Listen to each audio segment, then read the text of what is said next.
committee will come to order without objection. Chair is authorized to declare recess at any time. Pursuant to Committee Rule 2, House Rule 11, Clause 2, the chair may postpone further proceedings today on the question of approving any measure or matter or adopting an amendment, which is which a recorded vote is ordered. I now recognize the gentleman from Missouri, Mr. Onder, to lead us in the Pledge of Allegiance.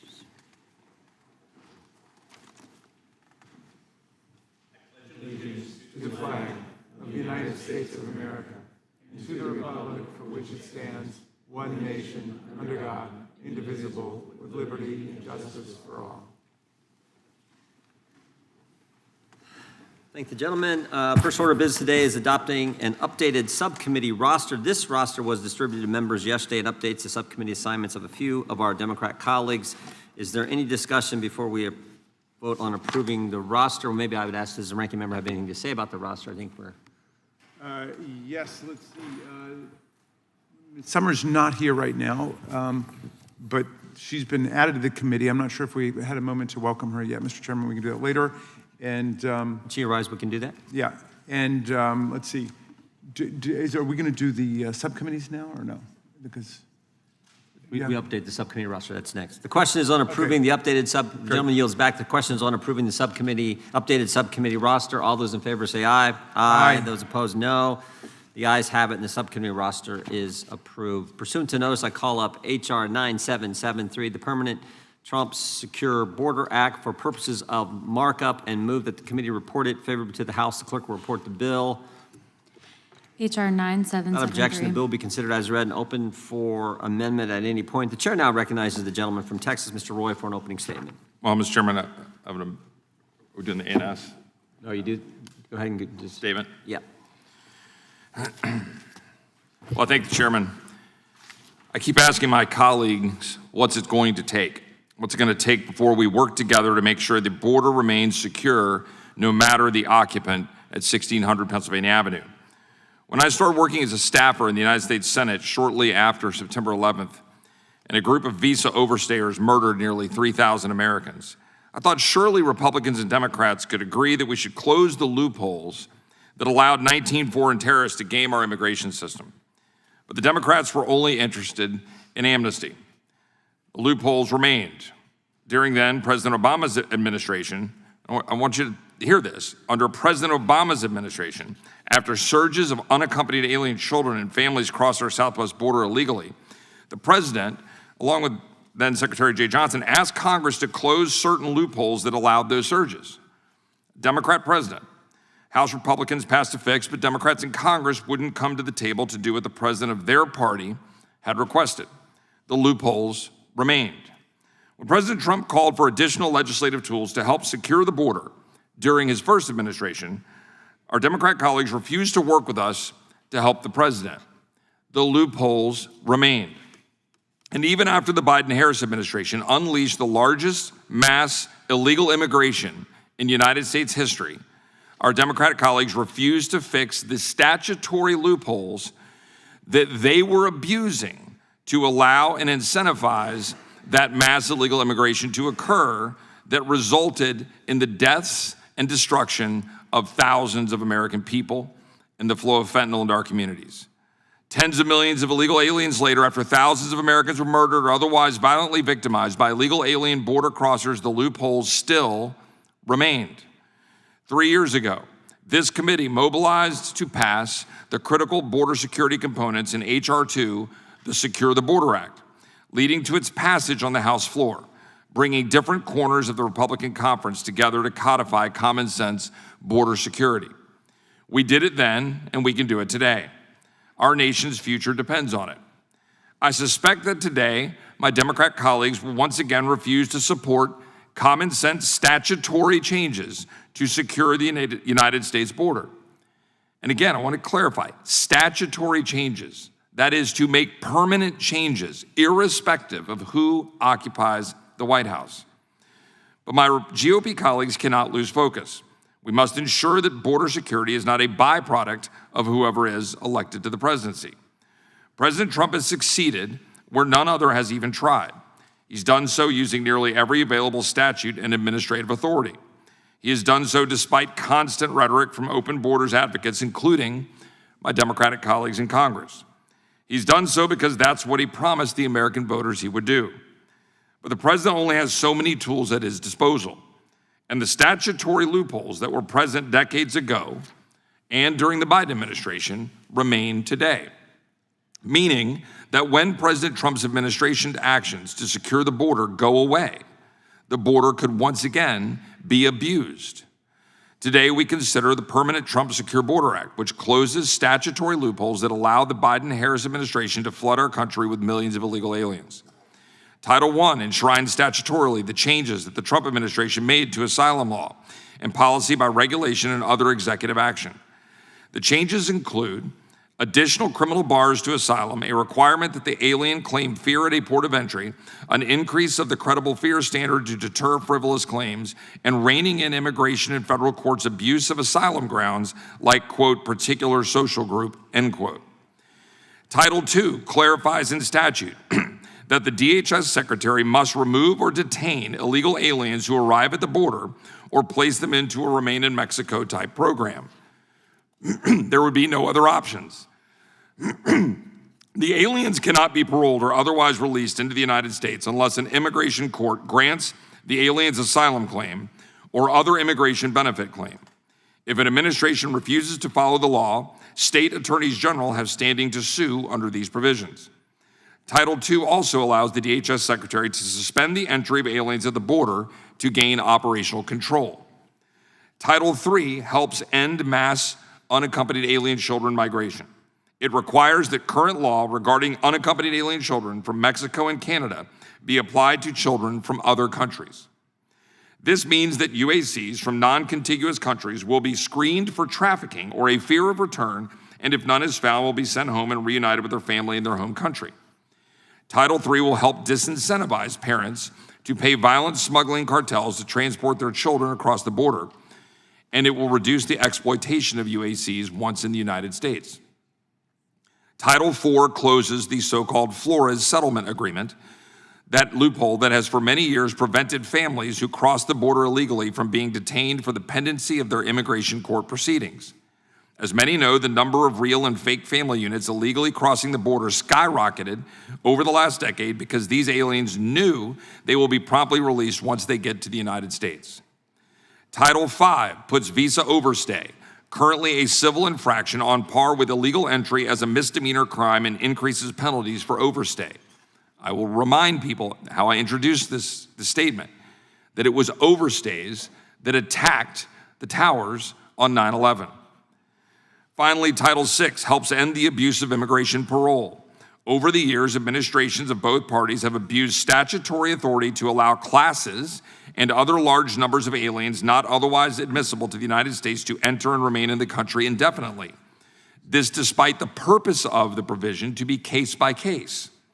The Biden-Harris administration took such abuse to the extreme, creating several illegal categorical parole programs and paroling into the United States at least 2 million illegal aliens. I just want everybody to remember what was happening. You can build a wall from the Gulf of Mexico to the Pacific Ocean, and I support constructing barriers and support such a wall, but you can do that, and if you open the doors wide open to the abuse of parole and asylum, then it does you no good. President Trump has rightly ended that practice. Title VI brings the use of immigration parole back to its intended purpose to allow a foreign national to enter the United States for an emergency purpose for a short period of time, like a surgery or getting access to some family member or something that's an emergent case-by-case issue. Americans deserve an administration that is interested in securing the border. In January 25, they got that. They also deserve a Congress willing to do the hard work to ensure the next president can't unilaterally open that border. Kayla Hamilton's family deserves that. Lake and Riley's family deserves that. Jocelyn Nungary's family deserves that. Rachel Marin's family deserves that. Sheridan Gorman's family deserves that. And to that end, I urge my colleagues to support the Permanent Trump Secure Border Act. I yield back. Gentleman yields back. The ranking member is recognized for an opening statement. Thank you kindly, Mr. Chairman. So for the entire 119th Congress, which is now limping to an historically unproductive finish. We've been urging the majority to set aside the demonization of immigrants to pass comprehensive, common sense immigration reform on a bipartisan basis. We should be able to agree that we need to make it a whole lot harder, as close to impossible as we can, to enter or stay in the United States unlawfully, and a whole lot easier for people to become Americans lawfully. After all, we've got crying labor shortages in nursing, construction, farming, seafood, landscaping, and the hotel and service sectors, to name just a few. And after all, America is an immigrant society. All of us here, except for Native Americans and the descendants of people who were kidnapped and enslaved and brought to the country, all of us are descendants of immigrants in this country. And yet, that's not what's happening. We should be able to agree on these basic values. We should be able to legislate accordingly, and we should be able to get the administration to stop poorly trained ICE officers from killing American citizens and immigrants in service of a lawless, authoritarian, and brutal clampdown on American communities. 2 more people have been shot down in cold blood in 1 week, on July the 7th and on July the 13th.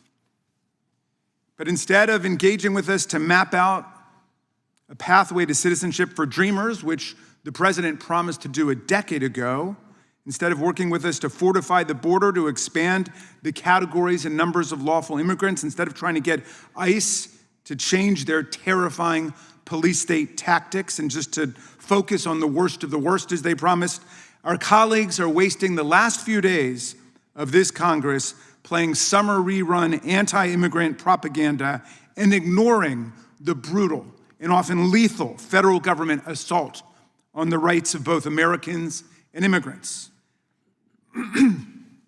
Masked immigration officers have shot and killed in broad daylight 6 human beings in the streets of America. 3 of them, American citizens exercising their First and their Second Amendment rights.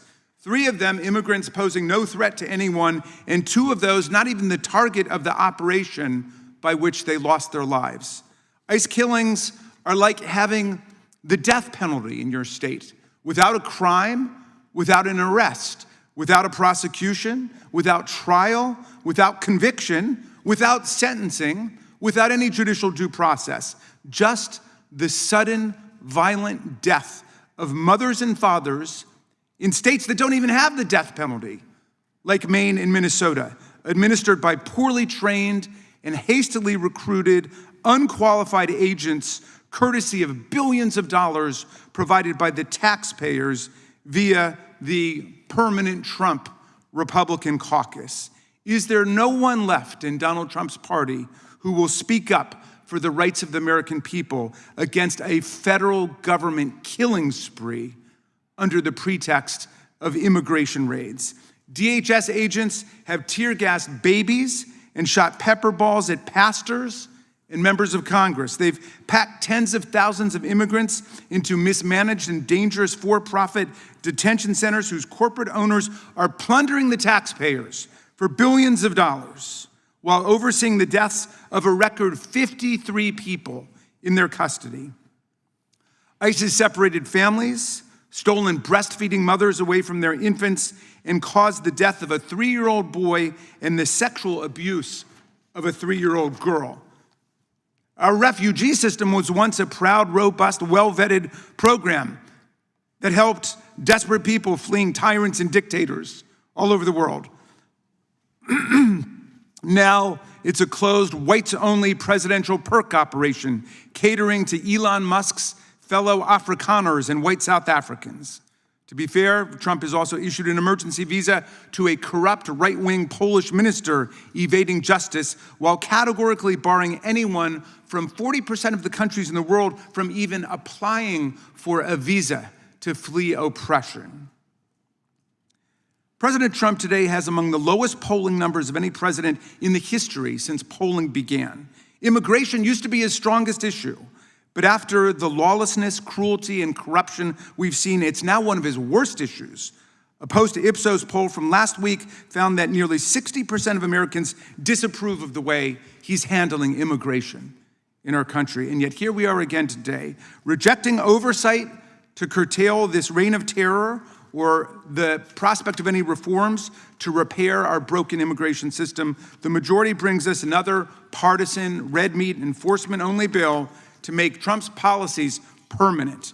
Congress has pumped an extraordinary $240 billion into immigration enforcement, and yet this committee has done no oversight of ICE and no oversight of the CBP. Republicans have not brought in a single official from either ICE or CBP or from GEO Group or CoreCivic, the private prison companies that are collecting billions of dollars from our constituents every year to operate these facilities. The only DH official who's appeared before this committee was former Secretary Kristi Noem, who refused to apologize for defaming Renee Good, a mother of three, and Alex Preddy, a VA nurse, as, quote, domestic terrorists, and failed to provide any explanation for her spending of hundreds of millions of dollars of taxpayer funds to buy luxury jets and lavish personal PR campaigns with pictures of her on horseback at Mount Rushmore. She was fired within 24 hours of appearing before this committee because she actually had to take questions, and one saw the inevitable departure of Ms. Noem. Why are our Republican colleagues abdicating responsibility to oversee and rein in the continuing corruption and lawlessness at ICE and CBP? ICE has recruited domestic abusers who go out and kill people. In shooting after shooting, we're told there's no body-worn camera footage, either because they lack the funding to provide them to their agents or because the agents who have them can't turn them on because ICE has not paid for the subscription required for the cameras to work, all despite having an unprecedented $240 billion of taxpayer money. Why do our colleagues have nothing to say about the waste, fraud, and abuse that we're seeing throughout that system? The majority wants to give the mega ICE bureaucracy even more power to make this cruelty machine permanent. The bill before us today would take the asylum system already decimated by Trump and then permanently destroy it. It removes protections for unaccompanied children and opens the door to sending them to war-torn countries, traffickers, and abusers. It would allow for the indefinite detention of children and the evisceration of long-standing safeguards for children. America's had enough of the violence and bloodshed and lawlessness. It's time to stop these lawless tactics in the streets of America. I yield back to you, Mr. Chairman.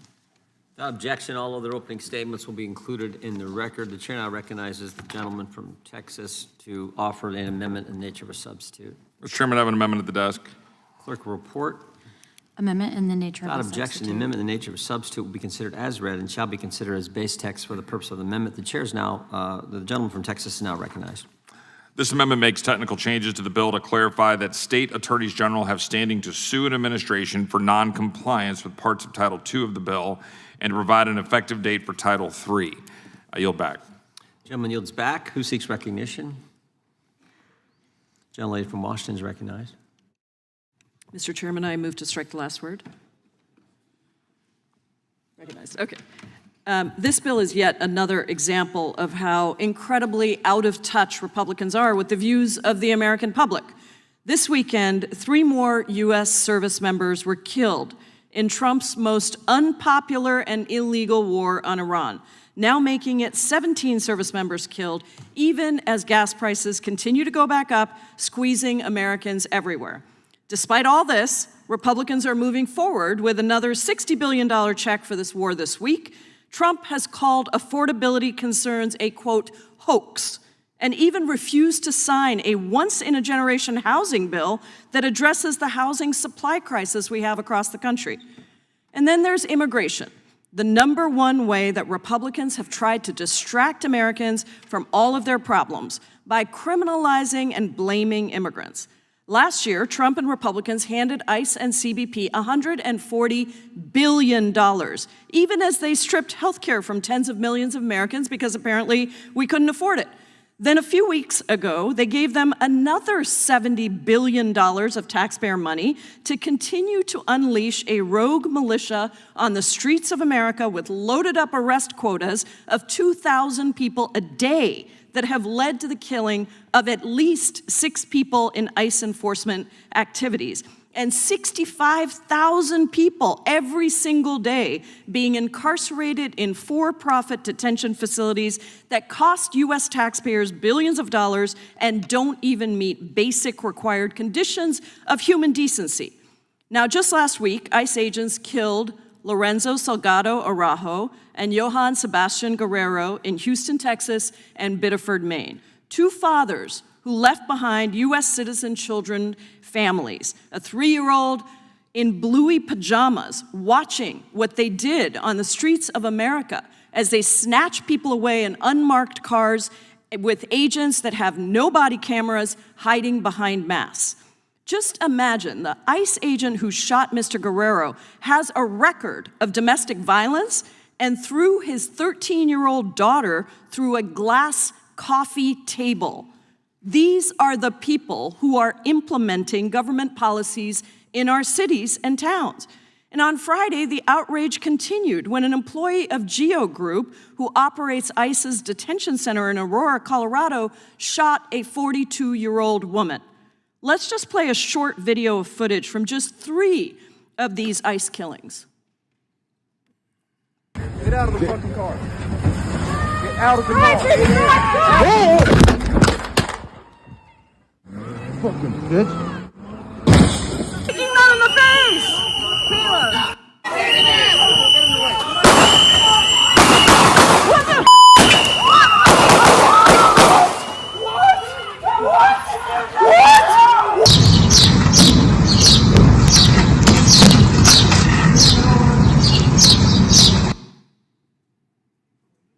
Not a single bit of accountability for any of these. Imagine that they pulled a man who was shot multiple times out of the car and handcuffed him on the ground while his daughter was watching. Americans, including those who supported Donald Trump in the last election, are clear that this is not what they want. Polling across the country has shifted dramatically, and today 2/3 of Americans are rejecting this cruelty, this lack of accountability, and the outrageous actions of these lawless agencies. Is today's bill recognizing any of this? Demanding accountability? Putting a stop to ICE and CBP's actions? Quite the opposite. This bill is doubling down on cruelty in a massive sign of disrespect to families across the country, including the many U.S. citizens and people of every immigration status who have been the targets of ICE and CBP. This bill eviscerates asylum, strips due process protections for unaccompanied kids, and allows for the indefinite detention of families and children. It is so extreme that it is not clear that it can even pass the House floor because there are some Republicans who oppose it themselves. Instead of demonizing immigrants, we should work together to reform an immigration system that has not been modernized in over 30 years because of Republican opposition.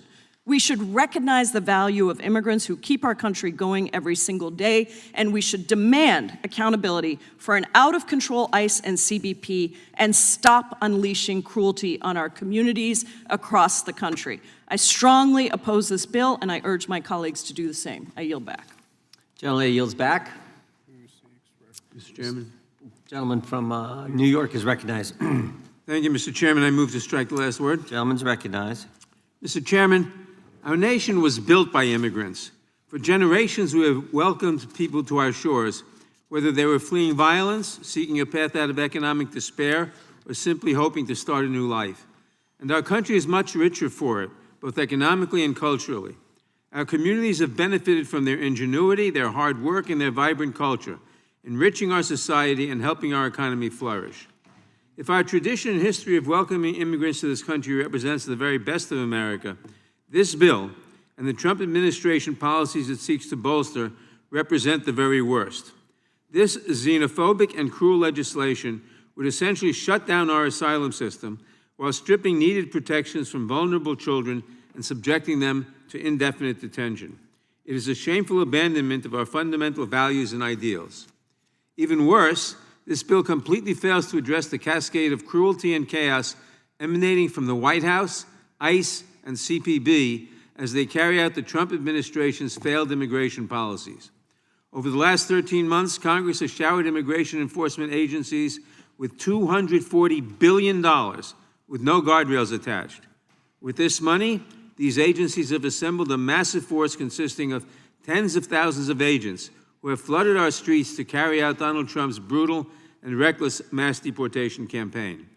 Rather than going after the worst of the worst, as the administration repeatedly claims, they're indiscriminately targeting anyone they suspect of being here unlawfully, with the vast majority of people detained having no criminal record. In the process, they are engaging in racial profiling on a massive scale and using dangerous tactics that have already led to the deaths of multiple people, including 3 American citizens. And when tragedy does strike, the administration has employed a tried and true strategy. They smear the victims, calling them domestic terrorists or some other slander. And then they blatantly lie about the events, trying to tell us not to believe what we can see with our own eyes. It is straight out of the authoritarian playbook. Not only are we seeing unprecedented mayhem and destruction on our streets, but we are also witnessing the highest death rate in immigration detention facilities in decades.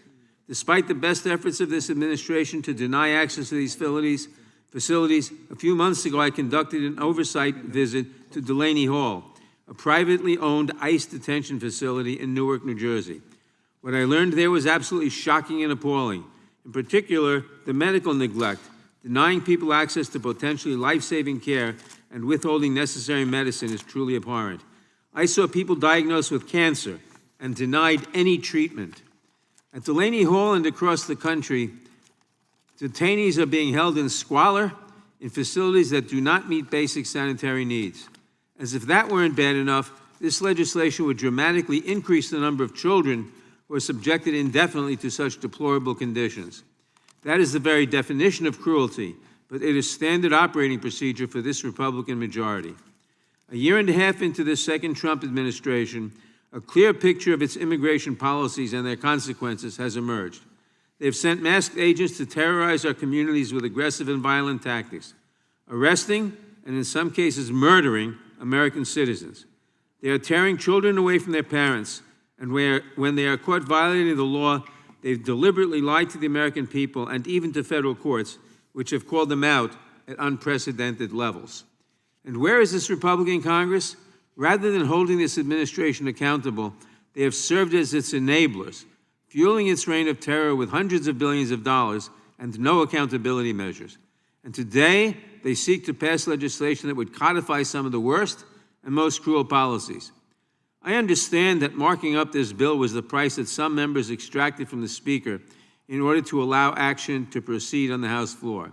But if this bill were to become law, it is the American people who would pay the cost. I urge all members to oppose this legislation, and I yield back. Gentleman yields back. Gentlelady from California. Thank you, Mr. Chairman. I rise in strong opposition. Would you mind moving the mic in front of your? Sorry about that. Thank you. Appreciate you. Mr. Chairman, I rise in strong opposition to this bill, the Permanent Trump Secure Border Act. This bill expands detention, reduces due process, strips protections for children, and hands even more unchecked authority to agencies that have already harmed communities like mine in Los Angeles. We already know what an ICE with unchecked power looks like. At Dilley Detention Center in Texas, it looks like children reporting mistreatment, contaminated food, sleeplessness, and inadequate medical care. In Hawthorne, California, it looks like Carrie Lopez Alvarado, a 9-month pregnant U.S. citizen, shoved against a truck, handcuffed, chained, and interrogated by ICE agents about where she was born. She later went to the hospital with abdominal pain and gave birth early. In Huntington Park, California, it looks like federal agents using explosive devices outside Jenny Ramirez's home while her 1-year-old and 6-year-old children were inside. Everyone in that home was a United States citizen. And in my district, I saw firsthand what it looks like. During my visit to Adelanto ICE Detention Center, I met my constituent, Carlitos Ricardo Parias. He's a food bank volunteer. He's been recognized by the city for his good works. He is a father and a husband. And he was shot in the arm during a traffic stop by immigration agents before being taken into custody. Mind you, the judge dismissed those trumped-up charges. But he is still in Adelanto, and he is still not receiving the medical treatment that he deserves. I went to visit him, and what I saw was horrifying. He reported severe pain, nerve impairment, swelling, reduced mobility, headaches, vision problems, and a bone infection. It looked to me like his arm will be amputated. And when I was able to get the medical records, it was revealed that for his gunshot wound, he is receiving vitamin D. I was told by the folks at Adelanto that pre-existing conditions are not treated. I was told that the doctors at Adelanto are not liable for treating any kind of medical issue that occurs before arrival. That is stupid, and it is malpractice.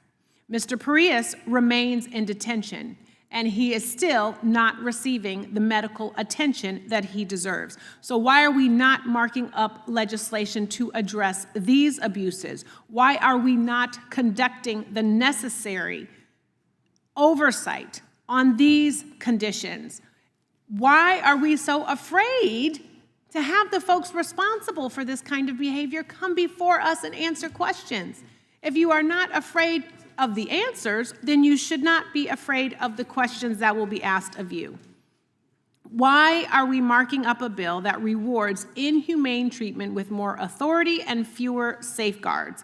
A bill that imprisons children, a bill that weakens asylum protections, a bill that criminalizes technical errors, a bill that empowers agencies with a documented record of abuse. None of those things in this bill will make us safer. This is a doubling down on cruelty. And yes, Republicans in this Congress have given DHS $240 billion. That is larger than the budgets of 150 countries. They have more police officers than the cities of Los Angeles, Chicago, Dallas, Washington, D.C., Vegas, L.A., combined. And the American people don't want to see more killings on their streets. And they don't want this bill. They want that madness to stop. They want answers to their questions, and they want oversight. And this committee has an obligation to stop trying to ram this kind of nonsense through a committee and to instead conduct the kind of oversight that we all deserve. If one of these people in any of these videos was your child, your friend, your neighbor, even somebody you didn't like, you would still be pressing for oversight. So let's get to that business instead of this bill. And with that, I yield back. Gentlelady yields back.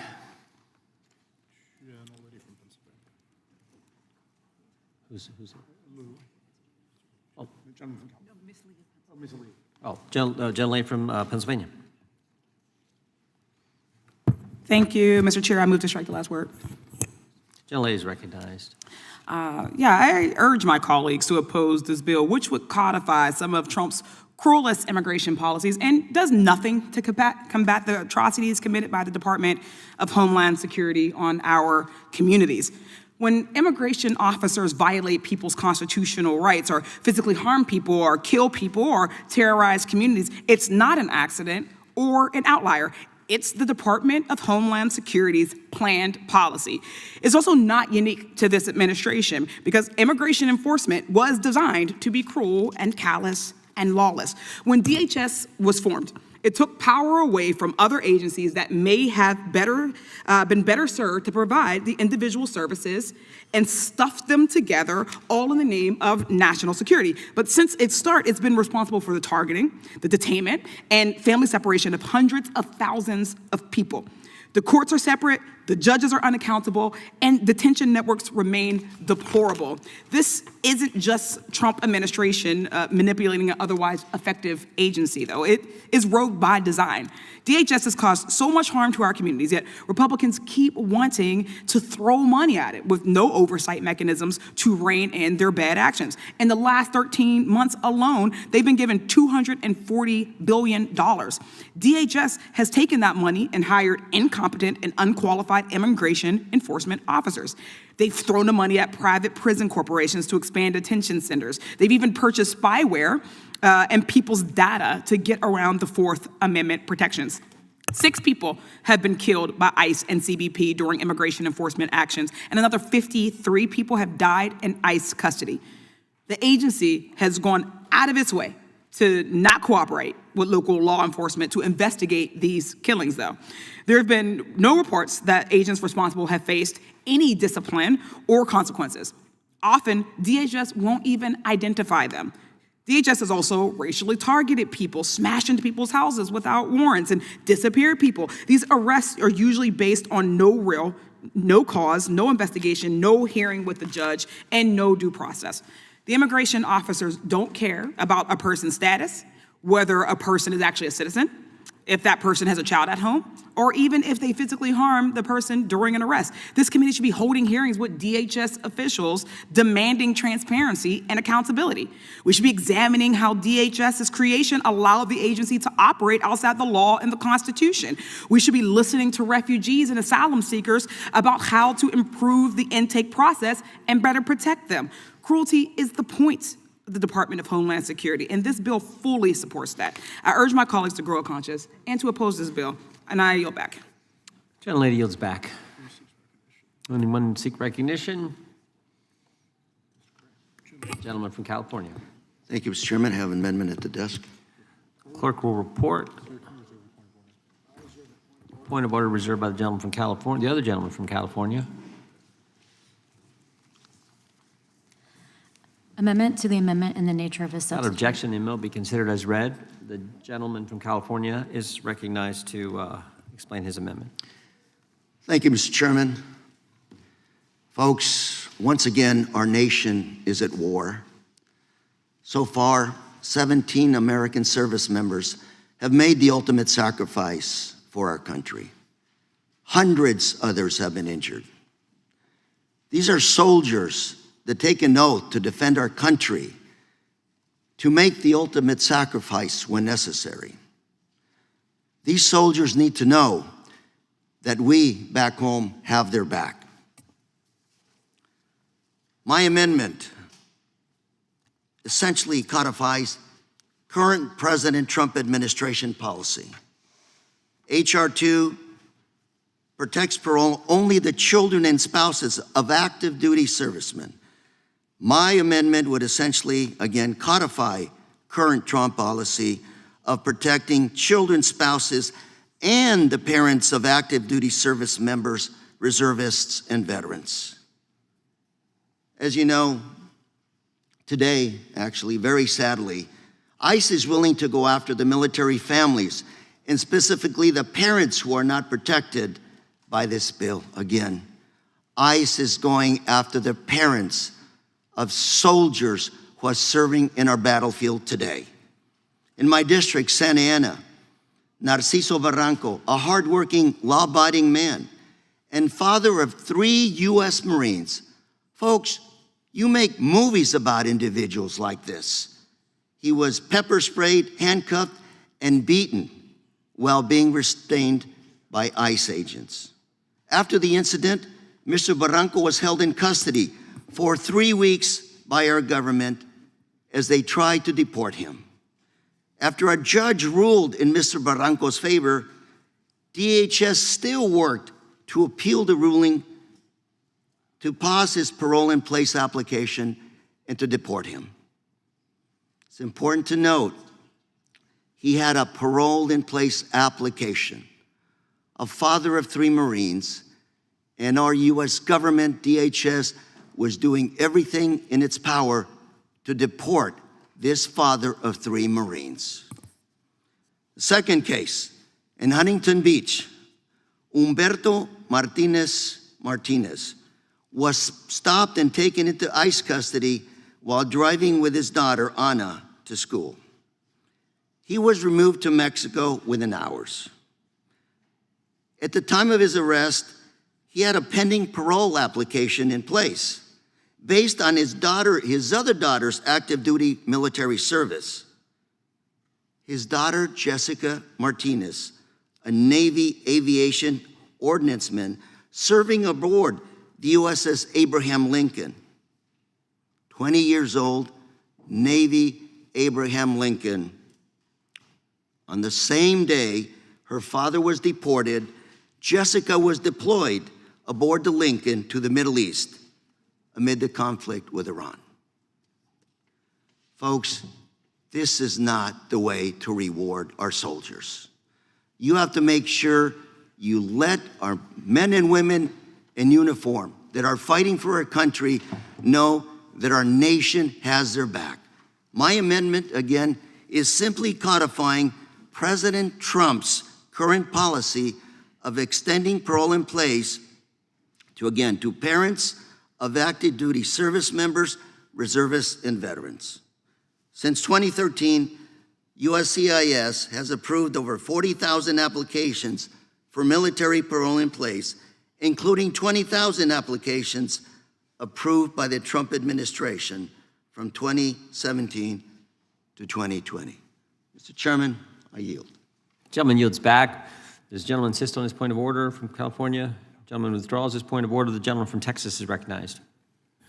I thank the chairman. Under current law, members of the United States military can seek an expedited path to LPR status. The legislation that we have contemplates very specifically dealing with the spouse and children with respect to parole for members of the United States military. We believe that is directly reflective of what the administration is doing and reflective of the appropriate policy, and that this amendment is unnecessary. Now, I would add, in response to some of the rhetoric from my colleagues in their statements regarding the legislation, I want to remind everybody out there who's viewing this, this is legislation that we passed. The construct of this was passed previously in Congress and out of this committee. This legislation is designed very specifically to codify current practices which have objectively and irrefutably slowed, stemmed, eliminated the border crisis that was resulting directly in the deaths of American people. In a moment, but I just want to finish here in response to the amendment. That's the purpose here. And I heard my colleagues bringing up other matters involving enforcement, ICE, and things going on, which we can have a full-throated debate about, and we have repeatedly in this room and elsewhere. But what we're talking about here is stopping what happened. I mean, again, we've had repeated testimony in this room from people who were victimized by folks that were released into the United States. In a little bit, I'm not going to do it right now, I've got an entire folder here, of the examples of people that I'm going to ask to insert in the record in a little bit, of Americans, hundreds, dozens, like all of these pages right here. These are all Americans, all people, and by the way, all immigrants who were abused by people released into the United States under the previous administrations and my colleagues' policies of abusing asylum and parole that resulted directly in these rapes, murders, and destruction, and death, and fentanyl, and impacts on the state of Texas to the tune of $11 billion of incalculable impact that we're trying to deal with. So here, we have legislation designed to codify it. I remember, my daughter's here, and we were watching an episode of The West Wing from 1999, 2000. It was the Shibboleth episode. And they were talking about, there were some Christian refugees from China. And there was an entire episode dedicated to credible fear and trying to figure out and determine whether there was in fact credible fear. And here, fast forward, and we are long gone from the days of Chuck Schumer taking to the Senate floor and talking about the need for border security, or our Democratic colleagues going to the House floor and talking about the need for border security, or a relatively left-leaning television show talking about the law and following the law with respect to credible fear. And instead, we have seen this evolution to abuse credible fear, make it completely meaningless, drive a truck through loopholes of that, parole, asylum, and all of the things that are designed to allow us to be a country that does the things I think the gentleman is referring to, right? That we have a country that wants to say that when there's a baby at your doorstep, or when there's somebody that is deserving of a parole so they can come here and have a kidney transplant, or see their grandmother, or do the things we all as human beings and people of faith want to do, we are left having to deal with the exploitation and using loopholes to undo the purpose of the law. And so thus resulted in the countless millions of people in the United States that then harmed Americans. So the purpose of this bill is to leave in place paths. As I said, military, if you're here, there's a path, expedited path to LPR. If you're the spouse or child of that person, there is a path under parole.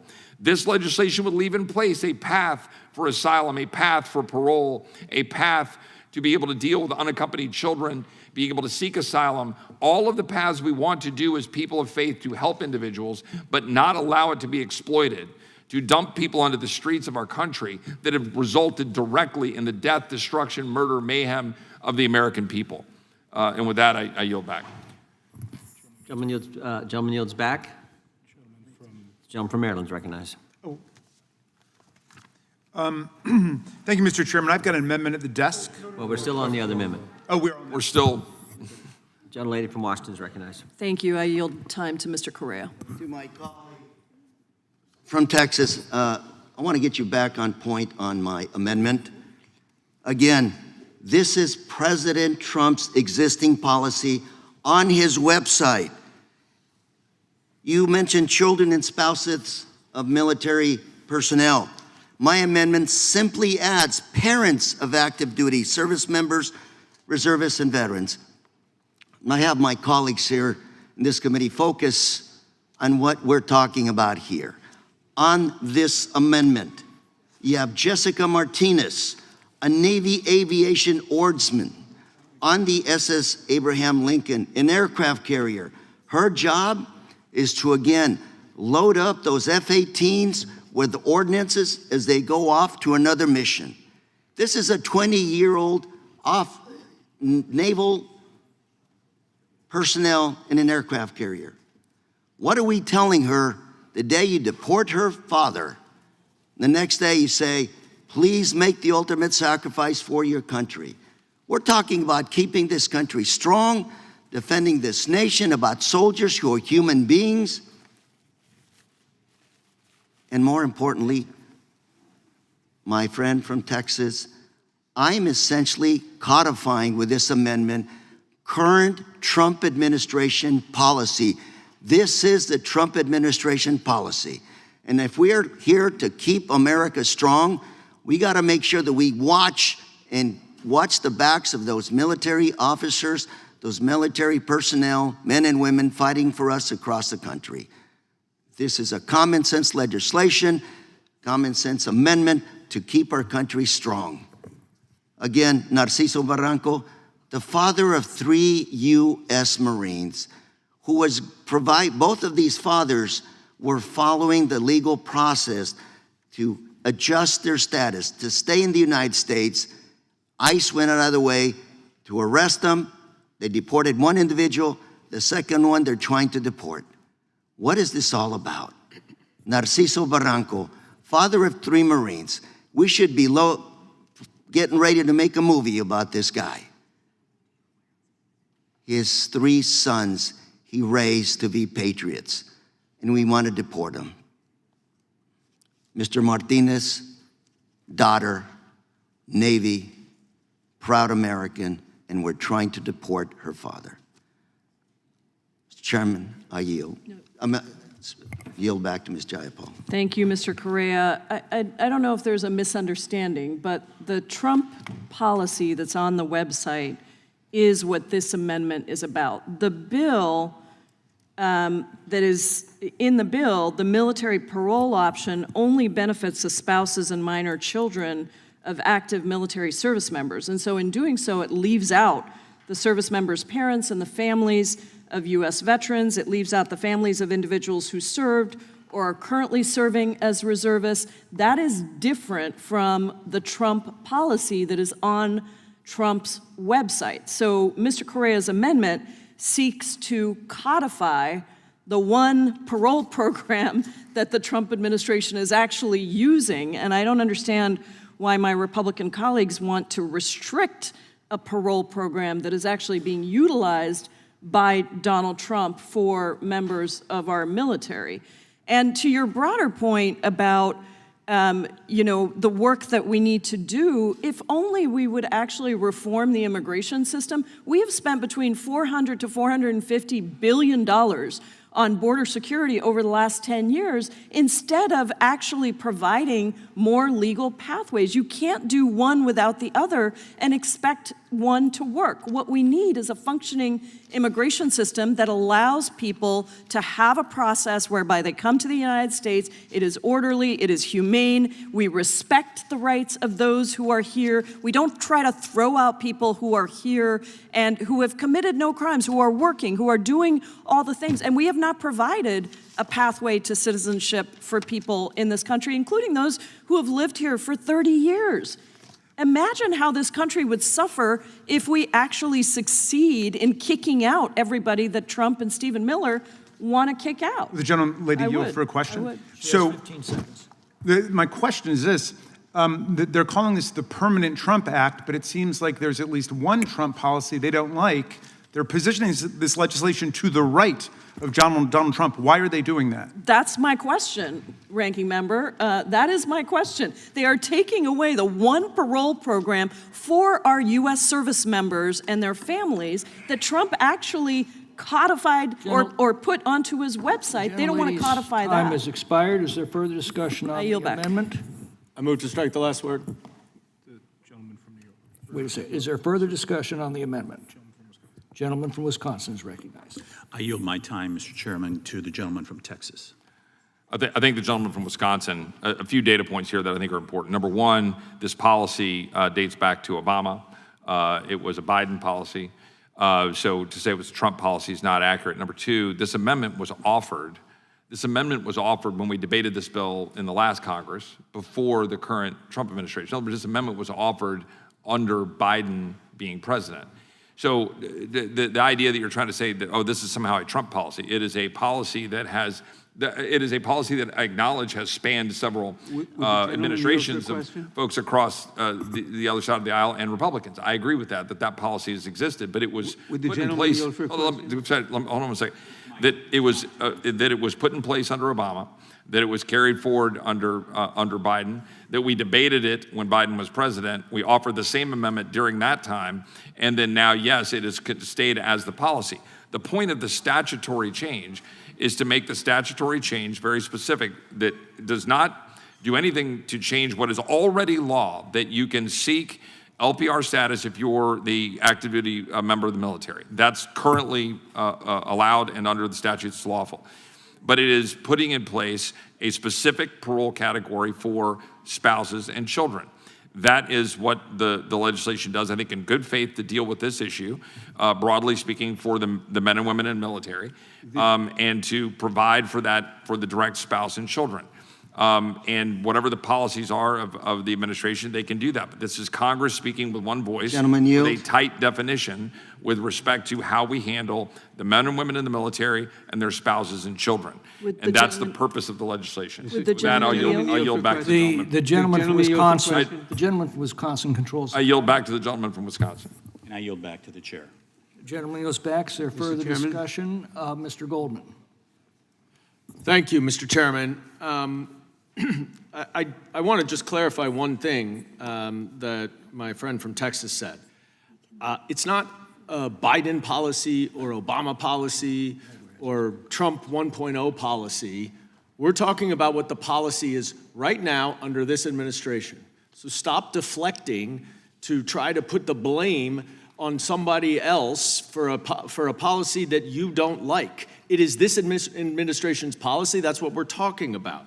But I want to go back to something that my friend from Texas said earlier a couple times, that people of faith are just trying to help other people, I believe you said. That trying to find that inner humanity and that faith to do what is right for the American residents and the American people. The question then becomes, why don't you care about the immigrant children who are being absolutely terrorized and abused by this Department of Homeland Security? First of all, this administration tried to stop providing counsel to unaccompanied children. Obviously, these unaccompanied children are making these decisions of their own volition. They are children. Many don't speak the language, have no idea how this immigration system works. And this Department of Homeland Security wants to take away their legal counsel. Well, thankfully, a judge intervened and required the administration to abide by the contracts that it had to provide counsel for unaccompanied children. Now, recognizing they can't prevent it or withhold it, the administration is now withholding payment under those contracts to the legal services providers. And in fact, they are demanding private, confidential information, some of which is subject to the attorney-client privilege, in order to send that money that they are owed. These are not big law firms. These are small nonprofit organizations that cannot survive without getting paid, and yet the administration refuses to do it. And as of today, more than 6 months of payments have not been made. But that's not it. The average length of time for unaccompanied children in ORR custody in October of 2024 was 35 days. In November of 2025, it was 185 days. This administration, on average, is putting children in jail for more than 6 months.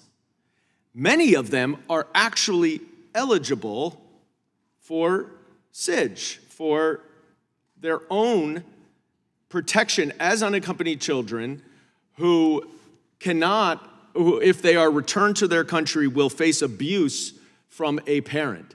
So now this bill says we're going to actually reduce the protections for those children who can show an abusive or violent parent by saying that if they have one parent that they can be with that is not abusive, then they don't qualify for SIDGE.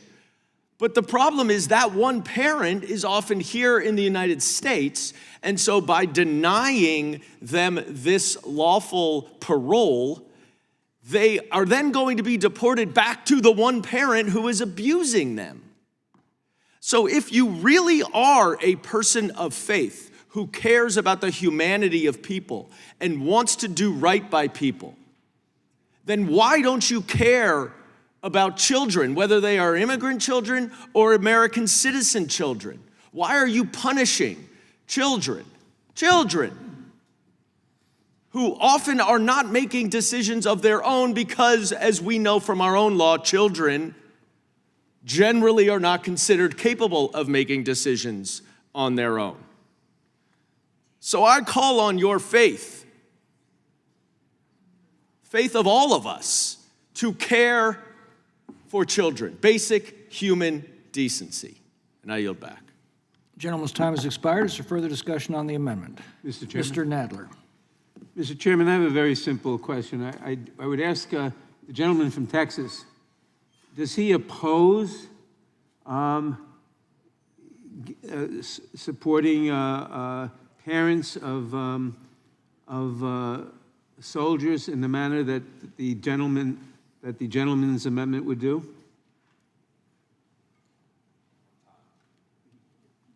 I'm yielding you the time to answer the question. If a member of the armed services seeks LPR status, then that individual can then go seek wasn't my bringing in their, question. well, but that's the path. Right now, under our current law, they can do that, and this legislation contemplates spouses and children. Yes, and, but and that's what we think is appropriate under why this would you status. oppose this legislation also contemplating parents? Well, first of all, the legislation has a number of flaws in it, which we can go into it, and that are issues involving. Reclaiming my time, the gentleman's amendment would cure this one flaw. Why would you oppose it? There are numerous issues with the amendment. We believe the legislation, as it is crafted, does exactly what we intend to do to ensure that armed services folks have a path, that their spouse and children have a path, But not and that their if you seek LPR, the parents have a But not path their if you pa- seek LPR status. And that's a tight and good way to do it. That's what the legislation contemplates. I fail to understand the grounds for opposing the amendment that would give parents the same status as children and spouses here. As I've said, the legislation allows for that possibility for the member of the armed Why not services provide to it? seek LPR. Not Well, because simply allow the possibility. Because our laws, that way you know whether the individual is serving the armed services, they want to become an LPR, there's a path to do that expedited, they can do that, and then they can seek status for their parent. Reclaiming my But time- it establishes as the reclaiming parole my time- status for the spouse or the child. It is Which reclaiming is my a good time- policy. Reclaiming my time. It establishes the status of the spouse or the and the children, but not for the parents. It seems to me there is no logical reason not to establish the same status, the same rights for the parents of a soldier. I yield back. Gentleman yields back. Is there further discussion on the amendment? Mr. Raskin. Thank you, Mr. Chairman. I want to first thank the gentleman from California for introducing this amendment and for spotting this outrageous departure from even current policy. As I understand it, military parole is in place today and available to people who are the immediate relatives of U.S. military service members and veterans.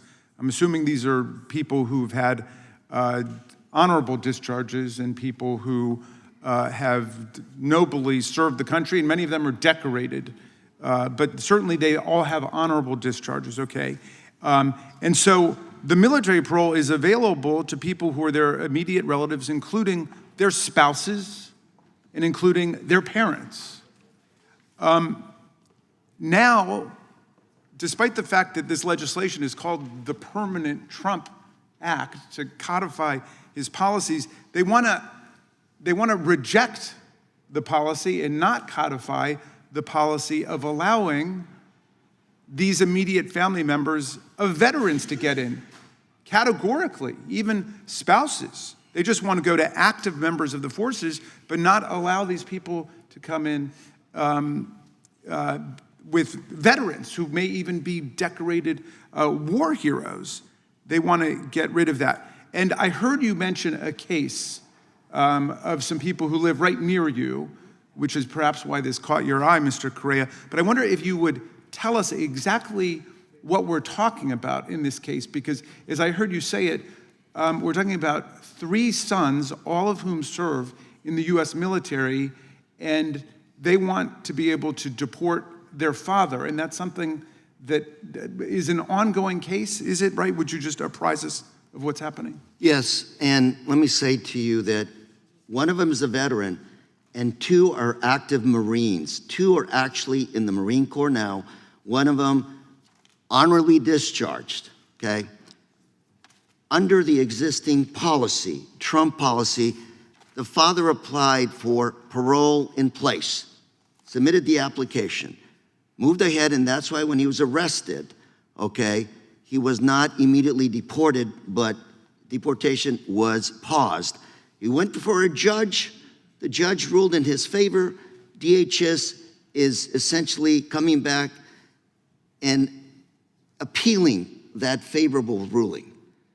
You're talking about 3 Marines, 2 active, 1 essentially a veteran.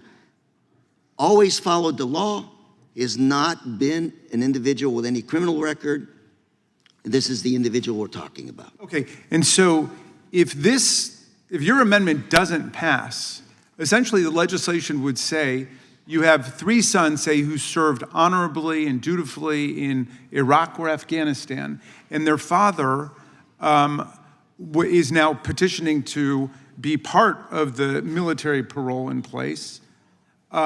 He would be rejected because they're veterans at this point and because they're not active service members. I understand in the case today, it's a mixture of, but they just want to categorically say, if you're just a veteran of the United States, you don't get the benefit of this policy. And I got to believe that this is an oversight, although I'm a little stunned to hear the distinguished gentleman from Texas substantively defend this policy instead of just say, this looks like an oversight. Certainly, the families of veterans should be included as they were under Trump and Biden and Obama. It's a policy so obvious that it has had bipartisan participation by all of the presidents. And now, for some reason, I guess in an eagerness to demonstrate the anti-immigrant bona fides of the majority, they want to go way to the right of what the current policy is and do some serious damage to people's families. Mr. Correa, I yield to you. Yes, just wanted to, this is even more shocking. Jessica Martinez on the SS Abraham in the Middle East, her father also had a parole in place application. But when ICE picked him up, they took him to the Santa Ana ICE Detention Center. Instead of checking his status, which would have enabled him to stay in the country, when they walked him in, they said, our computers are down. Sorry, we're sending you to the border immediately. That is what they did. They said the computers are out, we're deporting you immediately. This is a violation of the Trump administration current policy when it comes to the family members of soldiers. Thank you. I yield back. Gentleman's time has expired. Is there further discussion on the amendment? Seeing, Ms. Chapel? Has already spoken on this. yeah, Ms. Jayapal's already spoken. Oh, yeah. Is there further discussion? Seeing none, the question is on the adoption of the amendment offered by the gentleman from California. Those in favor say aye. Aye. Those opposed say no. No. The noes appear to have it. And Recorded vote, Mr. Chairman. recorded vote is requested. Clerk will call the roll. Mr. Jordan? Mr. Jordan votes no. Mr. Issa? Mr. Biggs? Mr. McClintock? Mr. McClintock votes no. Mr. Tiffany? Yeah. Mr. Massey? Mr. Roy? Mr. Roy votes no. Mr. Fitzgerald? Mr. Klein? Mr. Gooden? Mr. Gooden votes no. Mr. Van Drew? Mr. Nels? Mr. Moore? Ms. Hageman? Ms. Hageman votes no. Ms. Leah Florida? Mr. Hunt? Mr. Fry? Mr. Kiley? Mr. Grothman? Mr. Knott? Mr. Knott votes no. Mr. Harris? Mr. Harris votes no. Mr. Onder? Mr. Schmidt? Mr. Schmidt votes no. Mr. Gill? Mr. Baumgartner? Mr. Raskin? Aye. Mr. Raskin votes aye. Mr. Nadler?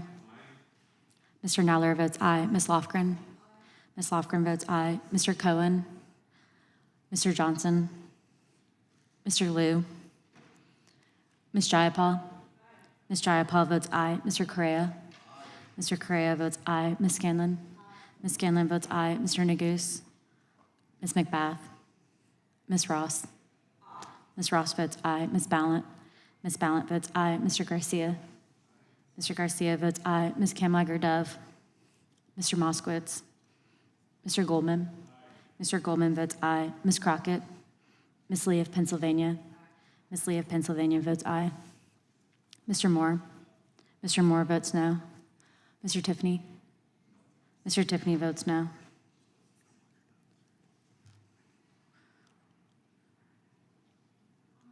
Ms. Kamlager-Dove, you are not recorded.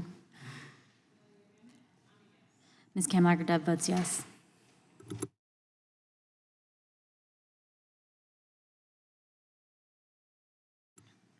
Mr. Fry, you're not recorded. Mr. Fry votes no.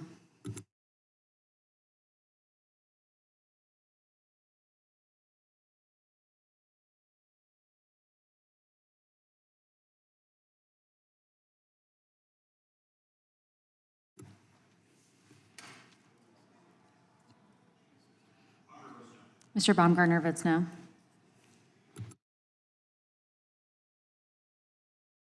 Mr. Klein, you are not recorded. No. Mr. Klein votes no. Mr. Grothman? No. Mr. Grothman votes no.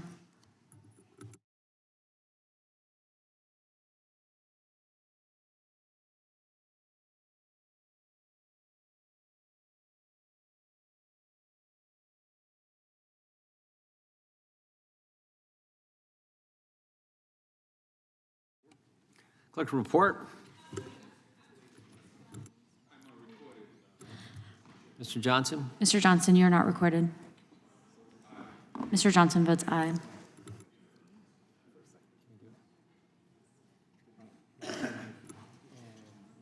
Mr. Fitzgerald? Mr. Fitzgerald votes. Mr. Fitzgerald votes no. Mr. Onder? Mr. Onder votes no. Mr. Kiley?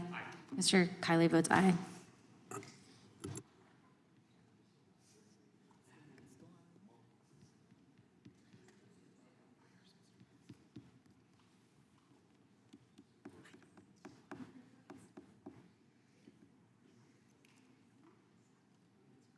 Clerk report. Mr. Chairman, there are 14 ayes and 16 noes. The amendment is not adopted. Seeks recognition. Gentlelady from Pennsylvania. Thank you, Mr. Chair. I have an amendment at the desk. Clerk report.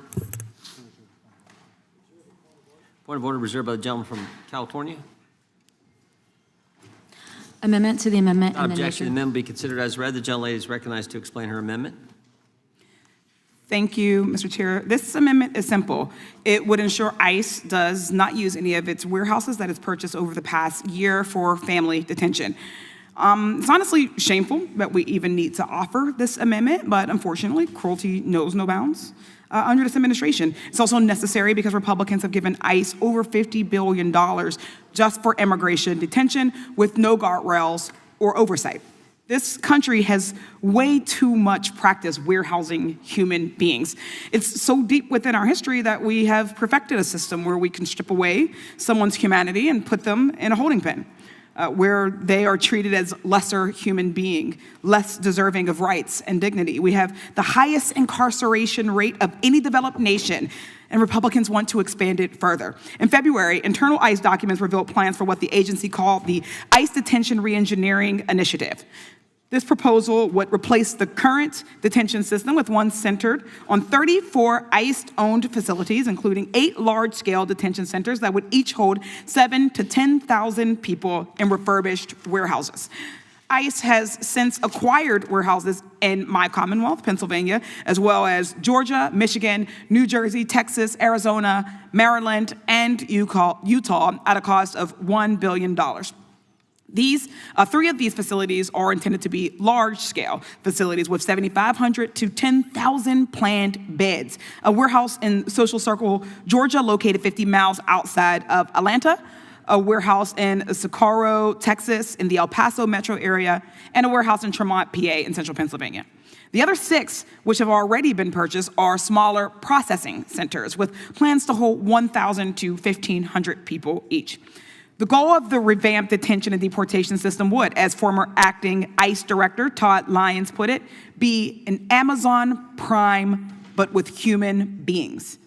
A reminder that Amazon Prime is also a distribution warehouse, so what does that even mean?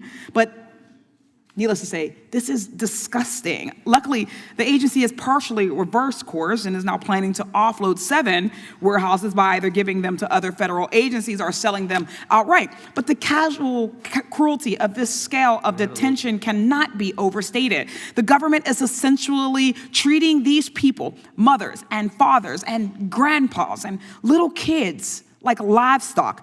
These are human beings being held in inhumane conditions, and Republicans want to convince people that this is the source of pride rather than shame. History will treat these actions as shameful, just as enslaving people was shameful and putting Japanese Americans in internment camps during World War II was shameful and the Trail of Tears was shameful. Geographical borders should not be the lines that determine how we treat other human beings. If that's the only standard, then we may find that one day we too are not worthy of compassion. Isn't the golden rule in our Christian Bible, do unto others as you would have them do unto you? These actions, are they not inviting the same sorts of treatments upon our descendants one day? And none of this touches on the fact that our country has, in many cases, played a significant role in the destabilization of the countries people are being displaced from in the first place. Republicans are taking away all context and saying we must herd these human beings into inhumane warehouses indefinitely. It's imperative that we ensure the remaining warehouse facilities are not used to detain families. The conditions in the regular facilities are already unconscionable. When I visited Moshannon Detention Center in Pennsylvania and spoke to the women detained there, they told me about the bad food and toxic water and a lack of proper medical care. Delaney Hall, New Jersey's conditions were so bad that detainees conducted a hunger strike. Rather than do something to improve these conditions, whistleblowers and protesters have been transferred around the country to break up organizing power. These facilities designed for detention with the right infrastructure, and it's still terrible. We've seen the disaster that was Alligator Alcatraz in Florida. Millions of taxpayer dollars funneled into a failed makeshift detention center. Detainees at the facility reported difficulty accessing lawyers in poor conditions like worms in the food or toilets that didn't flush and floors flooded with fecal waste and mosquitoes and other insects everywhere. Detention is bad enough, but a commercial warehouse is no place for a child. I encourage all my colleagues to support this common sense amendment, and I yield back. Gentlelady yields back. Gentleman withdraws his point of order. Gentleman from North Carolina is recognized. Then we'll come to Texas. Mr. Chairman, I thank you for the time, but I've got to respond. I don't know that there was one word that I agree with my colleague from Pennsylvania and what she just said. I, for one, have been to some of these facilities, and I actually have been overwhelmed with how the reality of those facilities operate differs from the narrative that we're hearing from the other side of the aisle. One in North Carolina that I was at recently, they have workout facilities, they have recreational courts, they have a video game portal where these detainees can go and play video games. They have movie rentals. They had unbelievably sufficient dining options. They even cater to individuals' faiths on an individual basis. They have worship facilities. They have free attorney portals. The idea this is somehow anything other than a professional and very humane option is simply dishonest. And for my colleague to say that the United States destabilizes countries in the world and therefore we should welcome millions and millions of people into our country illegally, that's the most specious claim I think I've heard in several weeks, if not months, in Congress, which is saying something. My question to the Democrats on the other side is there a number that we should cap enrollees? Is it 10 million, 20 million, 50 million? What about 100 million? If destabilized countries in the world is your threshold, we could triple our nation, our population in a week. We're not talking about people who come here legally, mind you. We're talking about people in the country illegally. And there is the reality that our immigration system that your party has supported has weakened the country. So with that, if anyone on this side would like to respond, I'll certainly yield the time, Mr. McClintock. I would. There's one other detail about these detention centers that I think needs to be added. Those who are detained in them can leave them anytime they want for any country that will accept them. They're simply not allowed to return to our country. Right. And the reason for that ought to be self-evident.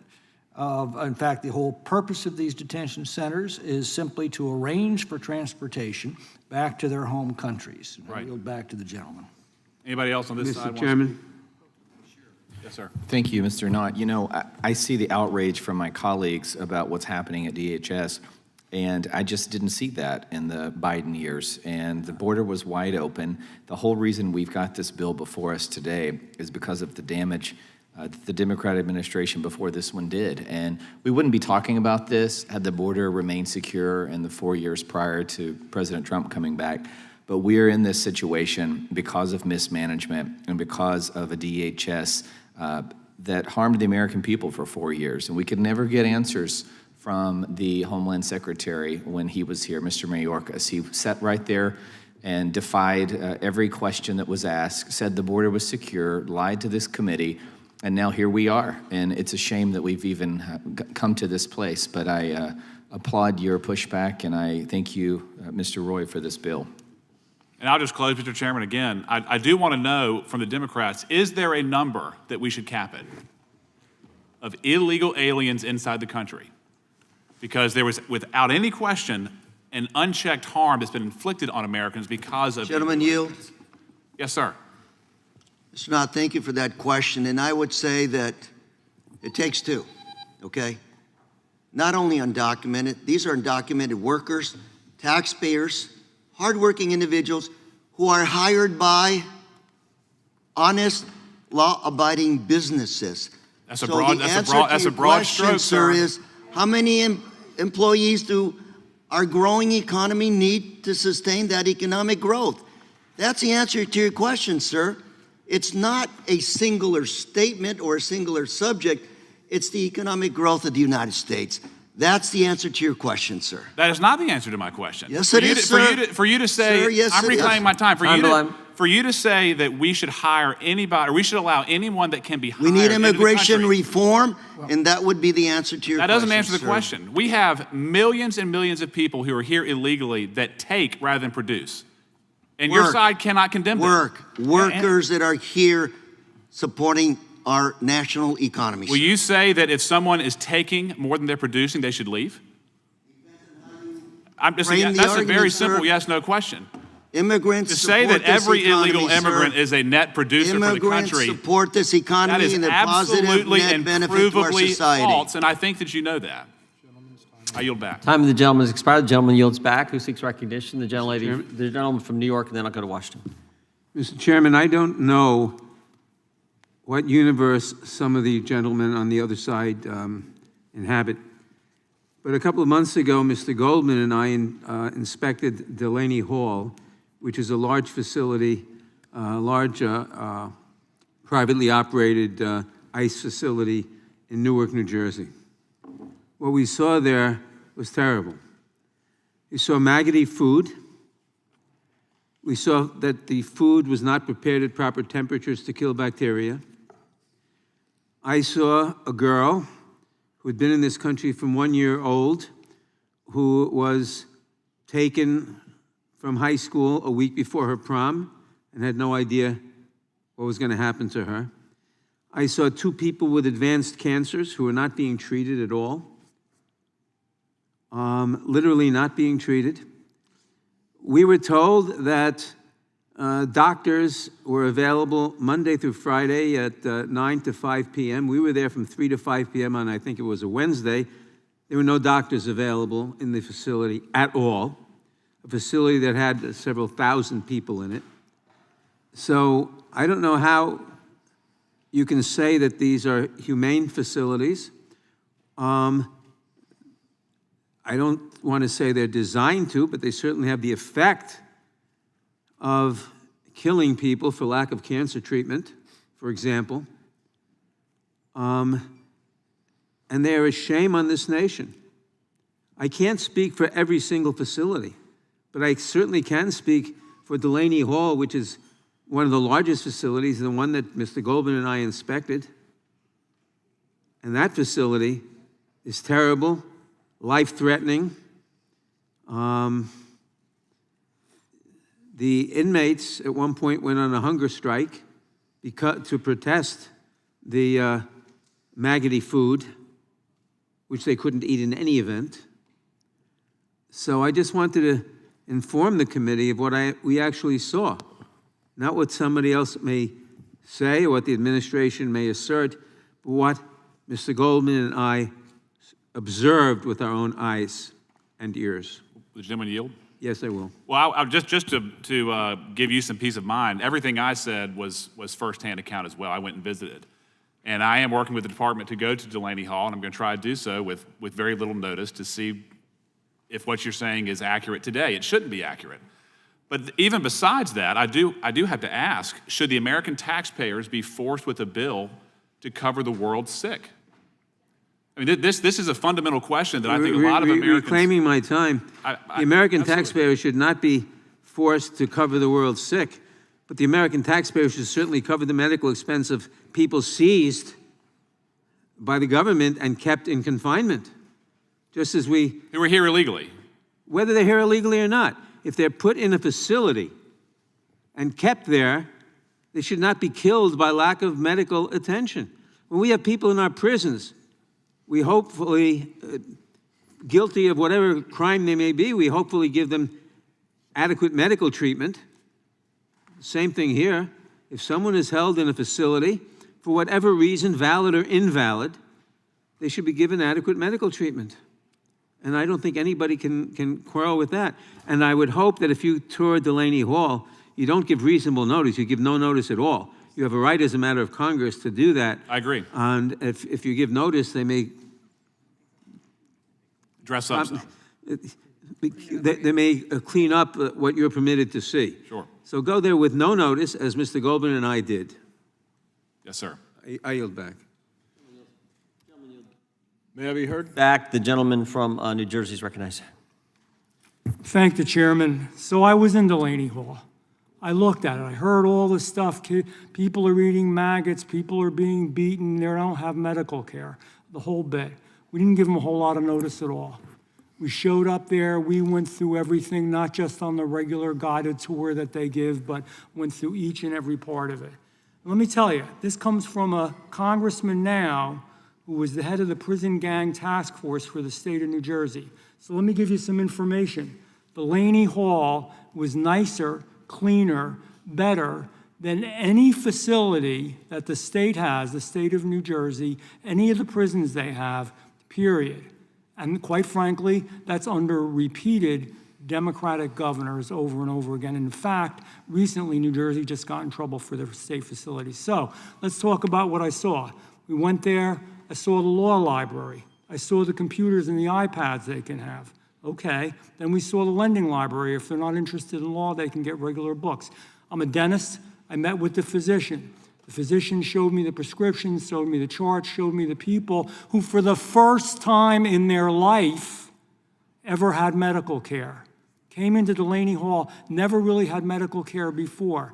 He's found diabetes, found high blood pressure, find just about every condition that you can think of, high cholesterol, and now they're getting medications that they never had before. And now, especially if they request it or they think it's needed, the food that they get is for salt-restricted diets or for people that have any kind of medical need, a special diet. Let's tell the truth.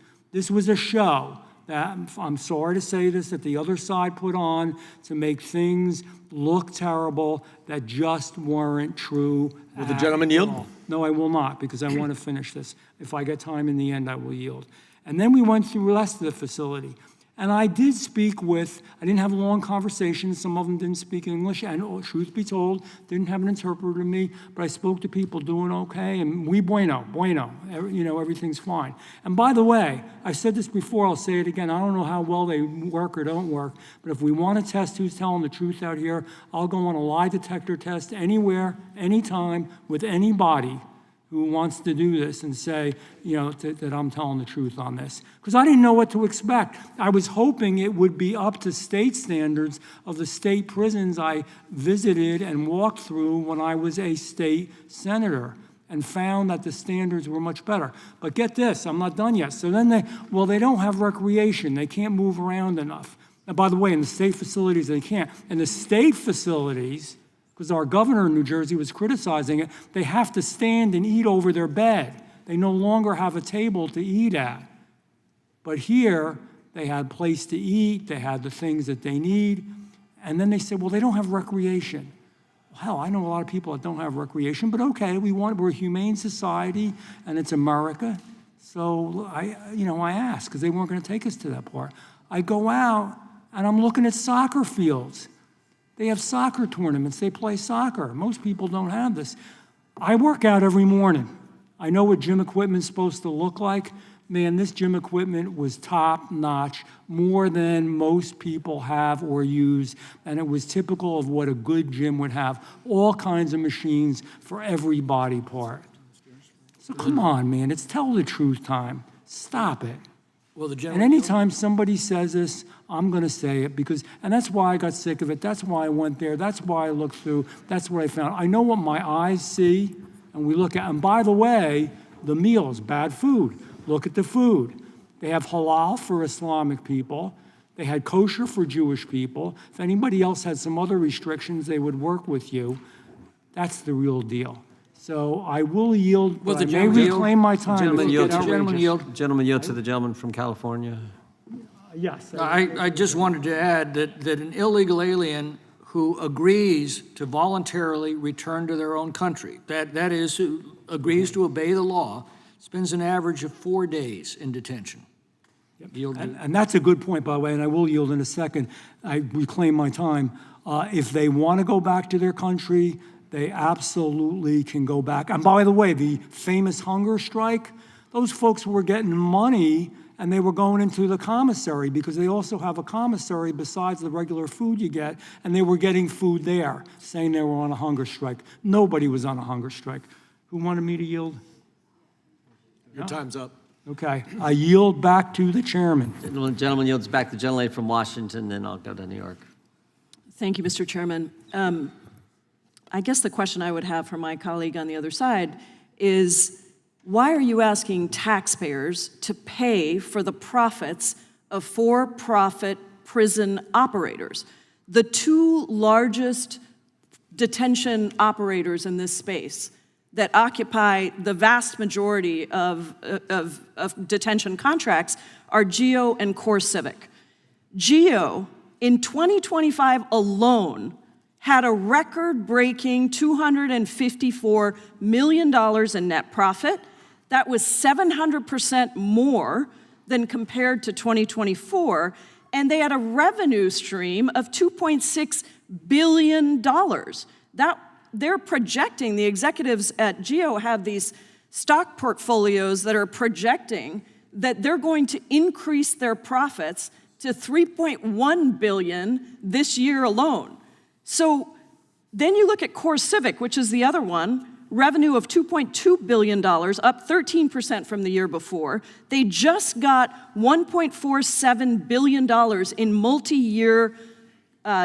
a multi-year deal to either sell or operate specific facilities. They've built 9 new detention centers in this year alone.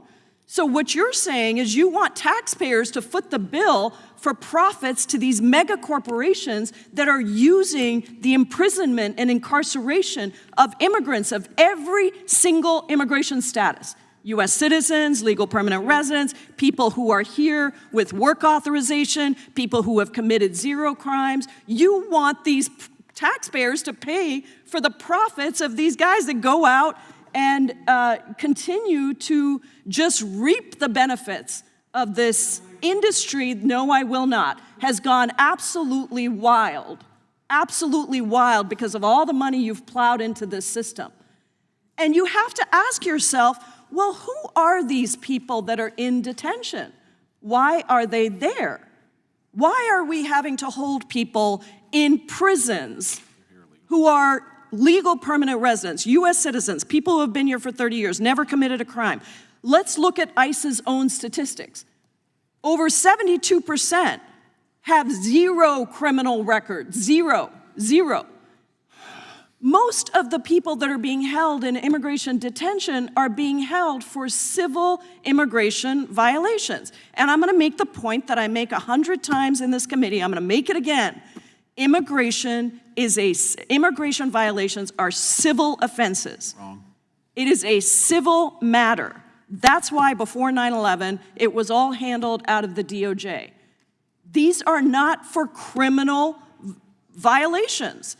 And you're holding people, forcing taxpayers to pay for this while you cut their health care, while you launch illegal wars in Iran, while you refuse to do anything about housing or groceries or gas prices. You just want to make this over and over again about so-called criminal immigrants who are bombarding our country and taking over everything. And the reality is that this country would collapse without the contributions of immigrants. We should be providing the legal pathways. But what has this Republican Congress done and this administration done? They've taken away every legal pathway. They've slowed down all the processing of applications for legal visas, means of legal processing. People show up for their hearings and they're suddenly put into deportation proceedings when they're doing what we ask them to do.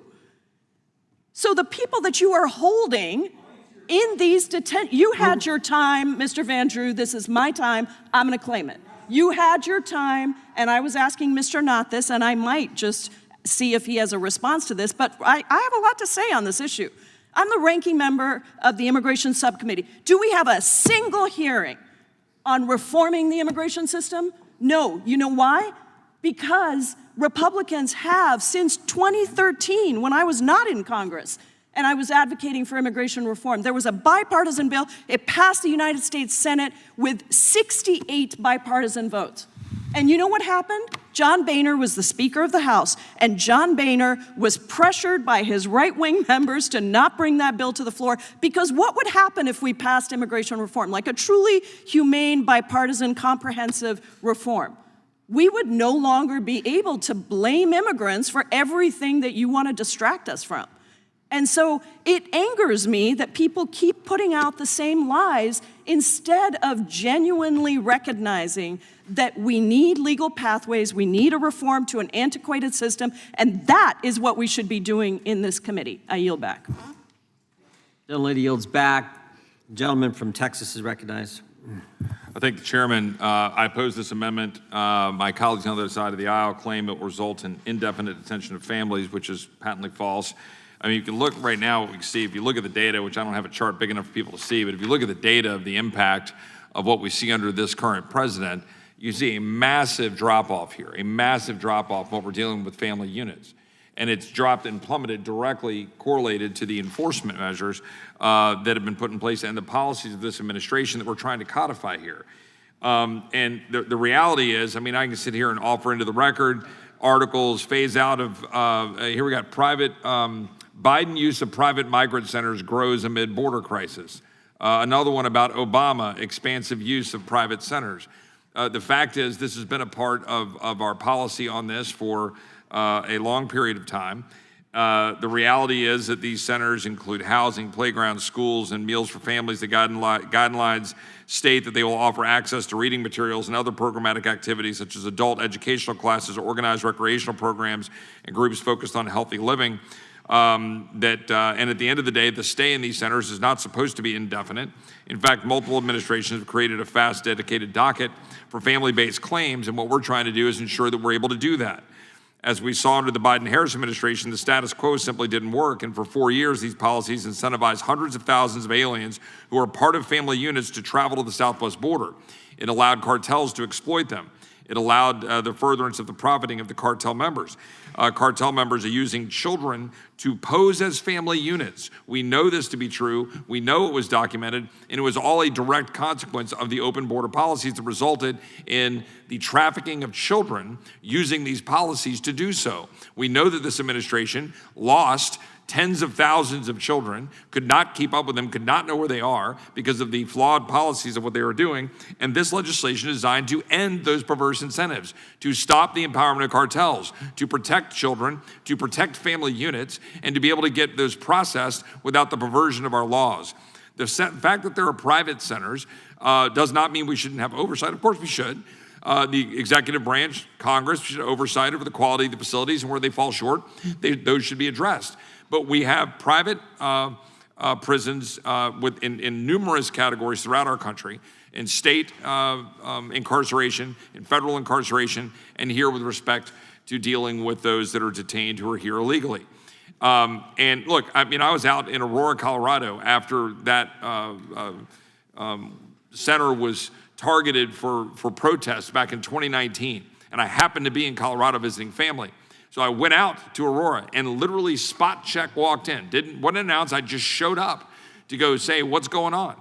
And they walked me through the facility. It wasn't pre-gamed out. It wasn't set up to be some sort of cleansed sort of situation. And I walked around the facility, and I saw a clean facility. I saw ping pong tables, video game centers, phone rooms to be able to call home. I saw dental process. I saw a big storage warehouse of all of their private effects when they'd come into the center. I saw people there that were engaged in athletic activity and physical activity.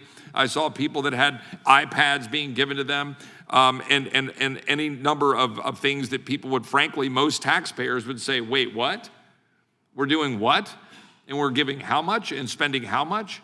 And that's where most taxpayers that I represent would say, well, we're $40 trillion in debt, and I've got people that are trying to figure out how to rebuild after a flood and try to deal with what's happening. And wait, we're giving iPads to people who are here illegally and in a detention center in Aurora, and then we're trying to say that somehow that's something we need to, address and undo? Again, I take the gentleman at his word about what he observed in some abhorrent conditions. We should address those and fix those. Those could occur in government-run facilities. Those could occur in private facilities that the government's supposed to have oversight over. But to suggest that we shouldn't allow for the executive branch, be it under Biden or Trump, to be able to use whatever they can in facilities to be able to deal with and manage this so that we can have people properly and appropriately detained and then be able to be removed as appropriate or go through whatever procedures are appropriate to seek asylum or whatever they're doing under our laws, I think is foolhardy, and I oppose the amendment. I yield back. Mr. Chairman. Gentleman yields back. The gentleman from, I think it was New York and then Georgia. A lot to respond to here. Mr. Roy, I'm glad you agree we should do oversight. How come we haven't done a single bit of oversight of ICE? Not one hearing. We have not done a single oversight hearing of ICE and the $240 billion that they have received, the excessive force, the murdering of people who have done nothing wrong, even if they did do something wrong, they shouldn't be murdered. No oversight hearings. So I appreciate you saying that. We should do it. Well, do it. Do it. Let's do it right here. My friend from North Carolina, who said that all of these detainees in the facilities, private or public, whichever you want, are here illegally. Wrong. Asylum is a legal pathway. They are here legally. I understand. My colleagues on the other side of the aisle do not like the asylum process. And frankly, I agree it takes far, far too long to get through the asylum process. We should absolutely reform it. The James Lankford, Chris Murphy bill would have done that, and we need to do it. But stop saying they're here illegally. Asylum is a legal pathway. That is what the law is.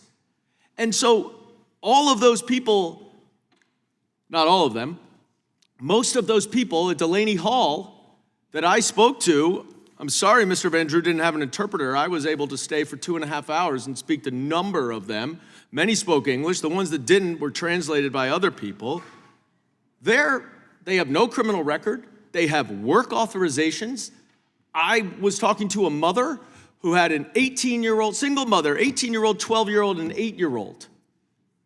And she has been there in months with no hearing in sight. Lawfully here, work authorization, working. Her 8-year-old is being taken care of by her 18-year-old because she's in jail. You want to compare this, Mr. Van Drew, to state criminal detention facilities. These are not criminals. They are not criminals. They are here illegally.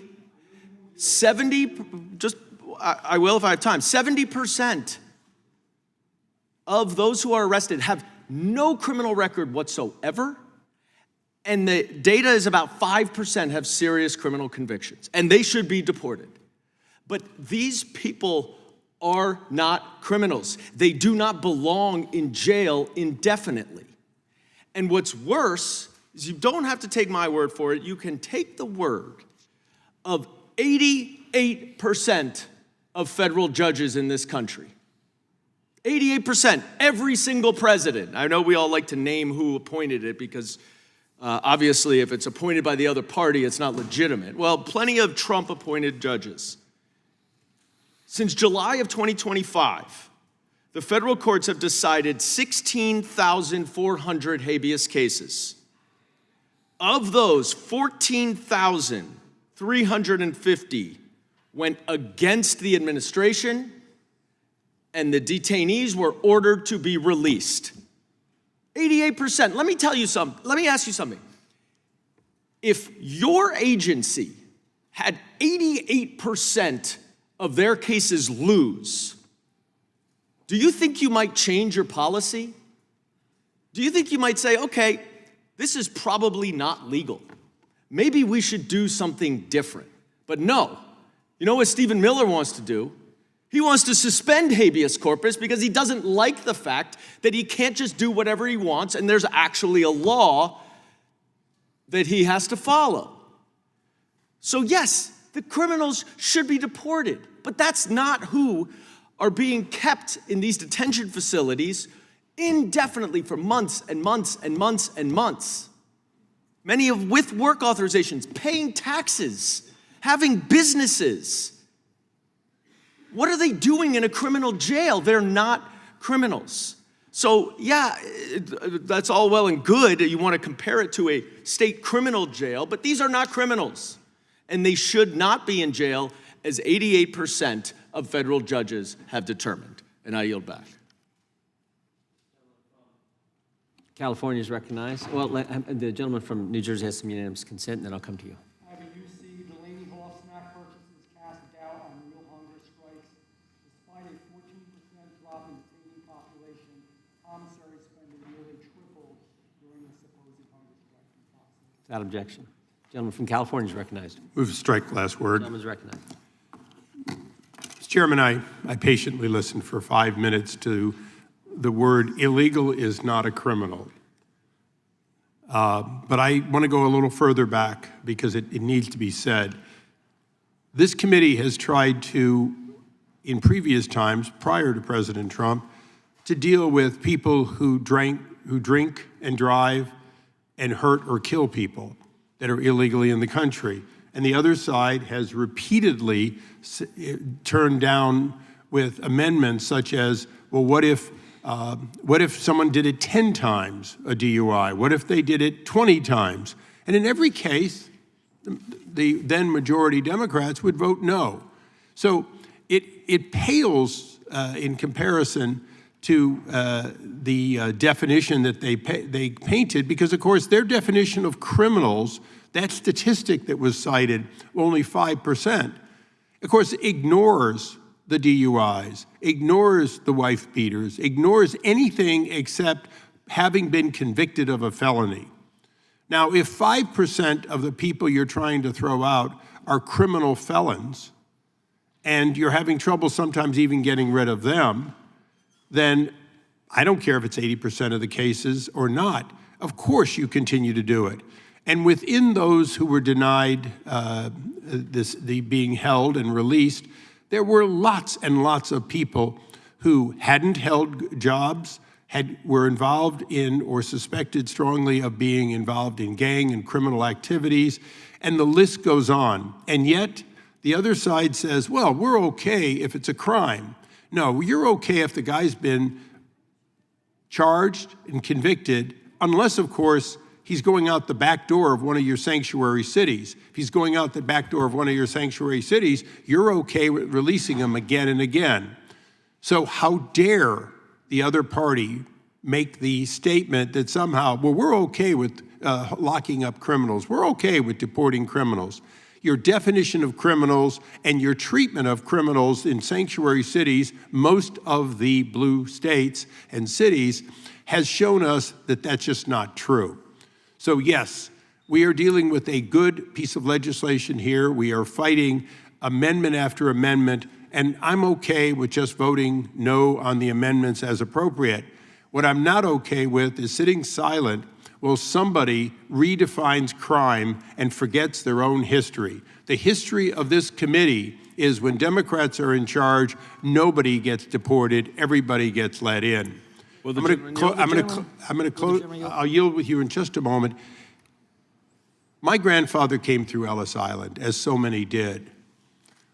That was an orderly way to come in. But even then, if they found or suspected criminal activity, you didn't get off the island. If you had tuberculosis, you didn't get off the island. If. The fact is, there was a time under presidents of both parties when people said, it's a privilege to come to America. And even when you're invited, you still can be fact-checked. Unfortunately, today, we're not talking in those terms.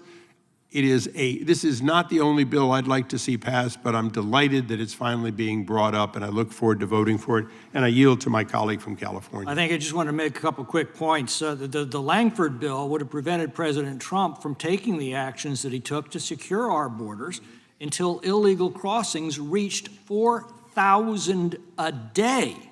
That's why we opposed this bill and why Langford ultimately disowned it.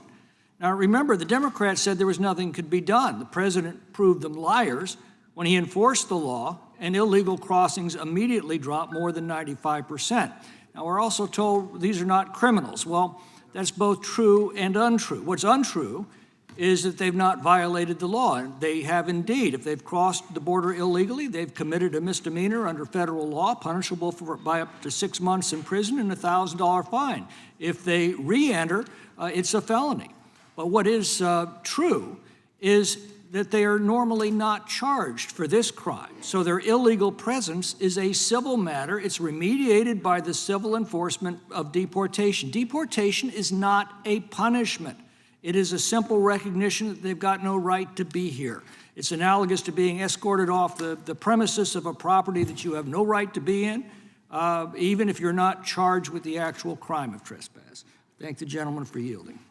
And I yield back. Mr. Chairman, Gentleman yields back. Gentlelady from California is recognized. I move to strike the last word. Gentlelady is recognized. I would just note that, as usual, the Judiciary Committee is all over the mat without actually talking about the amendment that is before us.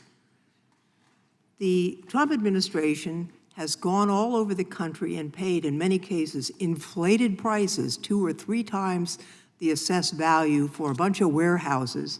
Now they're having to sell some of them. And what they've found all over the country is that in red states and blue states is the neighbors don't want these warehouses to be converted to detention facilities. The amendment would preclude converting these warehouses to detention facilities for families. That's what the amendment is. And I would challenge any of us to go home and explain to our constituents why we think that's not a good idea when the people of the country are saying, don't do this, suing, in some cases, a red state sheriff cutting off the road access. People don't want this, and that's what the amendment would do. I'm in favor of it, and with that, I would yield the balance of my time. I'll take it if, Zoe, I'll take it. To Mr. Goldman. All right. Thank you to Ms. Lofgren. Just to respond to a couple things that Mr. Issa said and that Mr. McClintock said. First of all, my grandmother also came through Ellis Island. There was no immigration law at that time. And certainly there was no NCIS where you could look at a database and figure out whether someone has a criminal record from their own country. And those with tuberculosis and other illnesses went into a huge hospital that they built at Ellis Island in order to rehabilitate people so that they could come in. 98% of the people who arrived at Ellis Island were allowed into this country. So I don't think you want to go back to the, quote, orderly process, unquote, that you said Ellis Island is, given everything that you've said here today. Sanctuary cities, if there's a criminal conviction, and I ask you, please cite me one case where there was a criminal conviction, the defendant served his time and was convicted of a removable offense under the INA, and he was not turned over by the city or the state to the Department of Homeland Security. You have not and are unable to provide one, is my guess. Maybe you'll have one or two. I'm sure that some fall through the cracks. But the policy of sanctuary cities and sanctuary states is that if you are removable after you're convicted, after you complete your sentence, you are turned over to the Department of Homeland Security. The problem you all have is the conviction part. You don't think there should be a conviction. You think it is enough that someone is arrested for a removable offense. But we have due process here, and you're innocent until proven guilty, and that's why these people are not turned over before they are convicted. And then finally, I just go back to one thing that you talk about. And Mr. McClintock, I believe you brought this up, that there is a crime that says that it is a crime to enter illegally. That is true. But you are also allowed to, and this supersedes it, to claim asylum. And then you are here legally. And I understand now the policy is that you can only claim asylum if you come through a port of entry. I think that's a worthwhile policy to discuss, but the asylum laws allow you to claim asylum even if you cross over the border illegally. So it is a defense to that claim. It is not, therefore, a crime if you can claim asylum, which is a legal pathway. And the issue, I keep coming back to it over and over again. You keep saying everybody here who's detained is illegal. They're not. They're not. If they claim asylum, that is a lawful pathway. I know you don't like it, but it is a lawful pathway. So they are not here illegally. And I wish this administration would stop putting those people in jail indefinitely when they are simply following the law. The lady's time has expired. Gentleman from North Carolina is recognized, and then we'll go to... Well, I'll briefly respond to some of that. Number one, claiming asylum does not mean that the United States has to take someone in. A claim can certainly be denied, and candidly... Gentlemen, for 1 second, I will claim the time, and I will yield to the gentleman from North Carolina. Oh, thank you. I would argue that the asylum process has been abused. People come across the border and yell, I'm afraid of something, and they're granted entry. And of course, the previous administration was far more liberal in granting those requests. And I will just say I agree with you. Well, but secondly, I would say, and probably importantly, a conviction is not required to deport someone, especially if it is an illegal re-entry. Your presence here is criminal. I mean, 8 U.S.C. 1326, I use that all the time when I was a federal prosecutor. So being here is sufficient to be detained and deported. But thirdly, the sanctuary jurisdictions do have a very wide paradigm in how they're operated. There's some sanctuary-leaning jurisdictions in my home state of North Carolina. We had to pass a law at the state legislature to override the discretion. But we had members of I believe it was Fairfax County, Steve Descano, where he campaigned on not charging and not leading, not even hiding the ball. He wanted to plead them down to a non-deportable offense under the INA if they were here illegally. And we heard of numerous cases where that was exercised. Number one for me was when he cut loose a pedophile with overwhelming evidence because the judge said your plea offer is deficient. So sanctuary cities, there is some merit to some of them, but the other ones, they do go far too extreme. And in terms of waiting until an illegal alien is convicted, I would just say that what we're arguing for in that instance is for an American to be harmed, the illegal alien to be caught, the illegal alien to be convicted before they're deported. And I disagree with that. If they're here, especially a second time illegally, I would prefer we not wait for an American to be harmed, that we appropriately seize them and to deport them with greater efficiency. And those are my 3 points. Will the gentleman yield? Well, it's back to the chair. I'm happy to yield to whoever, Mr. Roy and Mr. Goldman, whoever. Yield to the gentleman for Texas. I just want to add just a couple things to this deal, which is the Biden-Harris administration acknowledged this problem with asylum when they said when they had between 2014 and 2019, a full 83% of the people who were subject to expedited removal and claimed fear from that window were referred to an immigration judge. In fiscal year 24, for asylum cases originating with a credible fear claim at the border, only 8% of applications were eventually granted in immigration court. 6% were denied, 34% were not adjudicated, including cases that were terminated or dismissed. 42.7% of cases did not even bother filing the asylum application. Look, the point here is our effort to streamline this process to make sure that those who are able to claim asylum with credible fear can have it heard without being inundated, without having the system overwhelmed, so that the 85% in the 2024 data under Joe Biden that were not, and by the way, 8% were eventually granted immigration court, so 92% weren't.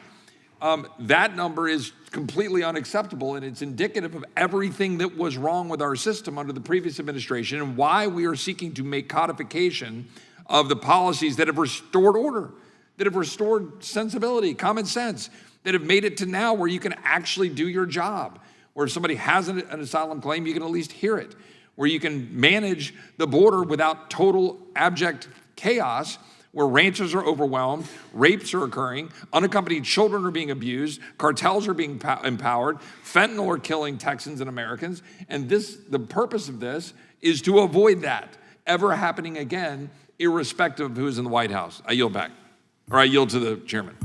The chairman yield? I'll yield to the gentleman from New York. Just real quick in response to Mr. Knott, 8 U.S.C. 1326 is a federal crime.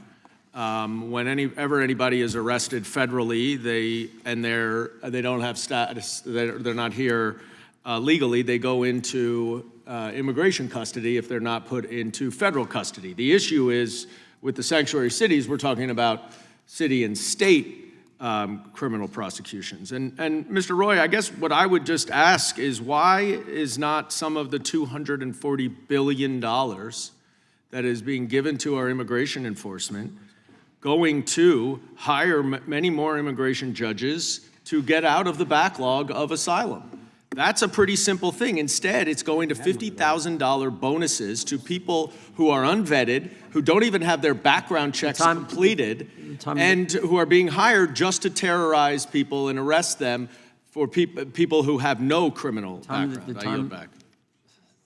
Time has expired. Money was used to get more immigration judges as part of the bill we passed last year. The chair now recognizes the gentleman from Georgia. Well, the facts are that Trump has dodged the immigration judges. So you have fewer judges now than you had a year ago or 2 years ago, and they continue to narrow the funnel from the top where you are putting immigrants into the private for-profit crony capitalist prison industrial complex private detention facilities. You hire 20,000 agents to terrorize the communities across America, arrest people, put them in private detention. The average stay for an asylum seeker is 700 days in private detention. And the fact is, if they're in private detention, they're going to spend more time there at taxpayer expense than they will in a public detention center, a government-run detention center. So this private for-profit prison detention industrial complex is one that makes money for a few people at the top, and those are the crony capitalists associated with Donald Trump. And it's hurting Americans when our neighbors, and in some cases our relatives, are getting caught up in that funnel. You're putting a bunch of people in, but yet you're adjudicating fewer and fewer cases, meaning more lengthy stays in the detention centers at taxpayer expense.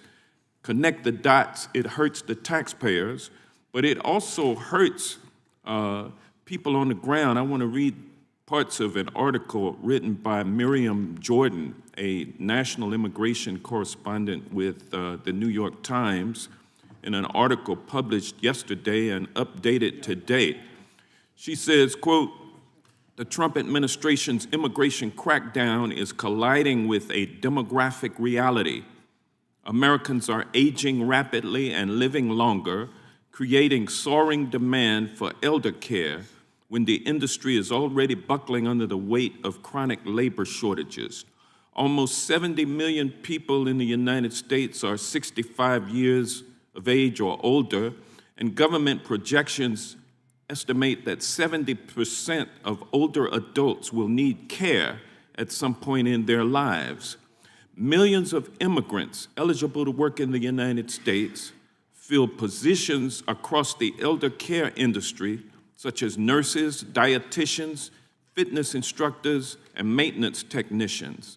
And countless undocumented immigrants care for seniors in their homes, part of a vast informal economy. Immigration enforcement is choking both labor pools.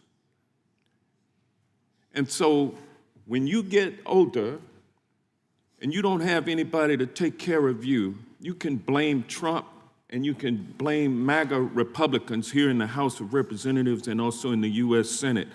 I'll also talk about the 1.5 million people that the United States Supreme Court, the 6-3 MAGA majority on the United States Supreme Court, has authorized Donald Trump to revoke their temporary protective status and deport them. Where do you think they're going first before they get deported? They're going into those private, for-profit detention centers, wreaking more profits for the crony capitalists. So you have 350,000 Haitians, who President Trump has accused of being dog eaters and cat eaters, our domestic pets, you know. But do you think he gives a damn about them? Those 350,000, many of them work in the nursing homes. Many of them work in the informal economy, taking care of yours and mine, our elderly relatives, our mothers, our fathers, uncles and aunts, grandmothers. And so be careful of what you do. You can talk about illegal immigrants being criminal or being non-criminal, whatever you want to call them. But these are the people who are working in this economy, and they are helping make life better for you. And when they're not there, you have only yourself to blame. And with that, I yield back. Gentleman yields back. Gentleman from Kansas is recognized. Thank you, Mr. Chairman. I yield to the gentleman from Texas, Mr. Roy. Gentleman from Texas is recognized. I thank my friend from Kansas, and I thank the chairman. Let me just juxtapose a couple of things. In the window of time from the time that we passed H.R. 2 in the previous Congress in May of 2023, but that we were being stonewalled by Democrats in the Senate and by the previous administration, during that window of time between then and when President Trump took office and was able to get control of the situation at the border, enacting the very policies that my Democrats clearly support by virtue of the way they're talking about what we want to try to accomplish here and what we're trying to do right now, in that Republicans in that time, we passed the bill. In that window, more than 3.5 million illegal aliens encountered at the southwest border alone, 5 million encountered nationwide. We had millions of illegal aliens released, hundreds of thousands of aliens chauffeured into the country through illegal parole programs, at least 2 million new cases in immigration court. Let me repeat that. At least 2 million new cases in immigration court. We had the preventable murders and deaths of Laken Riley, Jocelyn Nungre, Rachel Marin, Katie Abraham, Sheridan Gorman, Stephanie Minter, and countless other Americans. All of that since May 2023. Since the time Republicans took action, and that we are trying to do right now to codify what President Trump did that actually restored order at the border. Let's talk about immigration judges. The EOIR announces 77 immigration judges and 5 temporary immigration judges. I'd like to put this into the record without objection from the chairman. Objection. The largest class in agency's history. The Executive Office for Immigration Review announced the swearing in of 77 immigration judges and 5 temporary immigration judges, the largest class of new adjudicators in EOIR's history, growing the total immigration judge corps to nearly 700. It's hired 153 permanent immigration judges this fiscal year, the most in any single year in the agency's history. I would also ask to insert into the record this adjudication statistics, which shows the extent to which initial receipts have plummeted. If you see this chart, you got to zero in on the screen. The receipts have plummeted under this administration in terms of who's coming into the system. Yet the total completions of the adjudication of claims is going up under the Trump administration because we took the money that we got under the OBBB, we took that and our efforts, and we've added to the immigration judges. We've been processing the backlogs, diminishing the numbers, and no longer filling the courts with new people, because we're actually doing the job we're supposed to do at the border. So I totally agree that we should be doing exactly what we're doing right now. That's the whole point. We want to codify it and make it to where it's permanent. With that, I would yield back to the gentleman from Kansas. Gentleman yields back. Gentleman from Kansas yields back. Yes. Gentleman from Kansas yields back. I think it's Ms. Scanlon and then Ms. Crockett. Thank you. I've found so many of the statements from the other side of the aisle today absolutely astonishing. The way that people can try to justify this detention fantasy that underlies their efforts to justify mass imprisonment of people is just inhumane and immoral and everything else. I mean, it's a house of cards, which if you examine any one of those cards, the whole thing is going to collapse. It starts with this idea that we have all these dangerous criminal immigrants in this country. It's a fantasy. Even the people they have picked up, the vast majority of them are not criminals. So that card is not structurally sound. Then we have the lies that all these people came here illegally. That's not true. Many of the people who have been detained have come here legally under visas, under different, as recipients of TPS, and the rules got changed under them. We also know that there are millions of people who came here legally, and because our immigration system is so broken and all the money is going to detention and border walls, we don't have the resources to process the people who are in line trying to follow the rules. And those people are getting picked up as they go to their court hearings, as they go to meetings in which they are trying to follow our rules. So it's just one lie after another, which then is used to justify the unconstitutional and inhumane treatment that is being doled out using taxpayer dollars. Prisons, many of them privately run, that are being operated in conditions where there is inadequate clean water, inadequate meals, unsanitary conditions, and a lack of medical care, as court after court after court has found in recent years. We now have thousands of decisions indicating over the last 2 years that people are being held in inhumane conditions. And if every one of these people could get a lawyer, then we would have thousands more released than have been already. Probably one of the most perverse things is that some of the taxpayer dollars being used to fund these private prisons are actually taxpayer dollars from the people who are being held there now, because so many of the people who have been detained are actually here working legally, working and paying taxes. Because as several people have pointed out, our immigrants are a net monetary benefit to this country.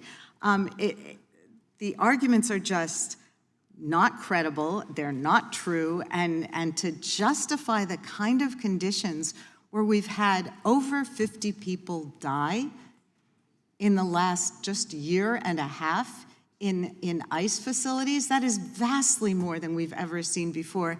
And in so many cases, these people died from lack of medical treatment, from inhumane conditions.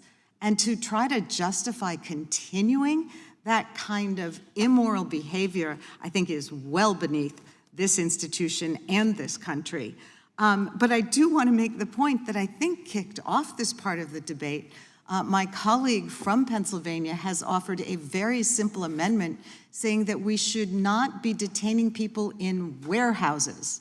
If we can't even agree upon the fact that we should not treat people like an Amazon package, I have very little hope for anything productive getting done in this body in the foreseeable future, or at least until November. So it is not just the human rights of the folks that are involved, but we have seen across the country as these warehouses have been gobbled up by ICE, often at excessive prices.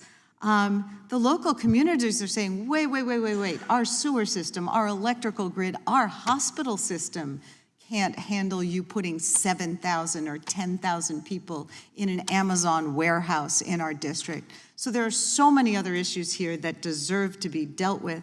I do think an overarching one is the fact that so many of these facilities are being run for private, for-profit prison contractors who, as we heard detailed earlier, are raking in billions and billions of taxpayer dollars, some of which they're turning around then and making millions and millions of dollars of contributions to the White House and to members of Congress. So the whole thing is a very sick, inhumane cycle, and obviously I will be supporting my colleagues' amendment and voting against this bill. I yield back. Gentlelady yields back. Gentlelady from Texas is recognized. Thank you so much, Mr. Chair. And this amendment specifically, as it goes back to what my colleague was just saying, it's about these Amazon warehouses. And I know that there's been a lot of talk about sanctuary cities and blue states and red states and things like that. But I want to tell you the story of a town by the name of Hutchins. In the town of Hutchins, there was a proposal for ICE to purchase a building that was 1 million square feet. It was a warehouse. It had previously been utilized specifically by Amazon. And the Department of Homeland Security and ICE considered the site to convert it into a massive detention facility, which would have held roughly 9,500 to 10,000 individuals, far exceeding the small town's population of around 6,000 people. In the following weeks, the people rose up and the people decided that they were going to push and use every tool in their toolbox to make sure that this ICE facility did not go through. The town of Hutchins is actually in Texas. It actually sits in Texas 30. And I do want to applaud not only the people of the town of Hutchins, but also my elected officials on every single level that worked together to make sure that that was shut down. But let's talk about what this is really about. And I know y'all knew it was coming, especially once I showed up. It's racist. It's just racist, racist, racist, okay? Now let me tell you why it is racist, all right? This ain't about whether or not you're concerned that the immigrant is coming in and the immigrant is gonna kill everybody. That is not what it is. It's not. It's the things like what your fearless leader said when he said they're poisoning the blood, okay? What this is about is racism. Because the last time I checked, supposedly this administration, not even just this administration, let me just be clear. Your president, he is the one that said white South African refugees needed their own program. And so therefore, he decided that he would raise the cap on how many refugees could come into the United States, but it was only raised for white South Africans. The administration set a limit of 17,500 slots, planned to admit more white South Africans as refugees this year. So here's the point. Every time I see these images of these officers who obviously are completely incompetent, none of that money that has been given to ICE has been given so that they could be trained up and know how to do the daggone job. Seems like they are specifically targeting people because of how they look. In fact, earlier, one of my colleagues from across the aisle was talking about, let's not forget our history, as he quoted the history of how his family came in. And I guess he was trying to say they came in the right way. Let me be clear about something. The people that were here are the indigenous folk. And you know who ICE been rounding up? They've been rounding up indigenous people, the people that originally came, not the colonizers, but the original people. So what this is about is whiteness. Everything that this administration has pushed has been about white supremacy, your fear. In fact, you say things like, oh, you just want them to come in so that they will vote for you, because we know that when you look at the numbers, I mean, I'm just being real with this, but white people, they not the ones that carry the Democrats. They aren't. And so this is literally about you say things, you tell on yourselves. You believe that somehow they will become citizens and they will start voting in the interest of equity. Those are the things you fight against when you say no diversity, equity, and inclusion. You want to sit up here and act like the crime is being perpetrated by people of color, but the statistics say otherwise. If you look at the real numbers, I know that y'all believe in propaganda and y'all don't want people to know the truth, and y'all definitely don't want them to know history, because then you got to, again, acknowledge colonizing. But nevertheless, when you look at the numbers, you want to tell me about one-offs. And listen, as a criminal defense attorney, I have represented people of all colors. Let me tell you, anybody can commit a crime on any given day. The idea that you put a white sweeping brush on everybody that happens to have a little bit of melanin as a criminal, that is really the crime. When you are elected to represent somebody, you should be understanding that your job is to fight for everybody. And what makes this country great is our diversity. I'll yield. Time is up. Gentleman from Maryland. I think she's from, oh, the gentleman from California. Gentleman from California is recognized. Me. Okay. Thank you, Mr. Chair. I support this amendment. I certainly supported that history lesson we just heard, and there's so much to talk about based on what my colleagues from the other side of the aisle have been saying. So we want to talk about the border. Well, let me see. If I recall, we had a bipartisan immigration reform bill that did address the border that, in fact, Trump tanked because he wanted to make sure that, you know, he had Republicans falling in line so that he could try and win the election in 24. And so in my mind, this bill that we're debating now is like sloppy seconds to a bipartisan piece of immigration reform legislation. Let's talk about immigration and immigrants. There are all kinds of immigrants. There are the ones that landscape your homes. There are the ones that care for your families.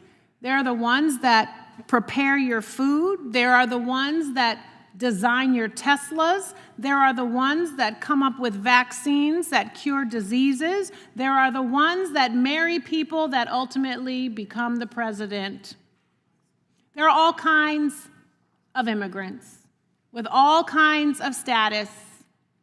So let's not try and lump immigrants into one kind of bucket to push a very perverse narrative about who immigrants are. Let's talk about criminals. Criminals has come up, I guess, and I don't know, like what Democrats think about criminals and Republicans. Well, we can talk about criminals. Let's talk about the ones that stormed the Capitol on January 6th. I have not heard anybody say, round these people up and put them in jail. I have heard people say, give them restitution, give them a job working for ICE, Reparations. give them a bonus. Reparations is what they get. You know, give them a car and a bonus and all of this. And there are so many other kinds of criminals than just those January 6ers. There are white-collar criminals, there are terrorists, there are folks, and not just immigrants, there are folks, Americans, that are involved in trafficking, human trafficking, drug trafficking. And you know what? We have agencies for this. We have DEA, we have ATF, we have Homeland Security. And I'm not talking about ICE. And you know what? This administration, you know what you all have done? You all have stopped the thousands of agents working in those departments. You have stopped them from going after criminals. You have stopped them from pursuing their prosecutorial work to go after people that are trafficking children. And you have put them on ICE detail. Anybody who does that, in my mind, is a criminal. If you are taking folks away from their job trying to stop child trafficking, then you're a criminal. Let's talk about judges. People have come up with these judges. Well, there are judges that are saying no to ICE because of these warehouses, because of these detention facilities. These warehouses that are warehousing 2-month-old babies, pregnant women. What is a 2-month-old baby doing? What kind of high crime is a 2-month-old baby committing? Crying more than 3 seconds? What is that? Why are we doing this? Why are we warehousing babies less than a year old? Pregnant women. Why are we shackling pregnant women, putting them in these warehouses? The judges are saying no. A judge in my district has said no. Because she said that these warehouses, these detention facilities, y'all's ICE are violating the Fifth Amendment. People are dying because of inhumane conditions of confinement. And so what we're saying through these amendments to try to fix this sloppy second bill is have some oversight. Say the thing. We are saying the thing. You want to talk about people being killed? Well, you know what? My colleague didn't add Alex Preddy to the list, Renee Good to the list. Be honest. I really don't understand why no one on the other side of the aisle can be honest about what is happening. A death is a death, regardless if it fits your narrative or not. And you should be demanding oversight over your dollars being misused to create inhumane conditions, which is why I support this amendment. I yield back, Mr. Chair. Gentlelady yields back. The question occurs. Gentleman from Maryland. Mr. Chairman, thank you. Our colleagues want to strike the pose of anti-crime warriors over this legislation, but they are complete bystanders, even enthusiasts when it comes to certain kinds of crime. White-collar crime, the frauds that are sweeping the country today, any of Donald Trump's crimes and any of the crimes committed by the convicted felons, he pardons. Pardoned more than 1,500 felons who attacked and assaulted our police officers, stormed the Capitol of the United States, threatened to assassinate his own vice president, they did, and tried to overthrow a presidential election. And then he pardoned all of them, commuted their sentences, gave them clemency, forgave any fines or restitution that they owed to their victims, including to the United States of America. And we don't hear a peep from them about that kind of crime. We heard about DUI.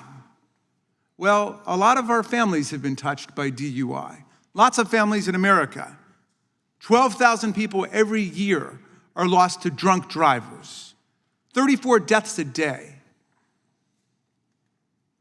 Don't all these families deserve something more than just a rhetorical invocation of DUI in order to pass a terrible anti-immigration bill that everybody knows is going nowhere in the dwindling days of this Congress? Why didn't we have one serious hearing about drunk driving in America and people getting killed every single day? When I was a state senator in Maryland, I advanced legislation which passed to impose a mandatory, compulsory ignition interlock device on the cars of convicted drunk drivers. And yet, what have our colleagues done about that? Nothing. No hearings, no markup, no legislation, but they will use DUI as a way to make an argument for more immigrant bashing in America. We keep hearing fairy tales about the Obama administration, the Biden administration. If the Democrats had their way, they say there'd be 100 million illegal aliens swarming the streets of America. If Democrats had their way, there'd be 1 billion people. The whole world would be here. Well, you know what? Under the Obama administration, more than 3 million people were removed, deported, and repatriated. Under the Biden administration, more than 4 million people were removed, deported, and repatriated from the country. I went back because I remembered a hearing that we had. The Republican chairs of the Oversight and Homeland Committees interviewed the Border Patrol chiefs for each section of the southern border to try to find out what was going on under Biden. Here's what they said. You can go back and listen to the whole hearing or check out the report. The Biden administration made investments to address the spike in undocumented immigration and to control the border. There was no open border. They tried everything they could to get one of them to say there was an open border, and they said, no, there was no open border. There was robust drug interdiction at the border. Gregory Bavino, whom Trump made the commander-at-large of the Border Patrol, was the chief patrol agent for the El Centro sector under President Biden, and he testified about the successful Border Patrol operations he was running, and he discussed applying consequences for those illegally crossing the border and drug traffickers under President Biden. So look, if you want to go off and continue to divide and polarize Americans and demagogue this issue, do it. But stop misstating the historical record when it comes to the administrations of President Biden and President Obama. While America's involved in an illegal, unconstitutional, disastrous war in Iran, taking American lives as well as Iranian lives, they want to replay the best of, the worst of all of their anti-immigrant fantasies, which have turned the vast majority of the country against them, as more than 60% of Americans reject the failed immigration policies of this administration. Tom Paine said when he got over to America in 1774, 2 years before a revolution, that this country, if it lives up to its ideals and values, will be an asylum to humanity. Not an insane asylum, but a place of refuge for people seeking freedom from political and economic and religious and intellectual persecution from all over the world. That's who we are as a country.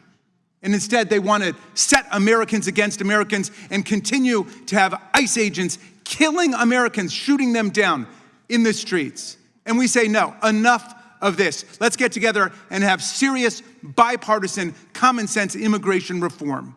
I yield back to you, Mr. Chairman.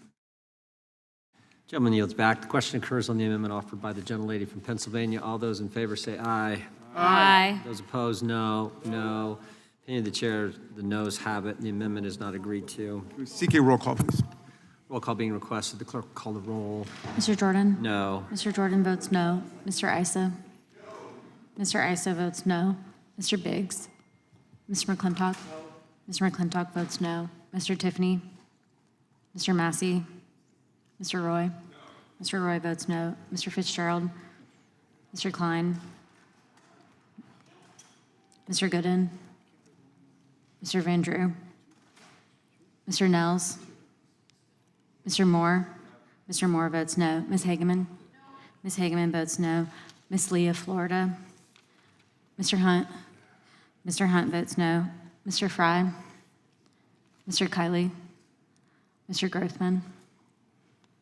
Mr. Knott? Mr. Knott votes no. Mr. Harris? Mr. Harris votes no. Mr. Onder? Mr. Schmidt? Mr. Gill? Mr. Gill votes no. Mr. Baumgardner? Mr. Raskin? Aye. Mr. Raskin votes aye. Mr. Nadler? Aye. Mr. Nadler votes aye. Ms. Lofgren? Ms. Lofgren votes aye. Mr. Cohen? Mr. Johnson? Mr. Liu? Ms. Jayapal? Mr. Correa? Mr. Correa votes aye. Ms. Scanlon? Ms. Scanlon votes aye. Mr. Neguse? Ms. McBath? Ms. Ross? Ms. Ross votes aye. Ms. Ballant? Ms. Ballant votes aye. Mr. Garcia?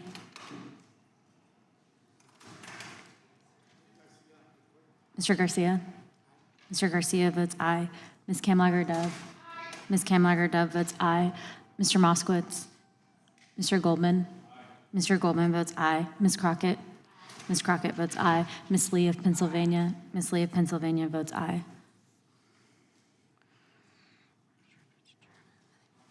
Mr. Fitzgerald, you are not recorded. Mr. Fitzgerald votes no. Mr. Schmidt, you are not recorded.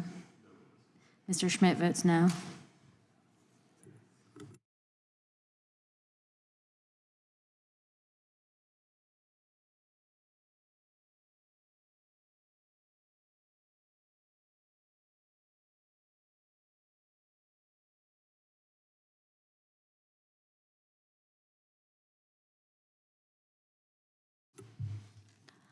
Mr. Baumgardner? Mr. Baumgardner votes no.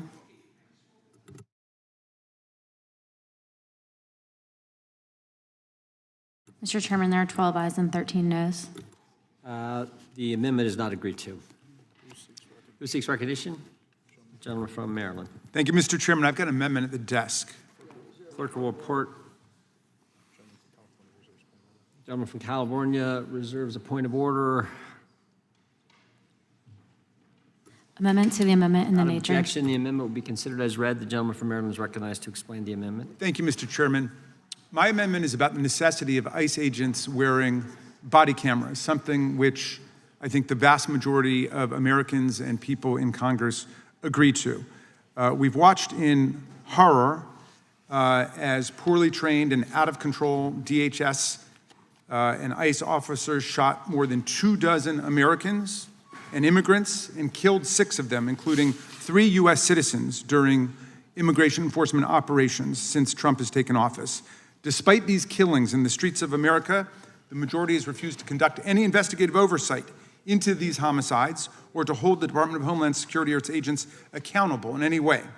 To my knowledge, the majority has not sent a single letter, marked up a single bill, or held a single hearing to try to restrain this violence against innocent people on the streets of America, from Texas to Minneapolis to Maine.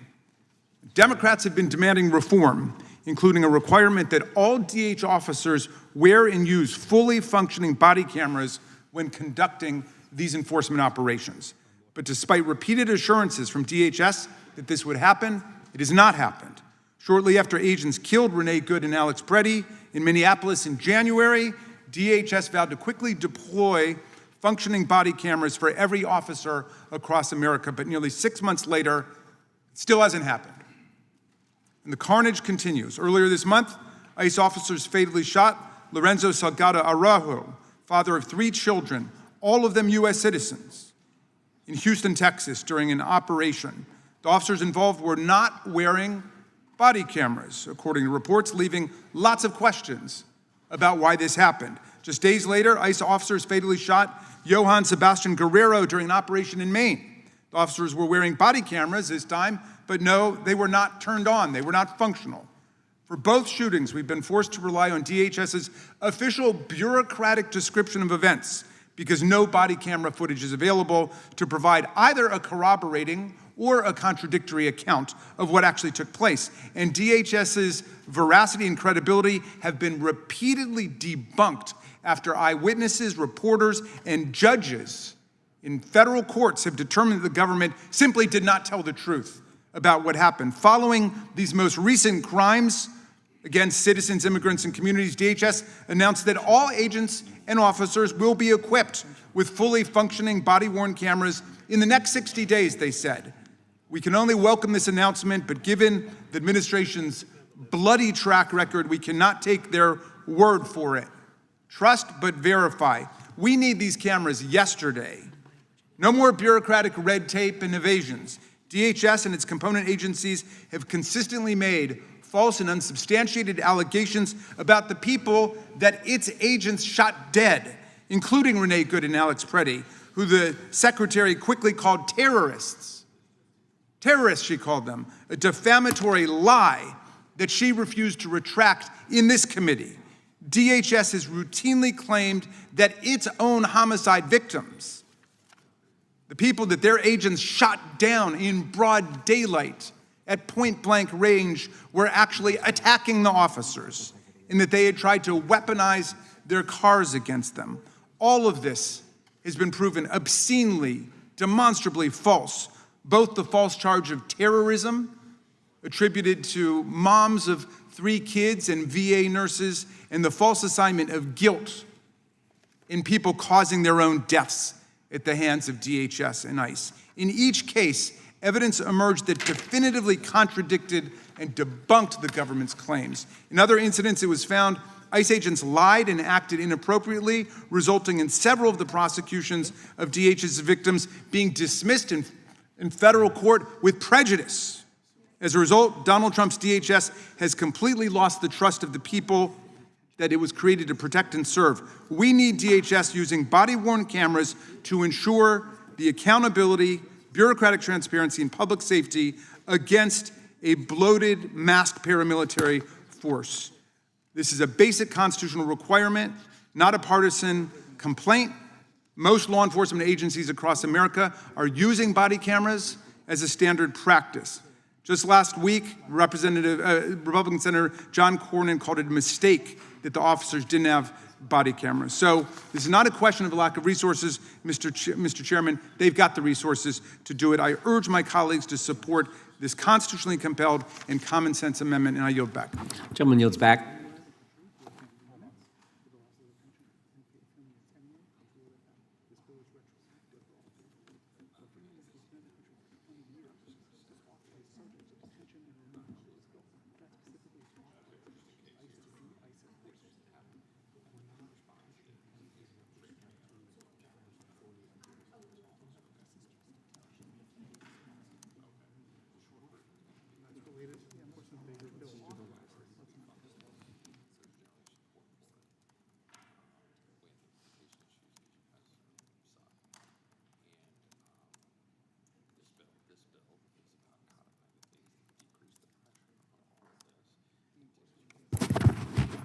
And now we'll have a word from our sponsor.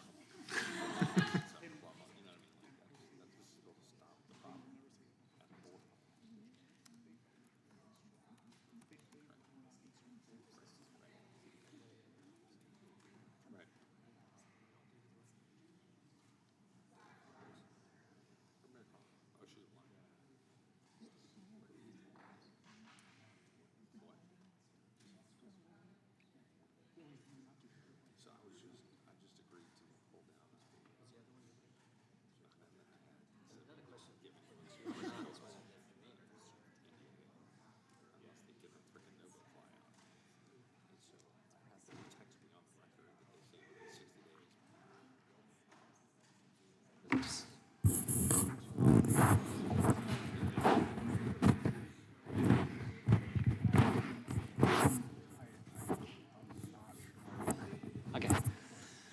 Does the gentleman insist on his point of order? I do, Mr. Chairman. The gentleman is recognized to explain. Mr. Chairman, the gentleman's amendment would introduce material beyond the scope and purpose of the bill before us and therefore violates House Rule 16, Clause 7. I yield back. The gentleman's amendment does not satisfy the subject matter and fundamental purposes test, therefore it is not germane and is out of order.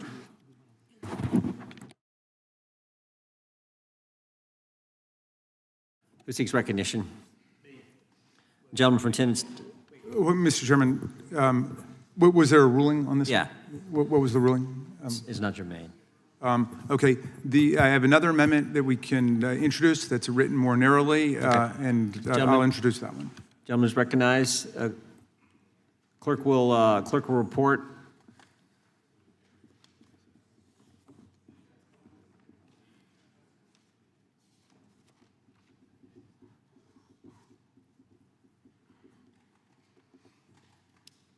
Amendment to the amendment in the nature of Without a objection, the amendment be considered as read. The gentleman is recognized to explain the amendment. Point of order being reserved by the gentleman from California. Gentleman from Maryland is recognized. We're talking about body cameras for ICE agents on the streets of America.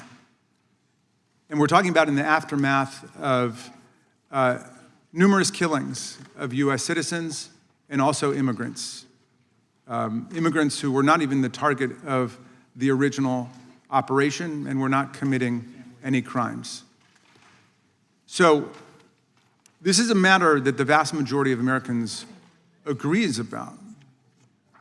These ICE officials should be wearing, these ICE agents should be wearing body cameras the way that the vast majority of local and state police do when they're out on the beat. And ICE has a lot more money than our local police departments. They got billions and billions of dollars to do it. They've got a force of agents larger than the local police departments of Washington, D.C., New York City, Chicago, Los Angeles, Detroit, Houston, all combined. We're talking about a huge police force, and they're going around masked, and they've been killing American citizens as well as immigrants in their work. We need those body cameras, and the administration doesn't disagree. The administration keeps saying, yes, we're going to get to that. And now there's a promise within 60 days. Before that, it was going to be immediately, and so on. Enough. This has to be a matter of law, and everybody should take a position on this and not try to squirm out of it. Do we believe that ICE agents should be able to continue this masked rampage across America without wearing the body cameras that our police officers back home are wearing to great effect? So that's the purpose of this amendment, and I submit it to the judgment of the committee. If you don't like it, vote against it. But if you do like it and you stand with most of the American people, vote for it. I yield back, Mr. Chairman.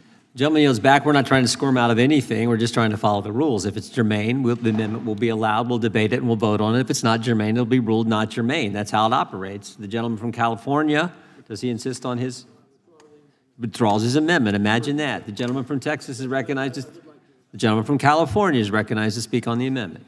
Thank you, Mr. Speaker. The ranking member laments the fatal encounters with ICE officers, and we join him in that.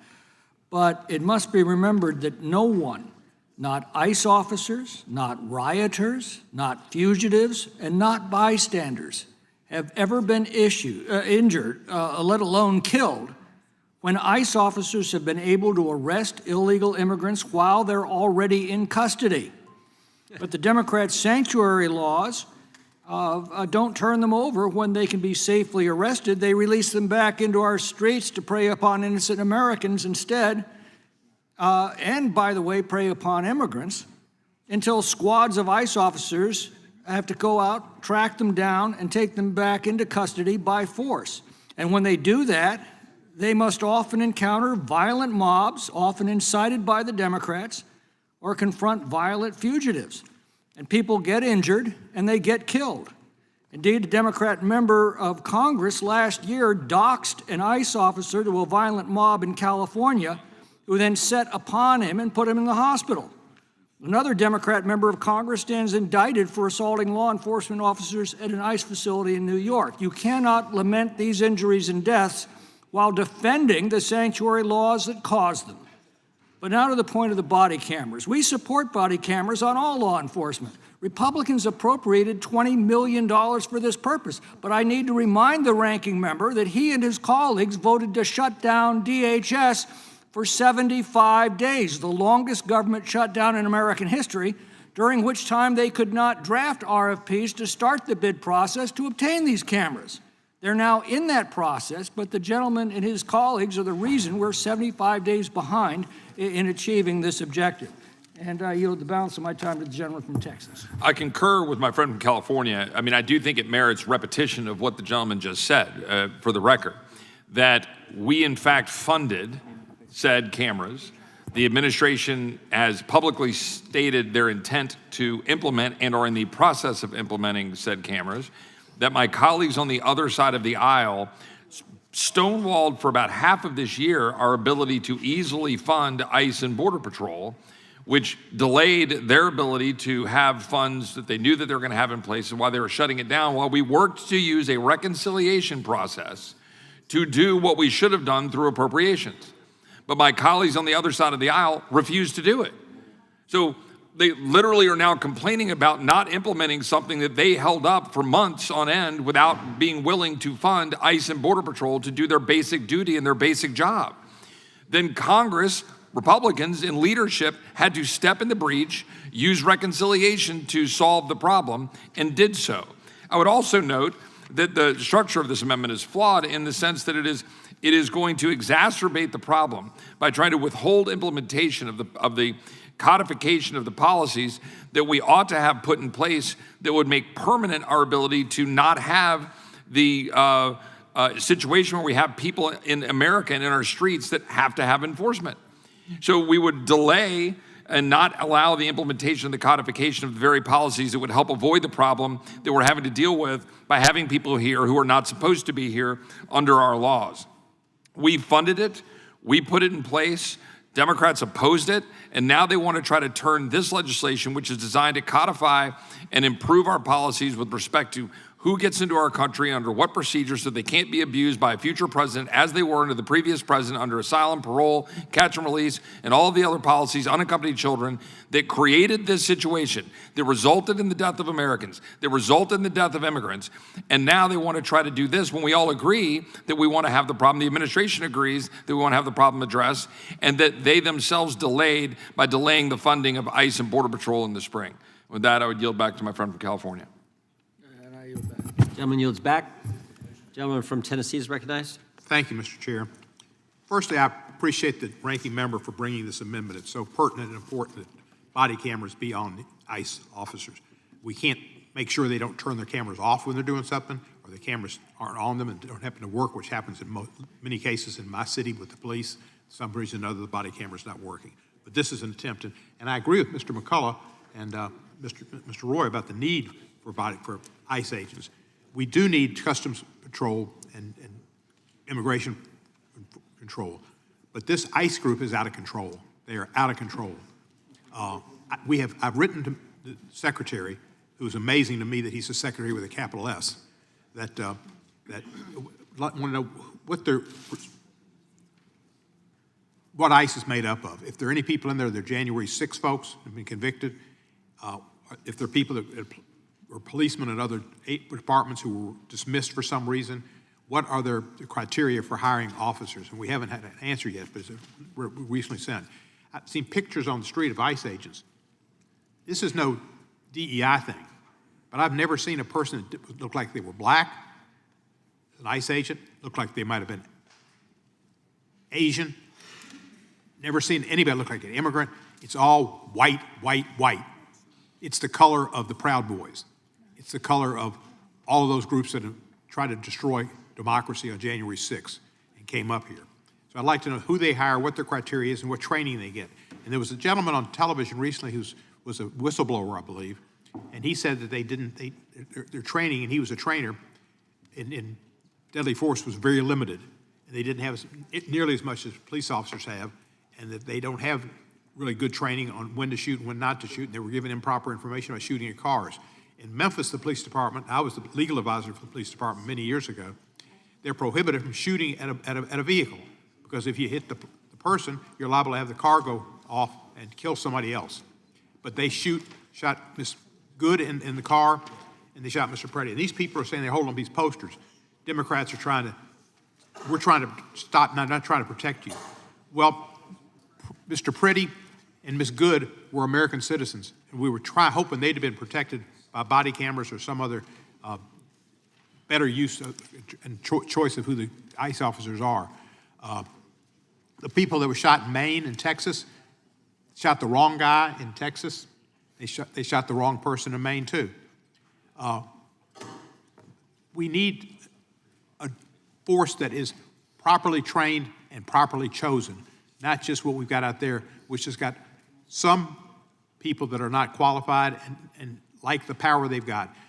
The ones that got up in Minneapolis after they took the weapon that Mr. Good had Mr. Preddy had a right to, licensed in Minneapolis and Minnesota, allows you to carry.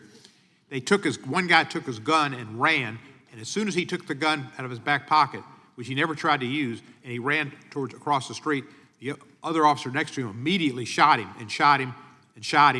and then the other guys got away, turned away, and turned back, and two of them shot him and shot him and shot him. That's wrong. It's murder. There's no question it's murder. And yet they're not cooperating with the Minneapolis Police Department. They need to cooperate with the local law enforcement and find out which of these ICE agents committed murder and don't understand the law. They had no business killing that man. And the same thing goes with Ms. Good. The officer got in the way, and they said sometimes officers get in the way intentionally, to be able to justify shooting. And the gentleman, I think in Maine, was shot 3 times in the face in his car. Shot directly into the car. The man was in front of him. You have to have the rule of law, and you have to have public order. Will the gentleman yield? I yield to the ranking member. Thank you. Our colleagues invite us to believe that sanctuary cities are the cause of ICE agents shooting people in the face, shooting people in the streets of America. Well, let's take a controlled case study. Let's look at what happened in Texas. Texas banned sanctuary cities, but that didn't stop ICE agents from going out in the community and killing Lorenzo Salgado Araujo in Houston a couple weeks ago, when he wasn't even the target of their operation. A father of three with no criminal record, no criminal charges against him, shot down in cold blood by ICE agents who must have not known that Texas had banned sanctuary cities, because they proceeded to completely embarrass the argument of my colleague who claimed that it's sanctuary cities that are at fault for ICE's misbehavior. The gentleman yields back. The gentleman from Texas is recognized. Thank you, Mr. Chairman. The American people elected President Donald J. Trump with a clear mandate that was to secure our border and restore the rule of law, which is exactly what he has done by putting the American citizen first. That's exactly why the Permanent Trump Secure Border Act, and I want to thank my colleague from Texas, Mr. Roy, for doing this common sense immigration enforcement measure so we could codify this into law and to do exactly what the American people asked him to do. Now, for years, we have sat through hearing after hearing in this very room, listening to grieving mothers and fathers describe the unimaginable pain of burying a son or daughter because our border was deliberately left unsecured by the left. We have heard stories of Americans murdered by people who should have never been in this country in the first place. And I'll be damned if I have to listen to the defense of people that have no business being in this country in the first place, murdering other Americans. Sheridan Gorman, Katie Abraham, Chloe Polson, Lincoln Riley, Jocelyn Nungary, Rachel Morin. Their names, say their names. Yet my colleagues on the left continue to oppose the very policies that would have prevented these tragedies. I want to thank my law enforcement officers. I want to thank federal law enforcement officers. I want to thank ICE agents. I want to thank local police officers. I want to thank law enforcement individuals specifically for their desire to put their lives on the line to keep everybody here in this country safe and unharmed. I want to thank them from the bottom of my heart. If I played a drinking game and every time I heard the word white, or white supremacist while watching CNN, watching NBC, or listening to my colleagues on the left talk about white supremacy and white people all day, every day, I would be drunk after an hour and I would die of alcohol poisoning. What are we talking about? This is about protecting every single American, regardless of your race, religion, color, or creed. And I can assure you, as I have said in this room many a day, I've been black for my entire life. I'm not a white supremacist. What I want to do is be safe in my own communities, regardless of what you look like. And that's exactly what my colleague from Texas, Chip Roy, is trying to do here. That's exactly what we have done, secured our borders to ensure that people that have no business in this country harm and arbitrarily murder our children. This is not hard. I thank God every day I'm not a lawyer. I'm just a soldier, just an American. I'm a father, a follower of Christ, and somebody that believes in this great nation and ensuring that we have safety for the future. That's literally all I care about. And that goes for every single red-blooded American, regardless of your race, religion, color, or creed. And with that, I'll yield my time to my colleague from Texas if he has anything to say. I appreciate my friend from Texas. I would note that it merits repetition that my colleagues literally voted against funding the very thing and implementing the very thing by delaying ICE and Border Patrol funding for 4 months. That's no small thing. We were sitting there in February and ICE and Border Patrol funding was entirely shut down and blocked by my colleagues on the other side of the aisle. And we had to save it by backdooring into something that is not the typical use of reconciliation in order to fund the very operations of government that would carry out the implementation of the thing my colleagues are raising. With that, I yield back to my friend from Texas. Will the gentleman yield? Time belongs here. Gentleman from Texas. Sure, I yield. Thank you. Was $175 billion, I think it was, that wasn't enough to pay for the body cameras, Mr. Roy? They're funded. I mean, they were funded by the OBB. You guys blocked implementation of ICE and Border Patrol having funding to be able to carry out their operations. So it's OBB, it's not the most recent reconciliation. The dollars that were put in place to be able to get cameras put in place, that funding has been put forth by us in this administration. The problem is you guys blocked ICE and Border Patrol being able to operationalize for 4 months. You stopped them from being funded. Wait, are you talking about OBB or are you talking about the second reconciliation? The second reconciliation package literally just funded the operations of ICE and Border Patrol because you all wouldn't. Okay. That's what we did. Right. Well, I understand. And the You shut them down. We had to first reopen reconciliation bill had put how much money into the Department of Homeland Security? Money that's there for the cameras that are being implemented. $175 billion. The cameras are being implemented. And that was not enough to pay for the cameras. And the issue here is it's not They are just funded. whether there's funding for it, but whether it's required. And why would you not want the ICE agents enforcing our immigration laws to be required to wear body cameras so that they can be held accountable for the work that they're doing? What is the argument against it? The time of the gentleman from Texas, Thank you. this gentleman from Texas, has expired. And the chair now recognizes the gentlelady from Pennsylvania, Ms. Scanlon. Thank you. I just wanted to interject some revisions to the revisionist history we're getting here. So first off, we heard that the reason people were killed in the last 2 weeks in Houston and in Maine was because there'd been rioting and criminals and sanctuary cities. But I think we do need to recall the fact that there were no riots taking place, that neither of these people were criminals. In fact, they were family men driving to work, and neither of them was the target of enforcement.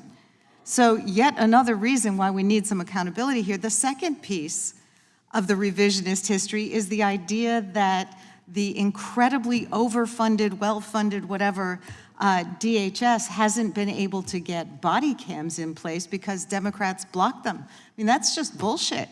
I mean, the reason Democrats refused to allow additional funding for DHS and ICE was because we were demanding that there be guardrails put around their conduct after they killed 2 U.S. citizens in Minnesota in January.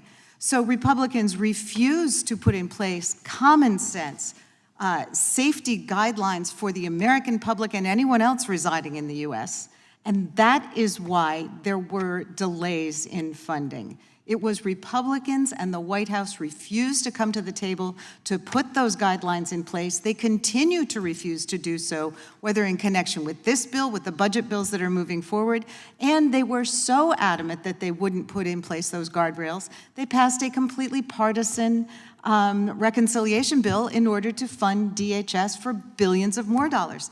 And then finally, I mean, if we're going to talk about hypocrisy here, how about the hypocrisy of endorsing and consorting with people who are here, the Tate brothers, Andrew and Tristan Tate, who were here on the Hill this past week, hanging out with some of our members here who were just so adamant that their highest duty is to protect Americans from things like rape and sex trafficking and human trafficking when they are openly hanging out with people who not only have been charged with that, but are now in U.S. custody for those crimes. So, you know, if you're going to be all in there for, you support body cams, you support expelling criminals, you support all measures to take, you know, to prevent sex trafficking and rape and human trafficking, let's have a little consistency. Would the lady yield? I'll yield to the gentleman from Tennessee. Thank you. Would you go a little further on what the guardrails were that held up the passage of the budget with the DHS and what the Democrats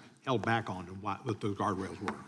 I mean, a large part of it was making sure there was proper training, that there were warrants in place before homes were broken into. I think body cams were some of it. There was also a requirement that these agents not be masked and that they be, in fact, identifiable as federal agents. But none of those things have been enacted, and I would defer to the chairman or someone else who might have a more top-of-mind list of recollection of the very short list. Those were common sense things. Not that they can't wear a mask. Policemen don't wear masks in the city. Well, they're masked. these were elements that every other law enforcement agency in the country is held to, because they are things that do keep all of our population safe. So we were trying to protect the public. The sign they got up about 2 years or 2 months or 60 days or whatever it is, not defending the public out there. We were trying to defend the public from officers who weren't properly trained and uniformed. Not properly trained, not properly uniformed, and we were trying to do this with the very real evidence of what happens when you don't have those guardrails in place. Citizens die, citizens' homes are invaded, people are detained without probable cause, et cetera. The officer from Maine Yes. shot the man and killed him. His wife said he was throwing hot water at her when she was pregnant, holding her baby. Said he tried to, daughter said she came in one time and he had a gun to his head. There were several other incidents that were reported, and he was hired as an ICE agent. He was on the edge, on the edge. He was a racist, he had racist beliefs and violent tendencies, as his ex-wife said. They hired him. He was perfect for ICE. I yield back. Thank you, and I would yield to the gentleman from New York. Well, Mr. Roy said we want to do oversight earlier. I've heard rumblings that that officer still has not had his background check completed. So if you want to do oversight, let's send a letter to the Department of Homeland Security and ask whether that officer who killed the gentleman in Maine had his background check completed before he was hired. Thank you, and I would yield back. The gentlelady's time has expired. The gentleman from New Jersey is recognized. So just a couple quickies here. One, masks. First of all, I do believe in body cams. We all do. We're going to have them. It's kind of a moot point. We've already said it's going to be. But masks. Masks are needed because, unfortunately, this has been made a political argument, and we have people on the other side of the aisle that are continually defending criminal, illegal aliens, period. And agents have been told over and over again, we're going to get you, we're going to get your family, we're going to get anybody that's related to you or friends with you, and we're going to hurt you or kill you. And there's tons of testimony to back that up. So there's a reason there are masks. It is different, unfortunately, than regular police officers or normally what you would find. Second thing is, we are also forgetting, I like to get back to the basics, thousands and thousands of felons, murderers, drug dealers, rapists, child abusers, the list goes on and on. I mean, have done horrific things, have been caught since we've put this system in place and since ICE is there. If ICE wasn't there, we would go back to the old days. And that is what I want to refresh everybody's memory. Why are we here? Why do we need this legislation? Why are we having this debate? Why does this discussion exist? Because we are preventing a clear and present danger to American citizens and legal American immigrants who came here. And then finally, when we think about the people that are here and we think about why they're here, immigration is good. Somebody said before they keep mixing illegal felon immigrants and they just say immigrants. Immigrants are good. We love immigrants. I'm going to say it over and over again. But the bottom line is, again, this legislation addresses what we've abused. We've abused our parole system and gone around Congress and are doing much more and allowing people in that never should have been in. Asylum, we were letting people in at all different points of our borders that were coming in, many of whom were criminals and were responsible for horrendous illegal activity, catch and release. What was going on under the last administration. We are doing all this. We are where we are because of what the horrible policies were in the last administration. So, in those days, we were catching people, didn't matter what they were or what they did or if they're criminal or not, and pretty much we're releasing, and we have the proof of it, releasing criminals back into the American public, which is why all the horrible things happen. Let's not do this in a vacuum. Let's understand why this legislation is here. Let's understand why we are here and what the American people demanded. They want us to be humane. They want us to be decent. When we're detaining people, they want us to do it the right way, and we are. But we also should not endanger our law enforcement who are trying to do their job. And finally, contrary to what some people said on the other side, in most cases where there is a problem, it is because, with ICE, because they're given responsibilities that they shouldn't even have to have. There should be cooperation among county law enforcement, state law enforcement, local law enforcement, and ICE. And in those cases, it works out well. And in most areas where that's done that way, it works out well and we don't have these problems. The problem is when you're not cooperating with ICE at all and they've got to go into the streets and pick up people, other folks get scooped up. That's not their fault, and it's not the fault, quite frankly, of Republicans. It's the fault of sanctuary cities, states, and communities that won't cooperate. And by the way, Chairman, it's not germane completely to this discussion, just hot off the news in case people haven't heard, now the governor of my state of New Jersey admits they've found at least 70,000 illegals who were on the election rolls. The governor just admitted today, 70,000. Are you kidding me? I think that was the number. I'd have to look. 7,000? Okay. Still bad. No, that's funny. 7,000 are bad. I just heard it.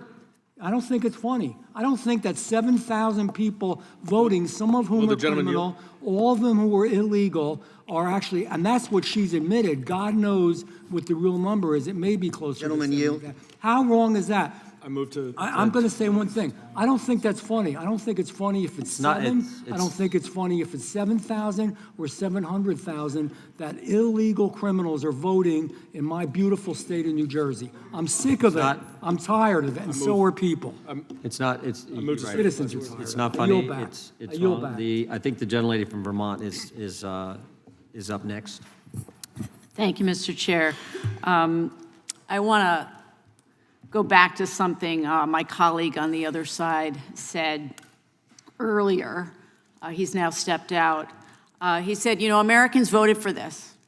So he said, Americans wanted this. And I just want to be clear that I, unlike many of my colleagues on the other side of the aisle, will admit that President Trump did win this election. And part of what he ran on was about going after the worst of the worst. Hundreds of times he said that in gatherings with his supporters. We're going to go after the worst of the worst. We're going to go after the criminals. We're going to go after the racists. We're going to go after the drug dealers. Americans actually do not support where we are right now because he actually is not going after the worst of the worst, and all the data points show that. But I just want to level set here so that we can see what we're talking about in terms of the supersizing of the ICE budget. Because you can look at all of the years that are leading up from 2017 till today. And the dark orange is where the ICE budget has been. And then you see this incredible increase in the budget under the One Big Beautiful Bill, which I've noticed they've stopped calling that because they know it's incredibly unpopular right now. But this is what we're talking about. This now, they have created the largest law enforcement agency in the country by far. So if you combined law enforcement in New York, Chicago, Los Angeles, Houston, Washington, D.C., Las Vegas, and Dallas, you would then have the amount of officers that are being hired and deployed through ICE.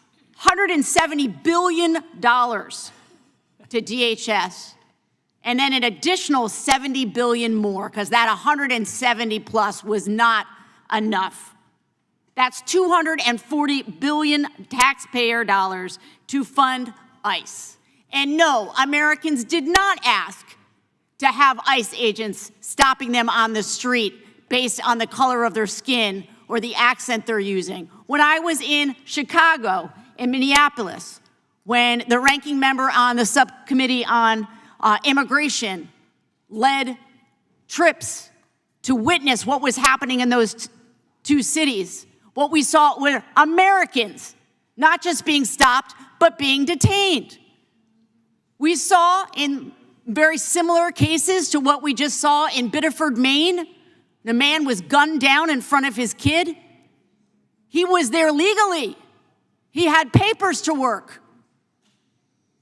And so it is so hard to sit in this committee because it is this incredible brainwashing that has been done to the American people, saying, don't worry, trust us with the dollars, trust us with what ICE is doing, even though we can't still seem to get body cameras. We got people with masks. We got people who are not identified. You got people chasing after you in unmarked cars. Of course you're going to be scared. Of course you're not going to know exactly what to do. And so, no, the American people did not ask for this. And so right now, the polling for President Trump in terms of approval on the way that he's handling immigration sits at about 37%. Meanwhile, 80% of Americans consider immigration a net positive. So 2/3 of the people have seen more than enough of what is being done in our name with our taxpayer dollars. And there is not majority support, far from it, for what ICE is perpetrating against innocent people across this country. It would be a very different conversation if, in fact, this president and ICE were going after the so-called worst of the worst, but we're not seeing it, and that's why the people of Biddeford, Maine, stood up this week when this tragic killing happened and said, we are good people, he was a good man going to work, and this never should have happened. And I know the ranking member would like to jump in here. Thank you, Ms. Ballant. The distinguished gentleman from New Jersey said that he supports body cameras. We all do, and we're going to get them. Therefore, everybody should be voting for this amendment, seriously, to hold the executive branch to account. Then he says, though, that ICE agents uniquely need to wear masks, whereas our police officers don't, because they're somehow in more hazardous duty than the police officers who are out there every day going after real criminals and not innocent people. You know, when El Chapo and Maduro were apprehended by federal agents, those agents were not wearing masks. And so the gentleman basically invites us to be more afraid of concerned U.S. citizens like Renee Good and Alex Preddy than we are of El Chapo and international narco traffickers. I go back. Gentleman yields back. The question occurs. I move to strike the last word. Gentlelady from House. Mr. Jordan. I think it's gentlelady. Mr. Chairman. On the amendment? You've been recognized? Have I spoken on this amendment? Okay, I didn't think so. Gentleman's recognized. Hard to keep track. I think it merits a return to what we're talking about here. We're talking about codifying the policies that have led to a 94% drop of what we're dealing with at the border. Daily border encounters have plunged 94% since President Trump took office. The reason for that is because of policies that are now consistent with our laws with respect to asylum, with respect to parole, with respect to catch and release, et cetera. And we're trying to codify this to ensure that we can adhere to those policies so that we no longer have the abuses of the previous administration. I would like to enter into the record a document here with 42 pages of individual news accounts of people that have been murdered, raped, otherwise assaulted or harmed by the people who were released into the United States of America through the abuse of parole, through the abuse of asylum, through flawed catch and relief policies, through the abuse of the unaccompanied alien children that allowed cartels to use these children to harm them and to harm Americans. And I could, if I wanted to, under the rules of the committee, I could under the rules of the committee, instead of burning 5 minutes of time, I could just sit here and enter each one of these articles, one by one. We could just sit here. I'm not going to do that, but I'll use this time to highlight a few.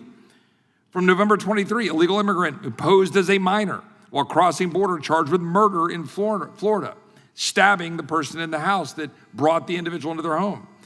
Number 2, Afghan allegedly molested 12-year-old and 14-year-old boys at Fort McCoy. A 20-year-old Afghan refugee that sexually abused a 12-year-old and 14-year-old immigrant sitting at the base where Democrats thought it was okay to have them all cohabitating. September 21, Afghan pleads not guilty to strangling wife on Wisconsin military base. That's the article, but it went on to be prosecuted and dealt with. March 2022, the Biden administration released a suspected terrorist into the United States after he illegally crossed the border. March 22, Biden's DHS released a illegal alien on terrorism watch list. Illegal aliens released in the United States by Biden's DHS linked to robbery gang in its sanctuary state of New York. Illegal MS-13 gang member accused of murdering 20-year-old Kayla Hamilton. Illegal alien freed into the United States by Biden DHS, now wanted for drug trafficking in Brazil. Illegal alien charged with raping teen girl released into the United States by Biden's Department of Homeland Security. Migrant arrested charged with capital murder and death of another migrant. Illegal alien freed into the United States by Biden's HHS denied bail for allegedly raping and murdering 11-year-old girl. Just stop on each one of these headlines, and every single one of them are about releases by the Biden administration, flouting and using loopholes in the laws that we are seeking to codify, to tighten.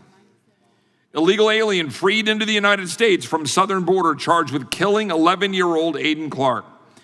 Peruvian illegal immigrant's alleged murder victim is U.S. citizen.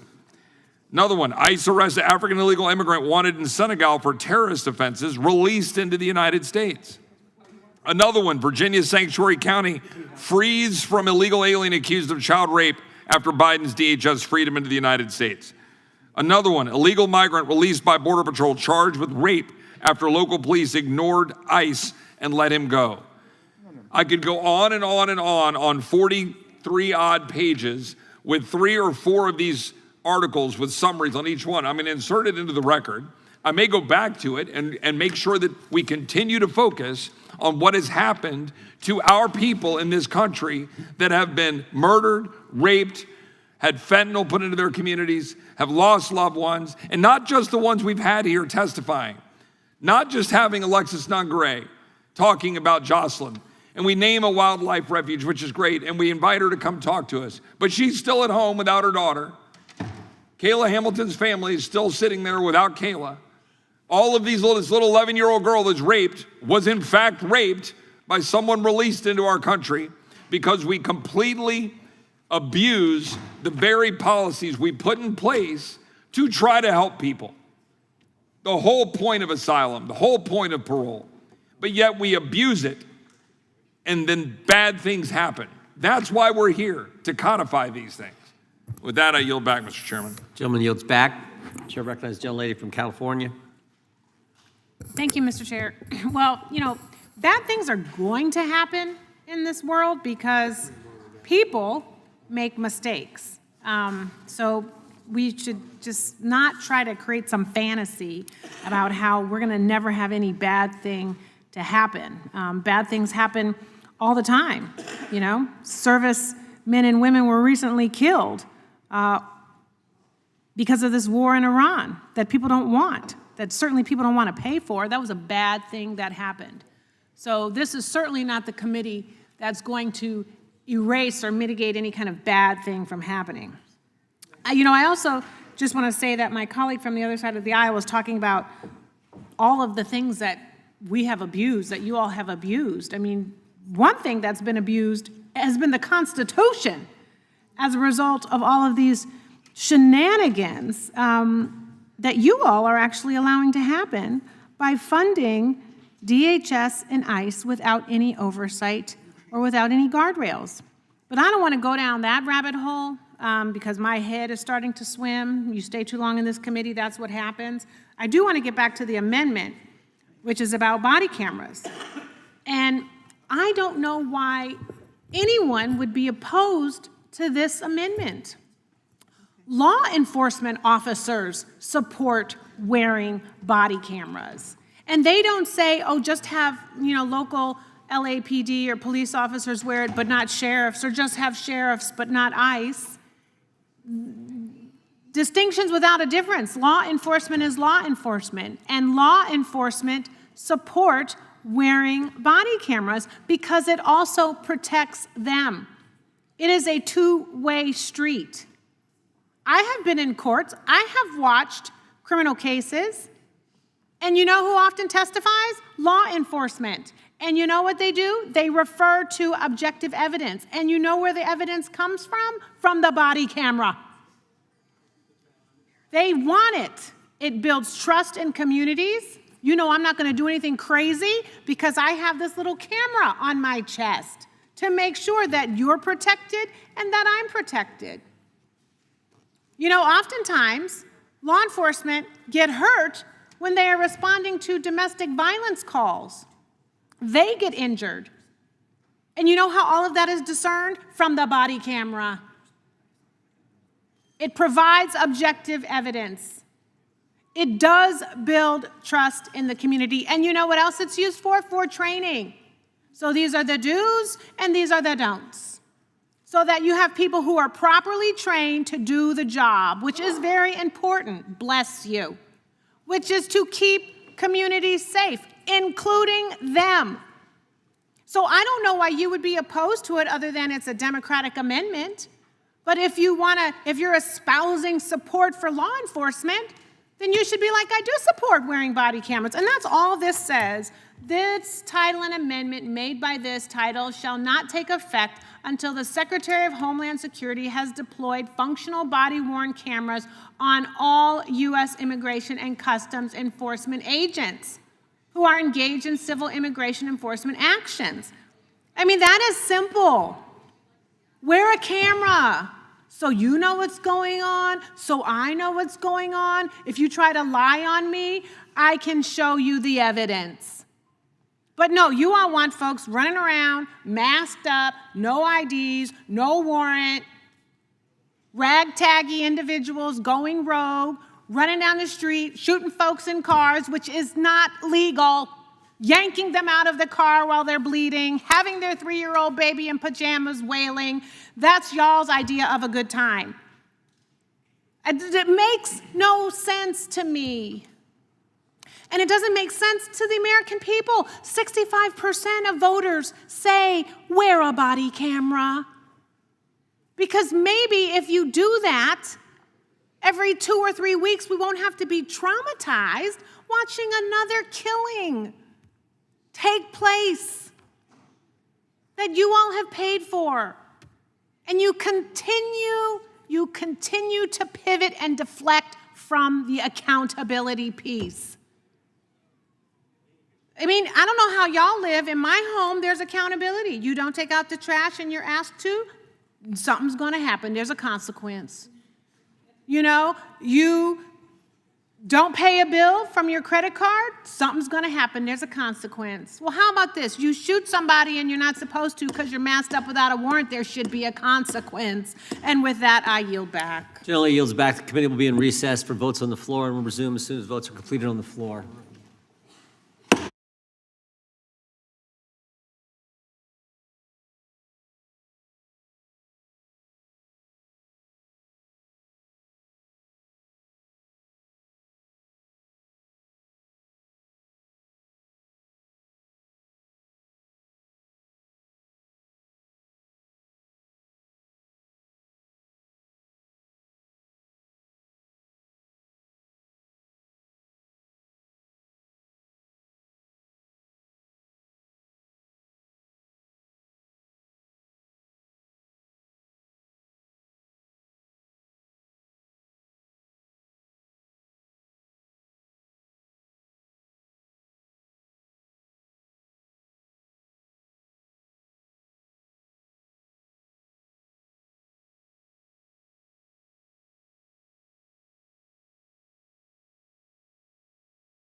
Committee will come to order. The question in front of the committee is on the amendment offered by the gentlelady from Pennsylvania, if I remember correctly. Is that? No, Mr. Raskin. Mr. Raskin, the gentleman from Maryland, close enough to Pennsylvania to be confused maybe. All those in favor say aye. Aye. Those opposed, no? No, the noes definitely had that one. Definitely had that I one. need a recorded vote on that one, Mr. Chairman. Recorded vote being requested. Clerk call the roll on the amendment by the gentleman from Maryland. Mr. Jordan? No. Mr. Jordan votes no. Mr. Issa? Mr. Biggs? Mr. McClintock? Mr. Tiffany? Mr. Massey? Mr. Roy? Mr. Roy votes no. Mr. Fitzgerald? Mr. Klein? Mr. Gooden? Mr. Van Drew? Mr. Van Drew votes no. Mr. Nels? Mr. Moore? Mr. Moore votes no. Ms. Hageman? Ms. Leah Florida? Mr. Hunt? Mr. Fry? Mr. Kiley? Mr. Grothman? Mr. Knott? Mr. Harris? Mr. Harris votes no. Mr. Onder? Mr. Schmidt? Mr. Gill? Mr. Baumgardner? Mr. Raskin? Mr. Raskin votes aye. Mr. Nadler? Ms. Lofgren? Ms. Lofgren votes aye. Mr. Cohen? Mr. Johnson? Mr. Johnson votes aye. Mr. Liu? Ms. Jayapal? Ms. Jayapal votes aye. Mr. Correa? Ms. Scanlon? Ms. Scanlon votes aye. Mr. Neguse? Ms. McBath? Ms. McBath votes aye. Ms. Ross? Ms. Ross votes aye. Ms. Ballant? Ms. Ballant votes aye. Mr. Garcia? Ms. Kamlager-Dove? Ms. Kamlager-Dove votes aye. Mr. Moskowitz? Mr. Goldman? Ms. Crockett? Ms. Lee of Pennsylvania? Ms. Lee of Pennsylvania votes aye. Mr. Onder? Mr. Onder votes no. Mr. Gill, you're not recorded. Mr. Gill votes no. Mr. Schmidt? Mr. Schmidt votes no.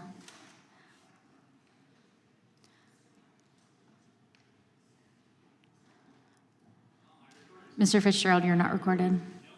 Mr. Fitzgerald votes no. Mr. Gooden? Mr. Gooden votes no.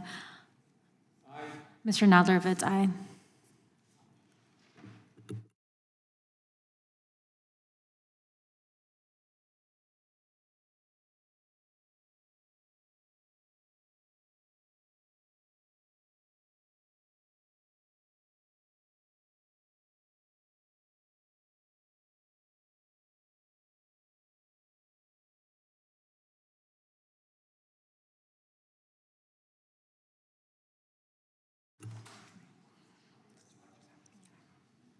Mr. Klein? Mr. Klein votes no.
Mr. McClintock votes no.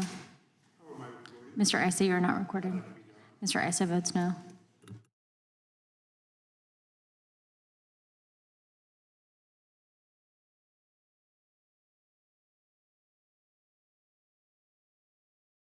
Mr. Cohen, you are not recorded.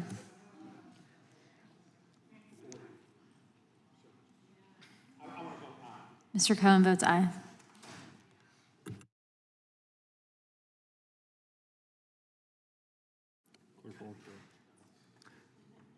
The clerk will report. Mr. Chairman, there are 12 ayes and 13 noes. The noes have it, and the amendment is not agreed to. Who seeks recognition? The gentlelady from North Carolina.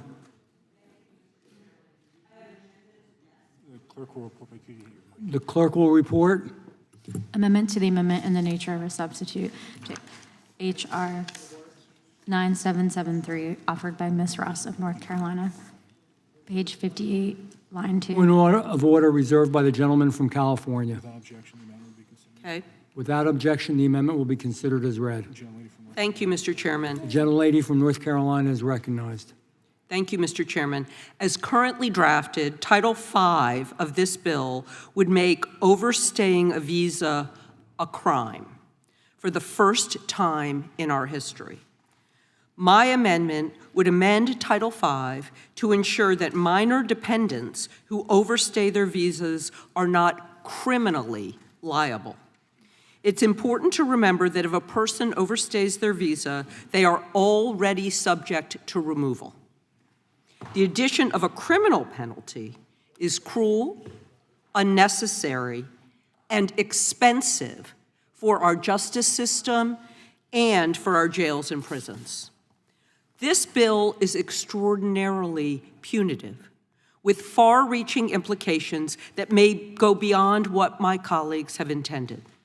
Unless they want to make the following current immigration law a crime, punishable up to 6 months in prison and a fine of up to $1,000 for overstaying a visa. This bill has no exceptions or flexibility when it comes to overstaying a non-immigrant visa, and there are no exceptions based on age or dependent status.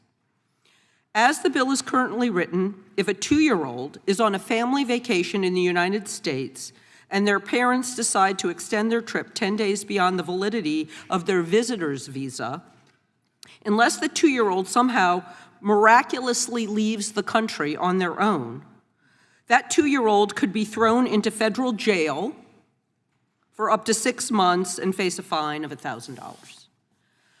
I certainly hope that this was simply an oversight. Surely all of my colleagues agree that we shouldn't be prosecuting children for something that is beyond their control. If that's the case, we should have no problem passing this amendment. Minors should not be imprisoned for overstaying their visa, something they have no control over. So if we care about protecting children, saving money, we should remove that as a possibility right now with this amendment. Our immigration system needs reforms, and we are absolutely interested in bold ideas to fix it. But as currently drafted, this bill isn't one of them. It's not the kind of policy that I can support and that the American people can support, and I yield back. The gentlelady yields back. Who seeks recognition? The gentleman from Texas. Under current law, when you're coming here and re-enter, that's a crime, right? A crime that comes with a possibility of penalties, and we don't make exceptions based on age or circumstance and so forth. The fact is, we're going through the motions here to try to find every way possible to stand with those who don't want to follow our laws. Overstaying visas is one of the primary ways that bad actors come to the United States and endanger the people here. 9/11 being the most notorious example, but there are literally tens of thousands of other examples. And this would simply change that. Prosecutorial discretion is a thing. When I was a prosecutor, and as the gentlelady knows, and those that are learned in the law, that many prosecutors here, you have to use discretion. I think, I had to prosecute felons in possessions of weapons, which, by the way, is now being constitutionally challenged, as we all know, in the Supreme Court, and we'll see what the court does on that. Raises interesting questions. But, there was a woman that was, she had a weapon. She was a felon, but she was trying to get her life in order, and she was trying to protect herself against some of the bad actors that she had formerly affiliated with, and I didn't pursue it. I didn't think it was appropriate. I looked at the totality of the circumstances and made a decision not to. There are times that's how you deploy prosecutorial discretion. And, at the end of the day, we've got, as I said, existing examples where we don't draw an exclusion or an exception for every category of person, but without question, we have got to have policies in place that make it much stricter when you overstay your visa. This is every bit as pernicious as those who are, in fact, in many ways, much more so than those who are, using the cartel coyote system to come across the Rio Grande or even coming to our borders and claiming asylum, and the administration allows release under, I think, faulty interpretations of asylum or lack of full, vetting and then, releasing and so forth under Flores, all the things we're addressing in this bill. But managing and dealing with the overstays is one of the most critical functions. And again, this legislation is designed to deal with the question of when people are getting here. It's border security, both in the sense of we had pieces that were dealing in the original bill with wall and with all of the things of managing flow at the border. But this has everything to do with how people get here and under what circumstances they get here and how they can apply for asylum, how parole is applied, or in this case, hey, we granted you the ability to be here on a visa, but then you stick around. Stop doing that. And, our current system is not adequately stopping people from overstaying their visas with sufficient penalty. I believe prosecutorial discretion takes care of this. As I noted before, we have, again, if you come in here and you're guilty of reentry, children would be in the same category. I'm unaware of anybody where we're going to be going after a 2-year-old or a 6-year-old with respect to prosecutorial discretion. I just don't think we have to, constrict every single application of the law. I yield back. Gentleman yields back. Who seeks recognition? The gentleman, the ranking member. Thank you very much, Mr. Chairman. I just want to speak strongly in favor of Ms. Ross's amendment.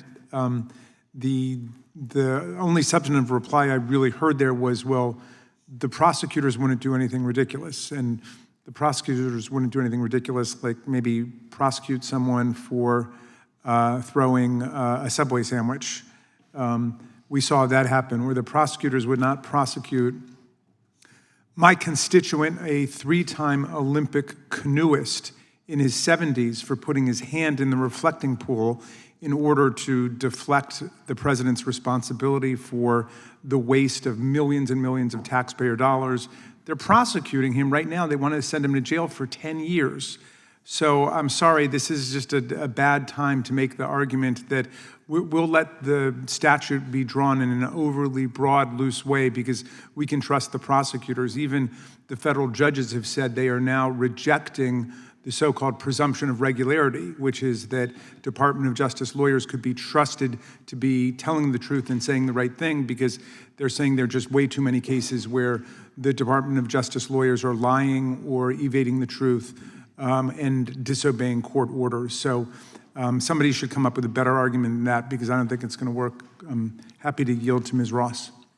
Absolutely. And these minors don't always have the ability to leave the country even if they wanted to leave the country because they're with their parents. The other thing that this provision, it's so overbroad and punitive, doesn't take account of is people who have been here illegally, are on visas, and may have to wait a little bit longer to go through the process because this administration doesn't want to help them get whatever the next thing is. So just say you're a minor and you decide you want to get, and your visa's about to expire, but then you want to get a visa, an educational visa. If you stay for more than 10 days, you're a criminal. even if your educational visa has been delayed by 2 weeks. This is overbroad, it's punitive, it's ridiculous, and it's, frankly, a waste of prosecutors' time to deal with this. And so to not understand that this goes too far, that this absolutely, these are not people who came here illegally. These are people who came here legally. And to not understand, what if somebody gets sick and they have to be in the hospital? A kid gets sick and has to be in the hospital for 2 weeks. They're automatically a criminal under this law. Ms. Ross, There can is I just something wrong. pursue that point with you for a second? Yes, and please reclaim your time. The gentleman reclaims his time. I'm reclaiming my time in order to ask you a question, Ms. Ross, about this. Just to be clear, everybody, regardless of age, whose visa is up, is civilly removable from the country. 100%. This is about criminal liability. So it's about stigmatizing someone as being a criminal and putting a young person in a facility, theoretically, where they could be in real danger. And we're talking about people who are here lawfully, and now we're talking about children.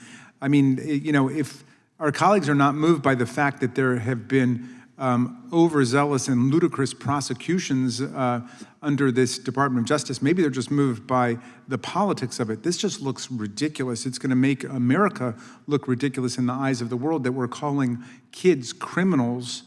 It's going to be another kid in a bunny hat situation for you guys. Well, I just think we shouldn't go down this road, and I wanted to yield to the gentlelady from California. I think she also had something to say here. So agree in supporting this. And as I'm thinking, there were some hearings ago when we actually were talking about legislation to cut federal funding. So you want to cut the courts, you want to cut funding going to the courts, you're going to have these federal charges. These are courthouses that are already under-resourced and overwhelmed. We are throwing more things on their calendar because we are trying to, you all are trying to pass these preposterous pieces of legislation that only do more harm to the court system. And they're going to add to that by detaining kids. Now maybe, and I love it, the colleague from Texas said, I don't think you need to be so prescriptive, but actually we do have to be prescriptive because prosecutorial discretion is all about the discretion that someone has.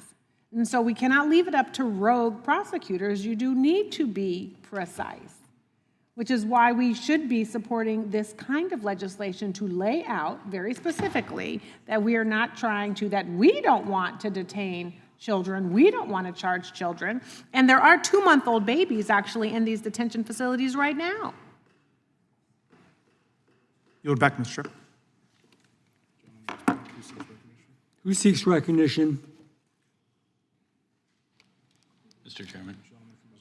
The gentleman from Missouri. Thank you, Mr. Chairman, to speak against the amendment. Mr. Chairman, this is no time to be watering down the visa overstay part of this very important bill. In fact, I believe this is one of the most important parts of this bill. You know, prior to the Biden open border policies, the majority of the illegal aliens in our country were visa overstayers, including at least several of the September 11, 2001 hijackers, including Mohammed Sabre Soliman, who was the Boulder, Colorado terrorist who yelled "Free Palestine" and threw ignited Molotov cocktails on... Would the gentleman yield? Let me finish and then I'll yield.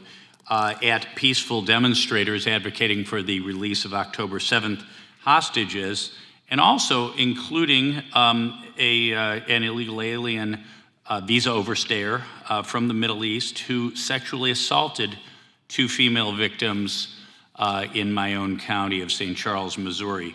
So I think this is a very important part of the legislation before us today, and I do not believe we should be watering it down.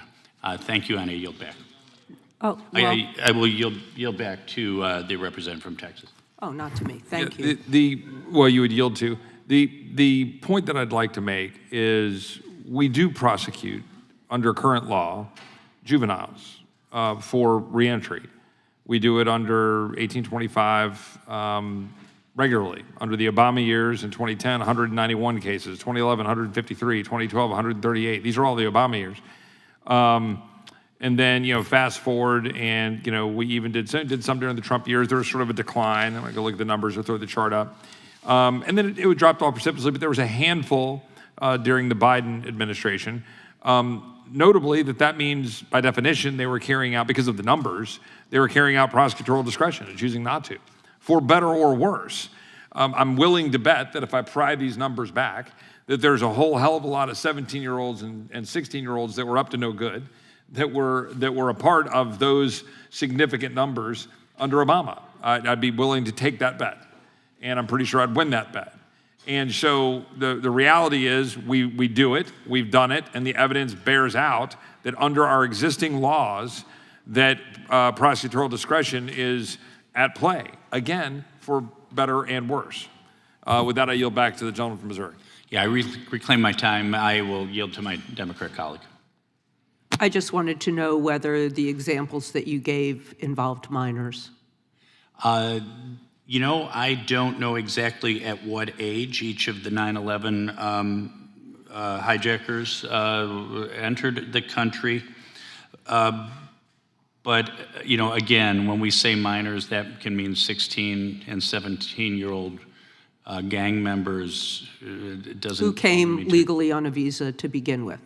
And overstayed, and then committed, some of them committed illegal acts in our country, which is what brings them to the attention of law enforcement and gets them in ICE detention unless they're in a sanctuary city. Well, this isn't about that. This is about automatically making them a criminal before they've done anything, before they've committed.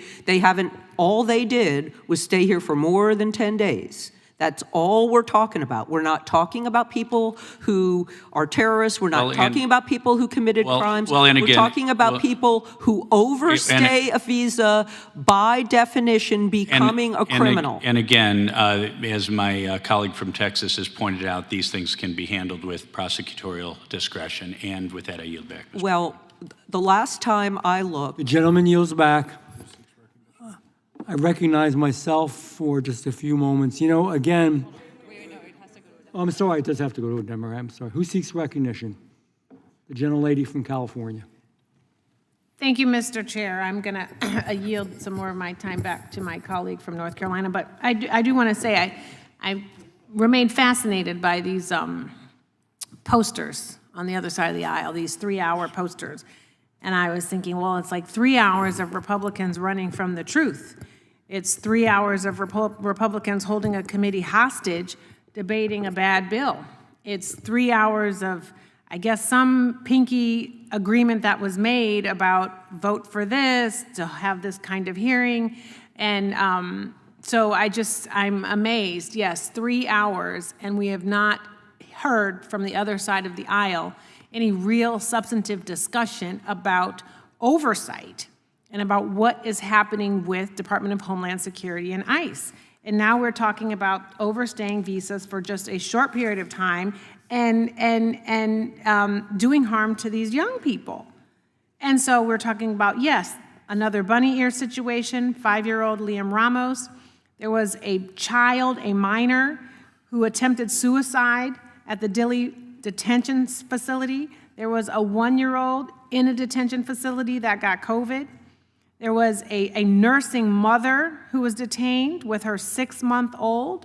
There was another 6-month-old child being put in harm's way because of these grotesque practices. And the average time that these young people are in these facilities is almost 2 months. Almost 2 months. I mean, we're supposed to be a free world here, one of the richest, most resourced. And this is what we're doing to children. And not minors like at the 16, 17, 18-year-old mark. Children less than 10, less than 5. I could get into a whole thing about, like, people we know who could have been deported but weren't, who've overstayed their visas, you know, but I'm not going to get into it. But there's a ton of them. So it really isn't about anyone that overstays their visa. It's about profiling certain folks in our community who may have overstayed their visa and not even really knowing if they have, but picking them up. You know, that's what they do out in these streets, you know. They say, well, there's a 50% chance that this person might have overstayed their visa, might have strange immigration status, might have a weapon. I'm just going to roll the dice, pick them up and see. And that is not how we should be implementing law enforcement. So I'd like to yield the rest of my time to my colleague from North Carolina. So I just want the gentleman from Texas to know that I'm not applying this to everybody. I'm a lawyer. I actually believe in narrowly tailoring laws to the actual problem. That is what this amendment does. You are talking about giving prosecutorial discretion to an administration that has been admonished by judges of all political stripes for how they use their prosecutorial powers. And we're seeing things that we rarely see. Grand juries refusing to indict. What happened to the expression, you can indict a ham sandwich? Grand juries are seeing prosecutorial malpractice. And you're asking us to take an overbroad law and trust the people who have abused the law? There is something very seriously wrong with that picture. This is the Judiciary Committee. Rarely does it act like the Judiciary Committee. It mostly acts like a three-ring circus of a bunch of posers.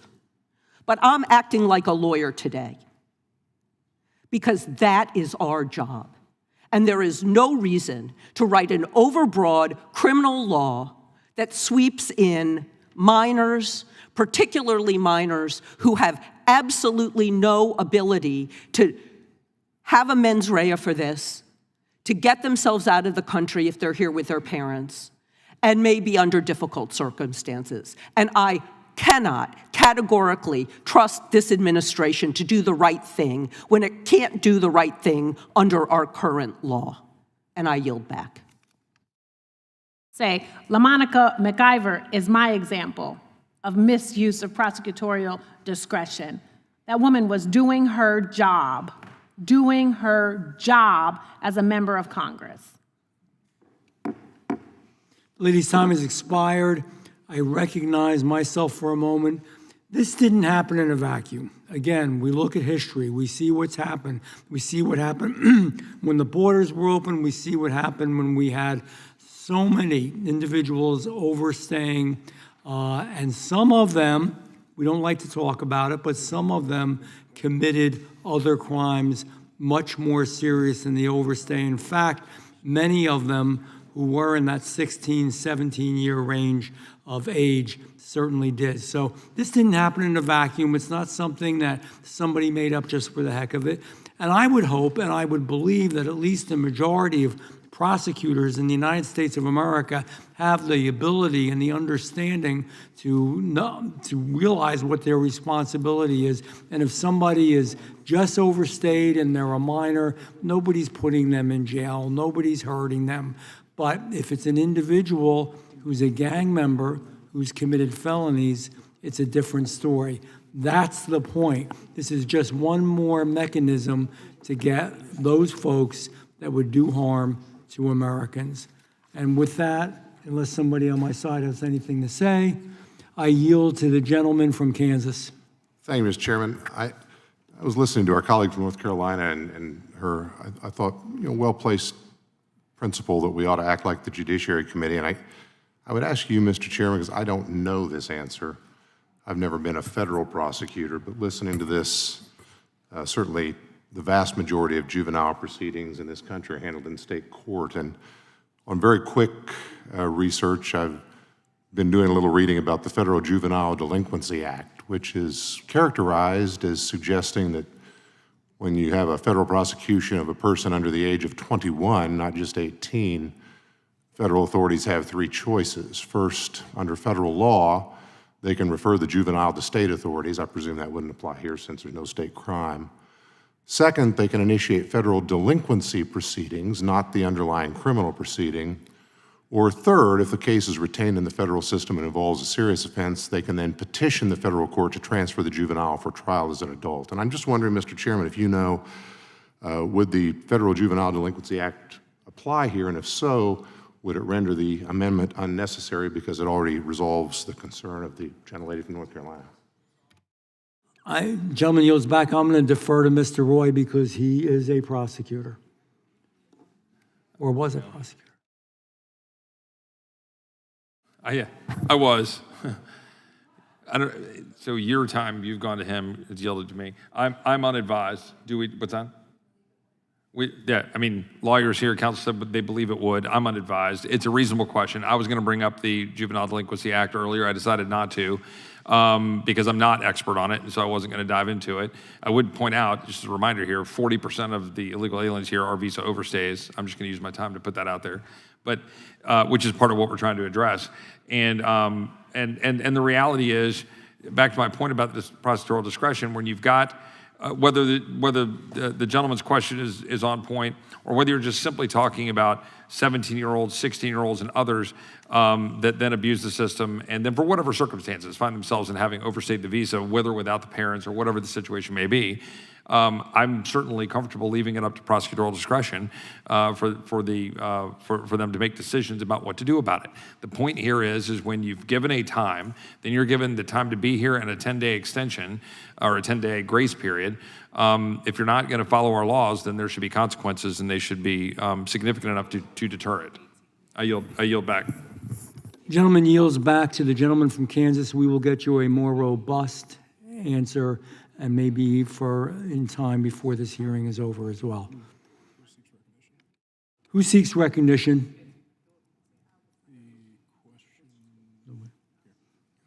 The question occurs on the amendment offered by the gentlelady from North Carolina. Those in favor say yes. Aye. Those opposed say no. No. In the opinion of the chair, the noes have it, and the amendment is not agreed to. Didn't sound like that to me, Mr. Chairman, but I'm asking for a recorded vote. A recorded vote is requested. The clerk will call the roll. Mr. Jordan, Mr. Issa, Mr. Biggs, Mr. McClintock, Mr. Tiffany, Mr. Massey, Mr. Roy. No. Mr. Roy votes no. Mr. Fitzgerald, Mr. Klein, Mr. Gooden, Mr. Van Drew. No. Mr. Van Drew votes no. Mr. Nels, Mr. Moore. Mr. Moore votes no. Ms. Hageman, Ms. Lee of Florida, Mr. Hunt, Mr. Fry, Mr. Kiley, Mr. Grothman, Mr. Knott, Mr. Harris, Mr. Onder, Mr. Schmidt. Mr. Schmidt votes no. Mr. Gill. Mr. Gill votes no. Mr. Baumgartner. Mr. Raskin. Aye. Mr. Raskin votes aye. Mr. Nadler. Mr. Nadler votes aye. Ms. Lofgren. Ms. Lofgren votes aye. Mr. Cohen. Mr. Cohen votes aye. Mr. Johnson. Mr. Liu. Ms. Jayapal. Ms. Jayapal votes aye. Mr. Correa. Ms. Scanlon. Mr. Neguse. Ms. McBath. Ms. Ross. Ms. Ross votes aye. Ms. Ballant. Ms. Ballant votes aye. Mr. Garcia. Ms. Kamlager-Dove. Ms. Kamlager-Dove votes aye. Mr. Moskowitz. Mr. Goldman. Ms. Crockett. Ms. Lee of Pennsylvania. Mr. Issa, you're not recorded. Mr. Issa votes no. Mr. Klein, you're not recorded. Mr. Klein votes no. Mr. Correa, you're not recorded. Mr. Correa votes yes. Mr. Jordan. Mr. Jordan votes no.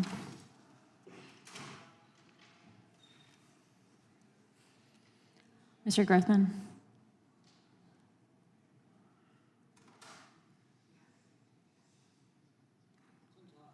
Mr. McClintock votes no. Mr. Grothman. Mr. Grothman votes no.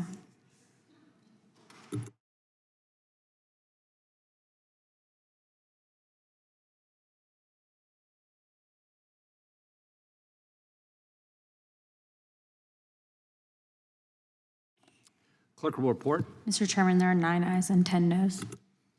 The amendment is not agreed to. Who seeks recognition? Gentlelady from California is recognized. Mr. Chairman, I have an amendment at the desk. Clerk will report. Point of order reserved by the gentleman from Texas. Amendment to the amendment in the Without nature. objection, the amendment will be considered as read, and the gentlelady from California is recognized to explain the amendment. Thank you, Mr. Chairman. This amendment strikes the provision prohibiting government funds from being used to provide counsel to unaccompanied children and replaces it with a requirement that the government appoint or provide counsel to unaccompanied children. I think this is just a common sense. Children should not be appearing in immigration court without legal representation. And just envision what it's like. You've got, and this has been reported publicly, a 6 or 7-year-old child in immigration court. They're facing an ICE trial attorney and an immigration judge, and that kid is by themselves, and obviously they're not in a position to adequately represent themselves. Children fleeing persecution, violence, trafficking, as many of these unaccompanied children are, should be given additional protections such as appointed counsel. We should not expect children to act like adults. They have unique developmental needs, and it's really absurd to think that justice can be served with a small child appearing by themselves in immigration court. This prohibition in the bill would achieve statutorily what the Trump administration sought to achieve administratively, an effective end to the Office of Refugee Resettlement Legal Services Program for unaccompanied children. In March of 2025, ORR unlawfully terminated funding for legal representation of over 26,000 unaccompanied children. Now, a federal court enjoined the termination, finding that this action violated, among other things, the Trafficking Victims Protection Reauthorization Act of 2008. And I would ask the committee to recall that at that time, that trafficking bill was a bipartisan bill. We all realized that childhood trafficking victims needed protection. More recently, ORR has refused to pay legal service providers for essential services, and already one legal service provider has pulled out of the program after they refused payment, I think, unlawfully. Now, this bill does really abandon the long-standing bipartisan support for efforts to provide counsel to unaccompanied children.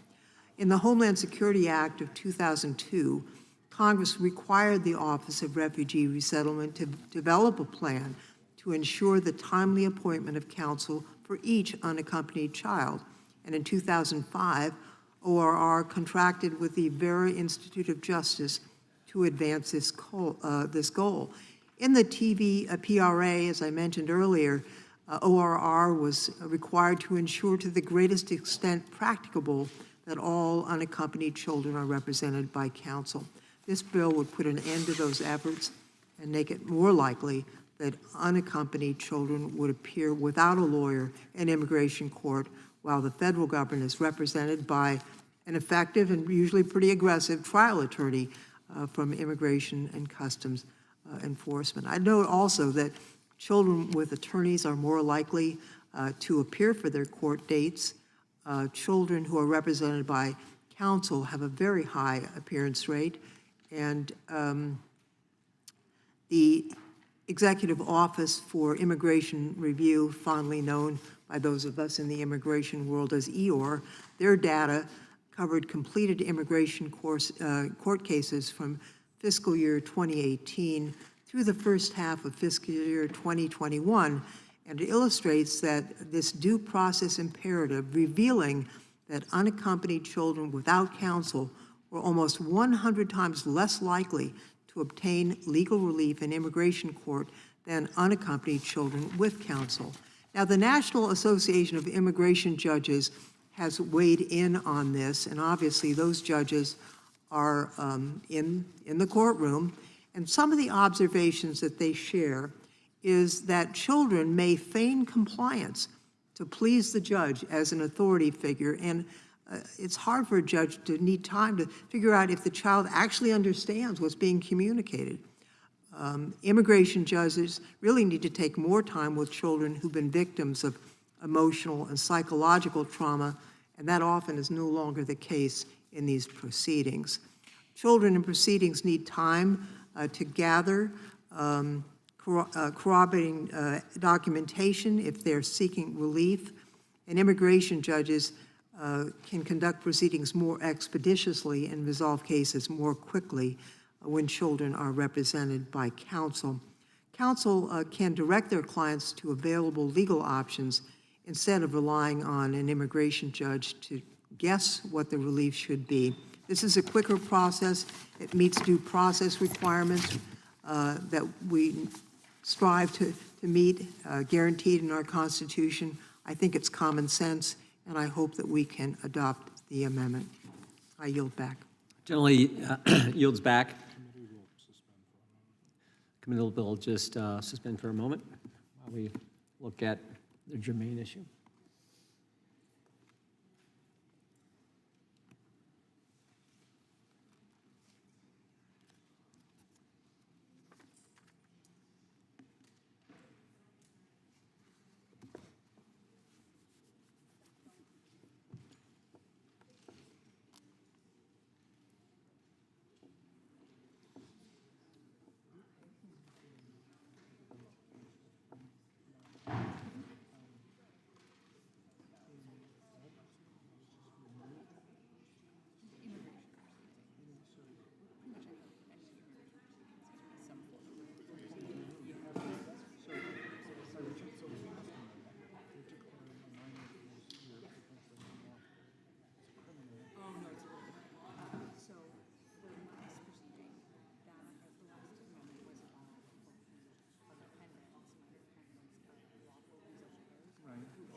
No, I got you. This is about unaccompanied children, and that's a different category, right? So an unaccompanied kid is generally someone who enters the country without status, like crosses. So this is only unaccompanied. This specific one is all about children. So it's different. It's a different category. Yeah, these overstay. Like you can attack them both as effects on kids. But the visa overstay one, are those kids represented or no? No, because also this is a brand new scheme for the country, right? Because a visa overstay kid is not right now subject to criminal consequences. It's just a civil. No, so that's what I'm saying. By rejecting the last amendment, there is a minor is a criminal by being here, by overstaying and being here. So with respect to removal, it's the same thing. Don't know yet. Yes, but they wouldn't be considered unaccompanied children. And so this is beyond. So right now, we have a provision that says that HHS Committee will come to order. Does the gentleman insist on his point of order? I do, Mr. Chairman. The gentleman is recognized to explain his point of order concern. The amendment would introduce material beyond the scope and purpose of the bill before us and therefore violates House Rule 16, Clause 7. The gentleman is correct. The gentlewoman's amendment does not satisfy the subject matter and fundamental purpose test. Therefore, it is not germane and is out of order. Who seeks recognition? Mr. Chairman, Gentlelady from California is recognized. I disagree with the finding, but having anticipated that that might be the finding, we have a redrafted provision that I believe would meet germaneness. You have an amendment to the desk? I do. Okay. Clerk will report. Point of order being reserved by the gentleman from Texas. Reserved. Clerk will report the amendment.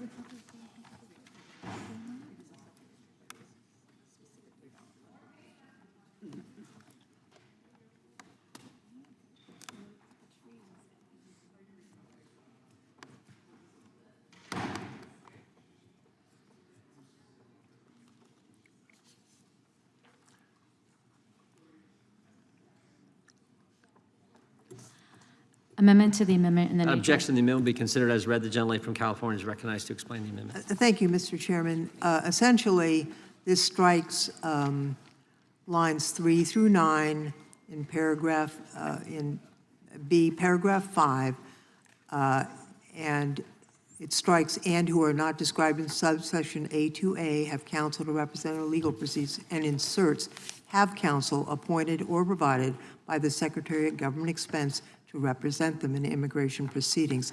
I think this accomplishes, in a less fulsome way, the same goal as the prior amendment, which is that small children should not be appearing in immigration court, or frankly any court, by themselves, facing a bunch of grown-ups who are talking about things they probably don't even understand. The idea that we could meet due process in such a setting in that way is preposterous, really.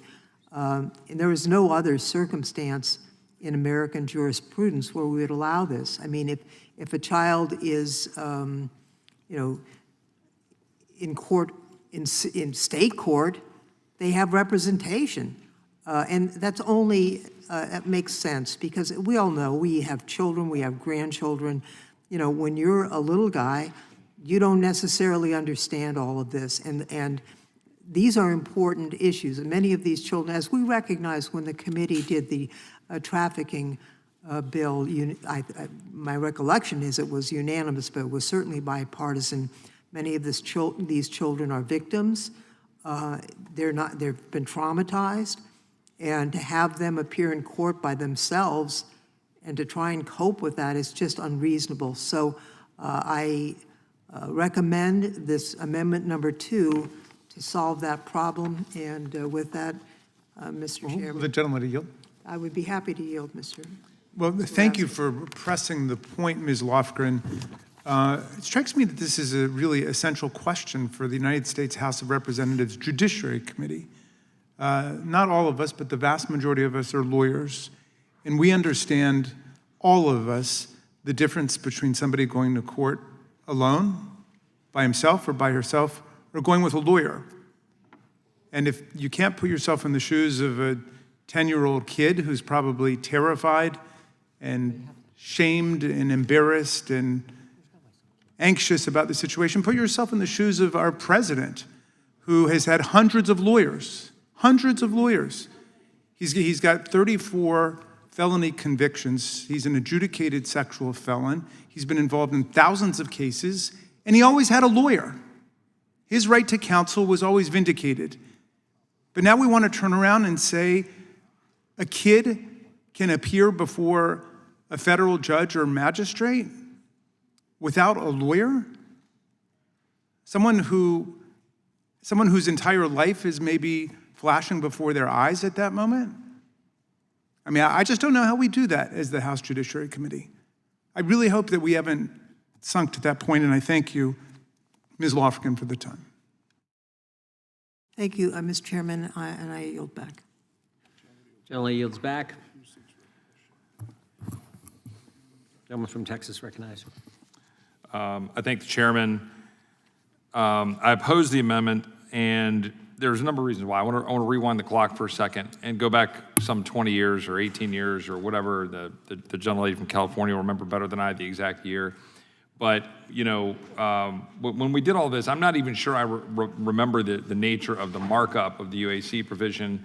You know, I was a lawyer on the Judiciary Committee, left, prosecutor, then I was back. So I got to remember which things happened when, but my recollection was that was then done separately and pushed into the bill as it was headed to the floor or something along those lines. But we could debate that, whether it was happened or not. My main point is, you fast forward just a few years, however the UAC provisions were adopted with respect to TVPRA, and you had President Obama in a letter to then Speaker Boehner on June 30th, 2014, outlining the severe problems with the UAC program and laying to bear those issues and asking for Congress to act, which the Republican-led Congress did act. The Senate did not, in providing the DHS Secretary, this is the language from President Obama, providing the DHS Secretary additional authority to exercise discretion in processing the return and removal of unaccompanied minor children from non-contiguous countries like Guatemala, Honduras, El Salvador, and trying to manage the very broken system that we created and that has now taken what began to be a problem that was being observed under President Obama, was gaining notoriety around the world and kids riding on top of train cars and all of the things that we saw that was horrific. and the extent to which the cartels were making large sums of money moving these children for profit. And then we had President Obama highlighting the issue, Congress then failing to actually respond to the issue. And we've been trying to solve the problem now for a while. And we did in H.R. 2. We are seeking to do it again now. And we note that in the last however many years, there's been significant people observing, and not even just on a partisan fashion, the extent to which our own federal government is essentially closing the loop on the child trafficking cycle and being part and parcel to the entire process, having created the system by which these children are exploited. So now we come to, all right, we have a system that our taxpayers are forced to pay for, to deal with all of this and to process people, which, thank goodness, this administration under these policies has diminished the numbers massively by virtue of carrying out the policies that we should carry out. And we're again trying to codify those so we can carry that forward. And we're being asked, taxpayers are being asked to foot the bill for that, to foot the bill for the proceedings, to then foot the bill for prosecution, of course. And then in this case, there are myriad NGOs and nonprofits that are funding the litigation defense for or cases for these individuals. And they have significant opportunities to avail themselves of those organizations. But the goal here ought to be to minimize and, in fact, to end the extent to which we have this problem by tightening the policies. That's the goal of the bill. That's the purpose of the bill. And I believe that at the end of the day, if you look at what we have, Section 292 of the Immigration Nationality Act states that in any removal proceedings before an immigration judge and any appeal proceedings before the Attorney General, the person concerned shall have the privilege of being represented by counsel. Now, that case obviously is at no expense to the government. The government is already having to spend an enormous amount of money to deal with this problem.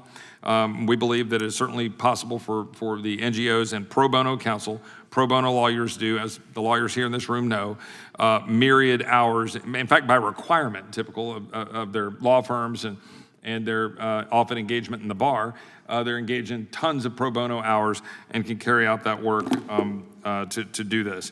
American taxpayers shouldn't shoulder the burden of funding the expenses incurred by the government during immigration removal proceedings and the other side. And with that, I would yield back to the chairman. I yield back to the chairman. I think the gentlelady from Washington's hand was up first. Thank you, and I'll yield to the gentlelady from California just for a little bit, and then I have my own comments to make. Go ahead. Thank you very much. I would just note that, I went down to the border during the Obama administration, and there were huge problems. The gentleman from Texas is correct, and there were policy issues that related to that. I'm not defending that. On the other hand, we have enough money to spend, $1 billion on a ballroom or many other things, but not a rather modest amount for small children who are in this country, who are in immigration court by themselves. That's unreasonable. Yeah. And I think I don't agree with everything that the Trump administration has done at the border, but I will say that I think there were failures during the Biden administration in their border policies that were on their way to being corrected.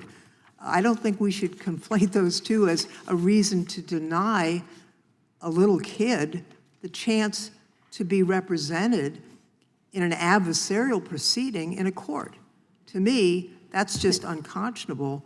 And certainly all of the things that we're spending in Iran and on ballrooms and settlement funds for J6 rioters, I think we can afford to keep a little kid in court with somebody to stand up for him. And I thank the gentlelady for you. Thank you so much to the gentlelady from California. I want to thank you for this amendment because I think it is very important and it goes to the core values of who we are as human beings, who we are as Americans.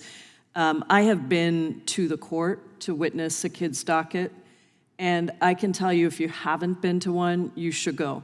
It is stunningly horrific. I sat in a courtroom that was packed with probably 75, 100 kids as young as 3 years old, 4 years old. One of them had a stuffy with him that he was just sitting on the benches in the courtroom.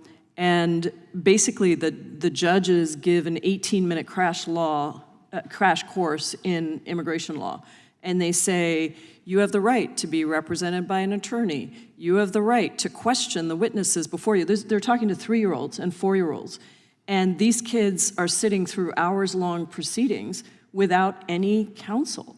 And how on earth is a 3-year-old or a 4-year-old or even a 10-year-old or a 12-year-old going to argue against, the judge will say to them, you have the right to question any witnesses that are testifying against you. How are they supposed to question anyone? How are they supposed to go up against an attorney that is skilled in immigration law, which is the most complicated form of law other than tax law in this country? And to watch these children sit through these proceedings without any counsel, and then to have to bear the brunt and the consequences of that, is actually why we do say right now, the law is that you have to provide counsel to the extent practicable. That is what is currently the policy. And I want to say that there are a lot of people we're not providing counsel for. What this bill does is it actually takes away even that language.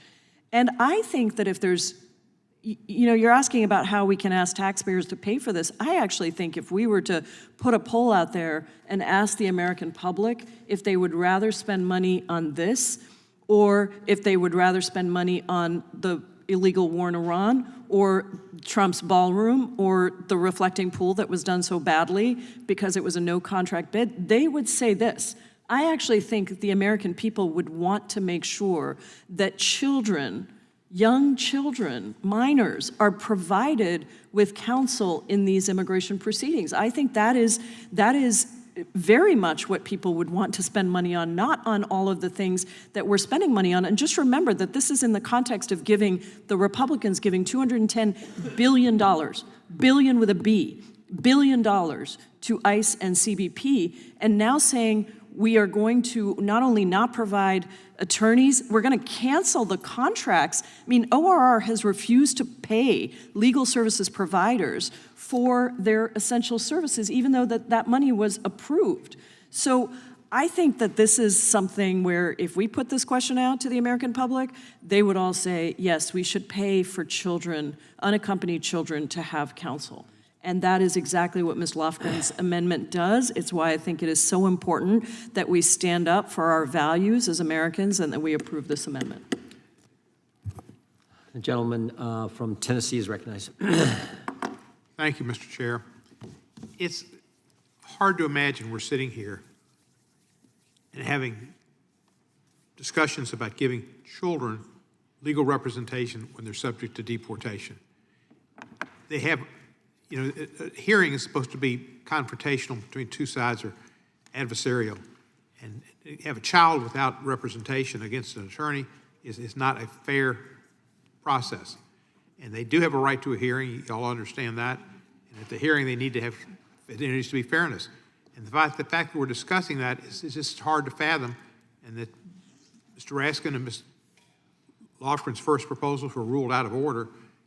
This whole committee's out of order when they can't recognize the fact that children should have help at the council. And they can't make their own decisions, and they don't know how to deal with the system. It's unfair. It's something America doesn't countenance. We've always been the land that saw fairness as part of our due process and justice system. This is the opposite of it. We have it in our laws to require children to have legal representation.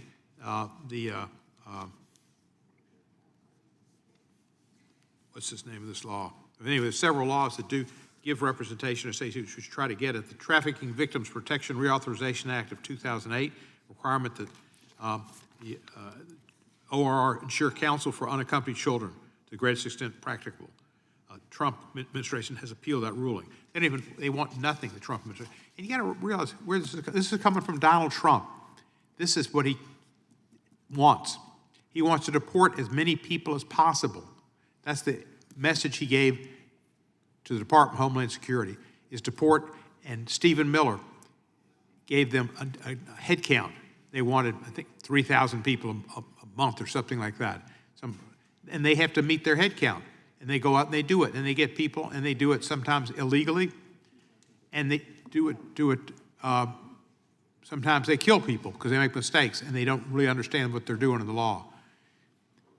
The President of the United States needs to resign. He's doing so many just unimaginable things to this country and to justice, to due process. If you go overseas, what people say they value about the United States is our system of justice and due process. We don't have it here anymore. He appoints his own people to the different committees that regulate the building of the ballroom, which is unnecessary. He's deporting all the people who'd be waiters and cooks. Who's going to work there for 1,000 people? They're not going to have them. Every great society has people at the bottom who do work, and they're necessary, and we're deporting them. We're deporting people who do work and keep our communities active. They've deported a lot of people in Memphis. They've come there with their safe task force. It hasn't helped reduce crime. Crime, just like in Washington, is about the same. He doesn't even know about the killings. He mentioned one time, oh, there was a killing over there in Lafayette Square. That was the woman and National Guardsman that was killed because Trump made them come here. He's responsible for that death. He's responsible for all those deaths because he's put people out there and he's created a lot of hate. Now he's talking about putting an 8-foot-high fence around Lafayette Square. Lafayette Square, where people go and sit and talk and have discussion, he's going to put an 8-foot-high fence. I guess there'll be a gate that gets you open and lets you out. Maybe they just want to swing the gate and lock people in if they choose to do that. That's insane. It's like going in front of the church and holding the Bible upside down and claiming you're doing something in front of the church. The most irreligious, sacrilegious person ever to be in our government, probably. He golfs on Easter. He doesn't go to church. He doesn't believe in religion. He doesn't believe in doing it to others as you do unto yourself. He doesn't know any of the good principles that come out of it about the person that's naked and giving him clothes, the person that's hungry and feeding him. He doesn't know Matthew whatsoever. He knows Corinthians 2. What a joke. He doesn't know jack about religion. He's irreligious and he's terrible and his values doesn't exist. It's all about him. It's a centered one-person, narcissistic grifter.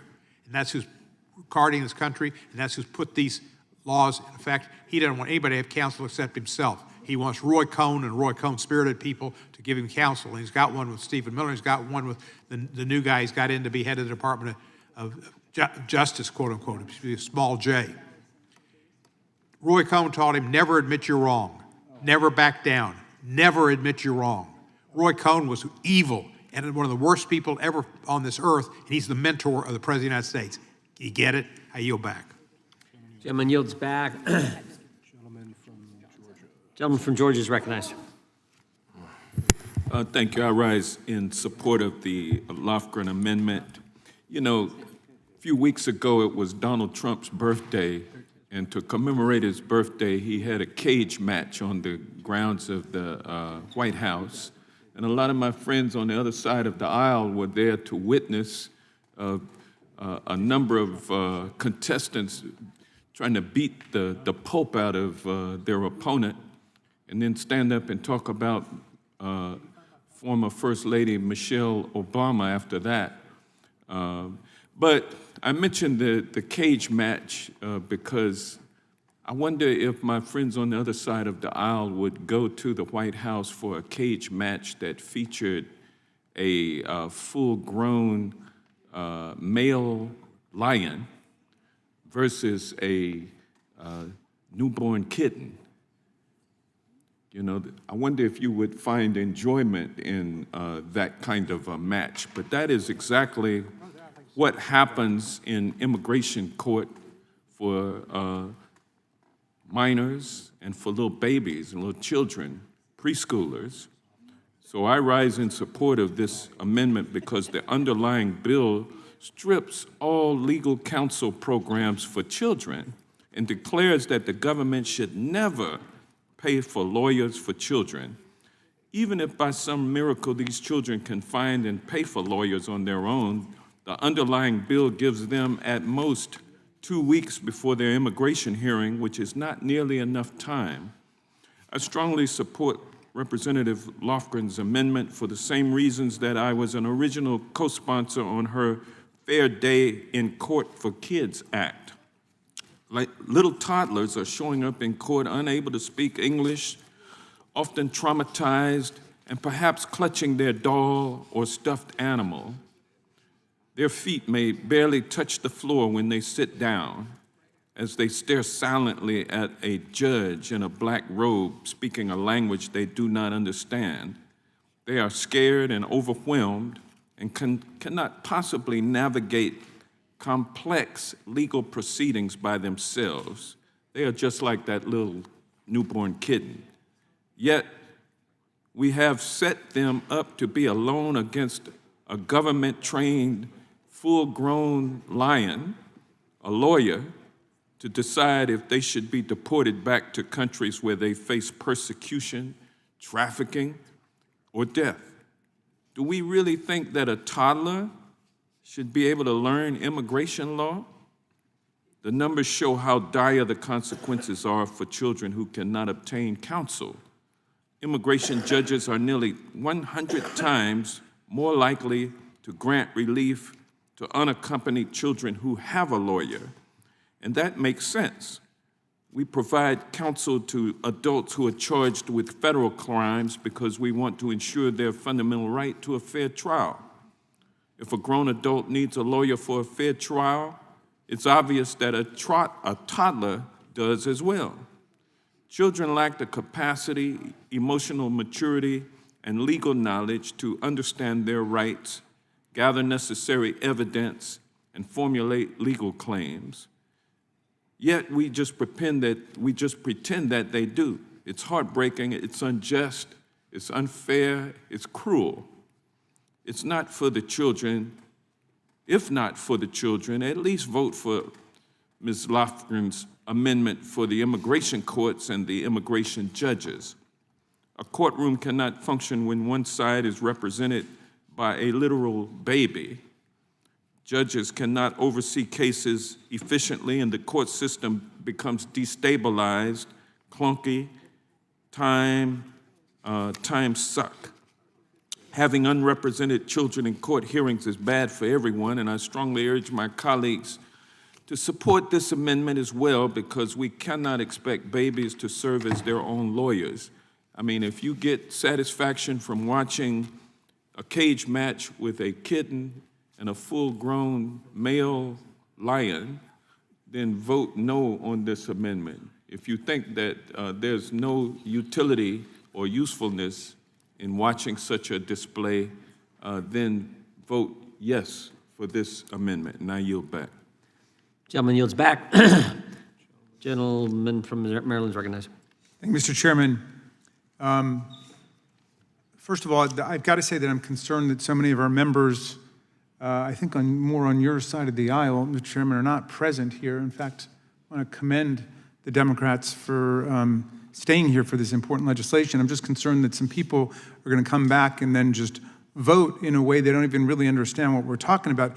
This language that's currently in the bill repeals a critical part of the William Wilberforce Trafficking Victims Protection Act. Trafficking victims, that's what's being repealed by this legislation. Minors, kids who are coming in to court to be heard about a claim of human trafficking or gang violence or government violence now go by themselves. How many of us would send one of our kids, an 8-year-old kid, a 10-year-old kid, to the movies by themselves? How many would send a kid to the doctor by themselves? How many of us would send a kid to the dentist by themselves? Maybe Mr. Van Drew, he probably knows a dentist, or I'm sure they'd be in good hands there. But you get my point. I don't think we send our kids to the store by ourselves. And yet, now we want to say that at a time when, as Ms. Jayapal's pointed out, we're spending billions of dollars, $130 billion already on an illegal, unauthorized, unconstitutional, disastrous war in the Middle East. $1 billion they want to rebuild the bulldozed White House, which was done illegally. Or just take the relatively modest example of just $15 or $20 million for the president to play around with the color of the water in the reflecting pool. During that time, we're going to strip from children the right to have a lawyer with them when their whole future is at stake? How much money do we think we're going to save doing that? I don't know if anybody has quantified it. Is it $1 million? Is it $400,000? So let's say one of these kids, imagine that one of these kids actually has a valid claim. Okay? If everybody can engage in that empathic hypothetical leap. Imagine one of these kids has a valid claim. Say that their family has been targeted by the government because they belong to the wrong political party. And that's why the family sent them to America. Imagine that it's a teenage boy, perhaps the most suspect demographic category in the world, a teenage boy who is running away from a gang that's insisting he join the gang. And he wants to come here to the country, to the land of the free and the home of the brave. Maybe he saw the Statue of Liberty. Imagine the core paradigm target of the Human Trafficking Act, which is being repealed by this language. Say you've got a 12 or 13-year-old girl who's being subjected to human trafficking, threats and violence, intimidation. Maybe they don't even speak the language, but maybe they actually have a valid claim to asylum. And now we've reached the point where we're going to strip them of a lawyer under administration headed up by a president who has had literally hundreds of lawyers. It doesn't go anywhere without a lawyer. We know the names of his lawyers. Sidney Powell, Rudy Giuliani. Todd Blanche declared, I'm his lawyer the other day.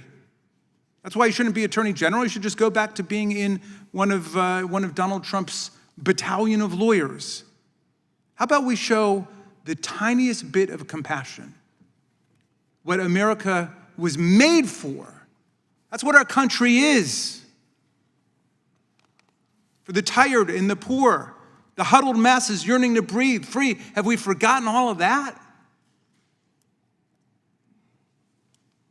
Well, so, a whole bunch of people are going to come into the room and they're just going to go ahead and vote no because somebody's going to tell them to vote no. I warn them, they do that at their own political peril when America finds out what's going on here right now. I find it absolutely shocking and mesmerizing that they would walk into this position, and I urge everybody to rethink it. And I want to thank Ms. Lofgren for spotting this subtle change in the language. And they say, oh, well, just get pro bono lawyers. Yeah, the ones that still exist because they haven't been shaken down by the president for hundreds of millions of dollars of free pro bono assistance because he issued an executive order against their law firms. I yield back. Gentleman yields back to you. Mr. Chairman. Gentleman from Texas recognized. Yeah, just a few things to respond to. I will claim the time and yield to the gentleman from Texas. No, thank you. A few things to respond to. First of all, when we talk about the number of NGOs and the amount of people that are out there with money that are funding vast armies of pro bono lawyers in this case, they all receive significant taxpayer funds.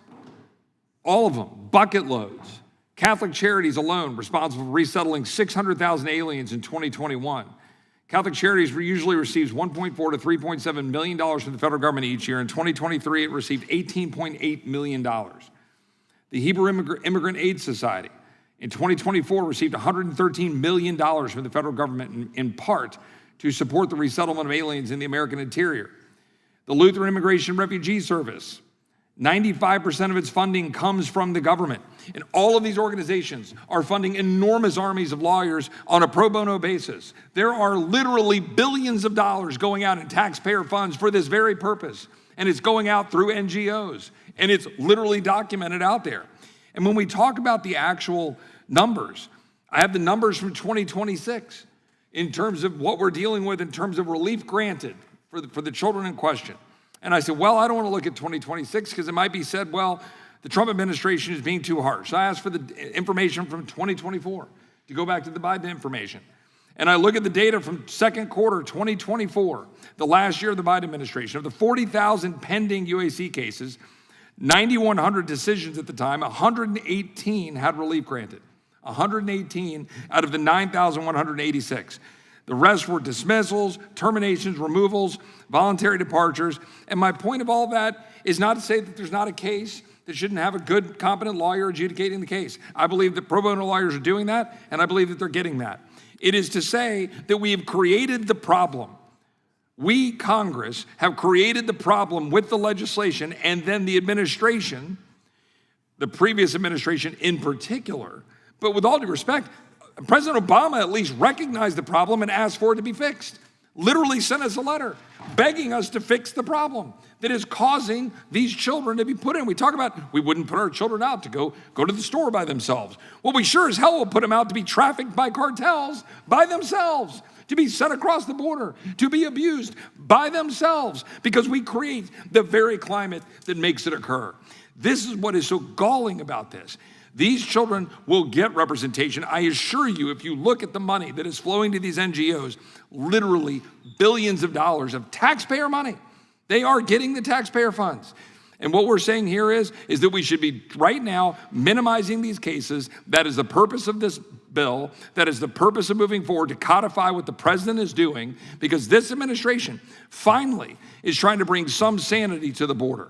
And with that, I yield back to the chairman. Could I ask you a question? I would ask the gentleman the question, if I'm not mistaken, didn't the Biden administration during the 4 years that they allowed approximately 10 million illegal migrants to enter the country, didn't they lose track of kids? They lost track of tens of thousands of kids, depending on the numbers you look at. And Tom Homan has been very clear about what they've been doing and trying to track down those children. And they literally couldn't tell us where 350,000 kids were at one point. We started narrowing it down, and there are still tens of thousands we haven't locked down. And the goal of this legislation is to stop that from happening. Correct. They're giving us a lecture on compassion. I don't see the compassion in that. I do not either. I don't see the compassion in those thousands of people we saw under, what was it, the Del Rio Bridge? Yes. Day after day after day, living in those conditions, and then being put in these temporary shelters. I mean, where's the compassion in that? Or what happened in Eagle Pass, what we saw there on the trip? We saw that for 4 years. This bill's designed to stop that. But that's the problem. The Democrats, they don't want to stop that. They want that to continue. And in my first year in Congress, I was down, and I'd known this before, being a Texan, and I was familiar with working with law enforcement. I was down at the border, and I still have a picture of this little girl, and I never did anything with it because I didn't want her picture out there, of a phone number on her arm, which is all she had. And talking to the two fellas in front of her about her status and what they knew about her, because she was not really talking to folks, and what they knew about it, how she'd been abused on the trail. And they walked through the extent to which this beautiful little 7 or 8 year old girl was abused on that trail all the way up through the process by a situation we created, by a situation that we allowed to occur and that we empowered cartels and evil actors to carry out. The reason that I feel so strongly about proceeding with this legislation to curtail the problem of the abuse under UACs, under the catch and release Flores, the abuse of asylum and parole, is to stop the madness. This president's doing it. We should codify it. I yield back. Gentleman yields back. The gentlelady from, I think, California, and then we'll come to Vermont. Thank you, Mr. Chair. I just want to say this is incredibly dystopian to have this conversation about young children, unaccompanied minors, not being able to have representation.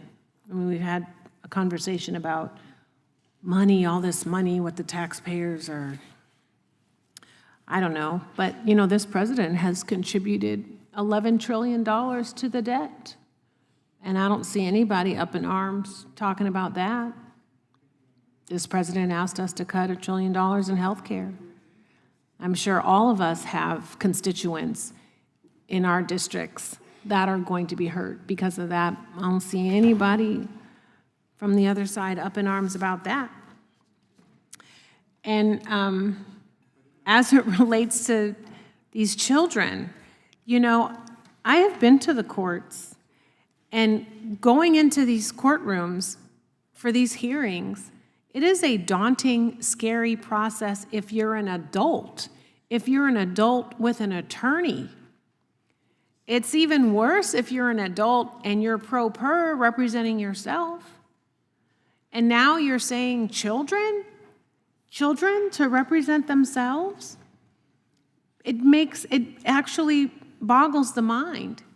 In some instances, what I've seen, there are children where language is a barrier and they don't really understand what they're saying.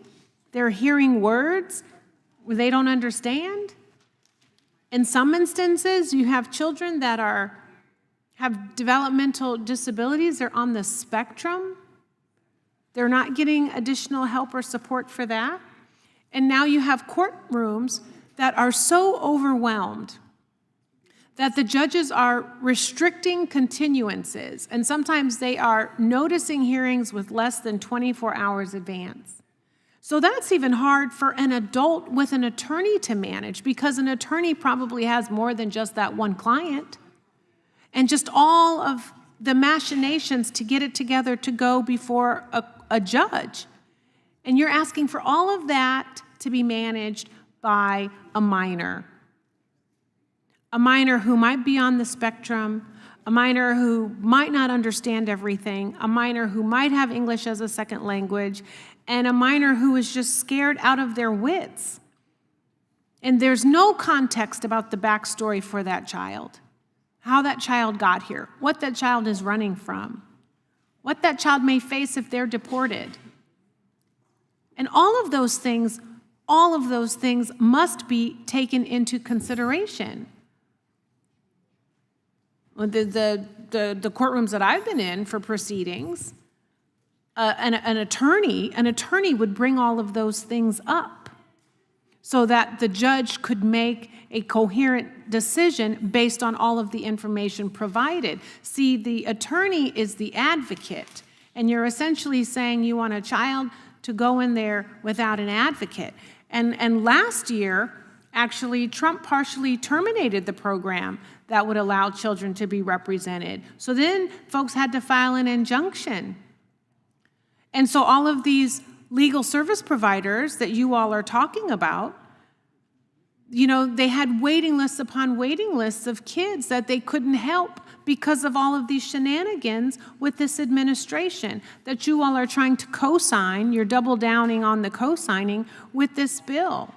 But the value proposition is, are you okay with sending a child, regardless of their circumstance, into a courtroom without having an advocate? And you're saying yes. And so all these other hearings where folks have said, what about the kids? Do no harm to the kids. I'm trying to find out what children you're talking about when you're saying do no harm to the kids. Because every single child that you're throwing in a courtroom without an advocate, without any kind of representation, you're doing incredible harm to. And you're not going to recount the story of that child being deported and then raped or murdered or killed or dismembered because they went back into a really terrible situation. You're not going to put that child's name on your note card to read out into the record. So that's why you should be voting yes on this amendment. And with that, I yield back. Gentlelady yields back. The gentlelady from Vermont's recognized. Thank you, Mr. Chair. I associate myself with the remarks of the member from California and also strongly support the Lofgren Amendment. So to level set here, what we're talking about is that the bill that the Republicans are trying to push through this committee right now would end any government-sponsored counsel for unaccompanied children. Children. It puts the onus on kids to find and pay for their own counsel in court, which of course is going to force many children to not be represented at all. And as the member from California said earlier, Ms. Lofgren, there's no other area of jurisprudence where unaccompanied minors would have to appear without legal counsel in front of a federal judge or a magistrate. So the only way I think you can get to this position is if you don't think that these children or these unaccompanied minors are worthy of basic human dignity, that you are putting them in some other file in your head, that there are somehow worthy children that are entitled to counsel in front of a judge, and then there are unworthy children. And I can say as a parent of a 16-year-old and an 18-year-old, I wouldn't even want those children who have a highly educated mom who serves in Congress to be in front of a judge without counsel. So to be thinking about kids, as you said, the member from Washington, as young as 4, 5, 6 years old, sitting in front of a judge, having the judge talk about what the proceedings are going to entail. The only way that you can be okay with that is if you don't believe those kids are entitled to basic human dignity. So we can talk about many other provisions of this bill. This one, to me, is just absolutely shocking that we can't all agree on this. That there should be a line for all of us who say we care deeply about children in this country, that we would send kids into a courtroom and claim somehow we don't have the money to pay for this, where we've all talked about all the ways in which this administration is wasting taxpayer money. We haven't even talked about the Qatari jet that has sent us back hundreds of millions of dollars that the president can't even use at this point because it's not safe. So it's not a question of money and when we have the money. It's where the money is being spent.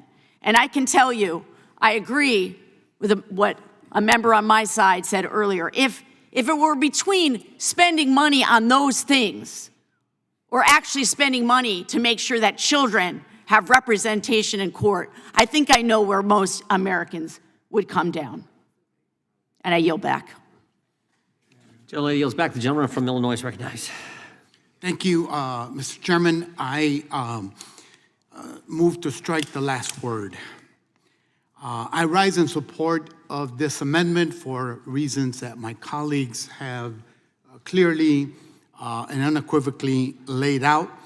But I also wish to speak to the underlying bill, because here we go again, marking up a bill by the most powerful to inflict violence on the most vulnerable.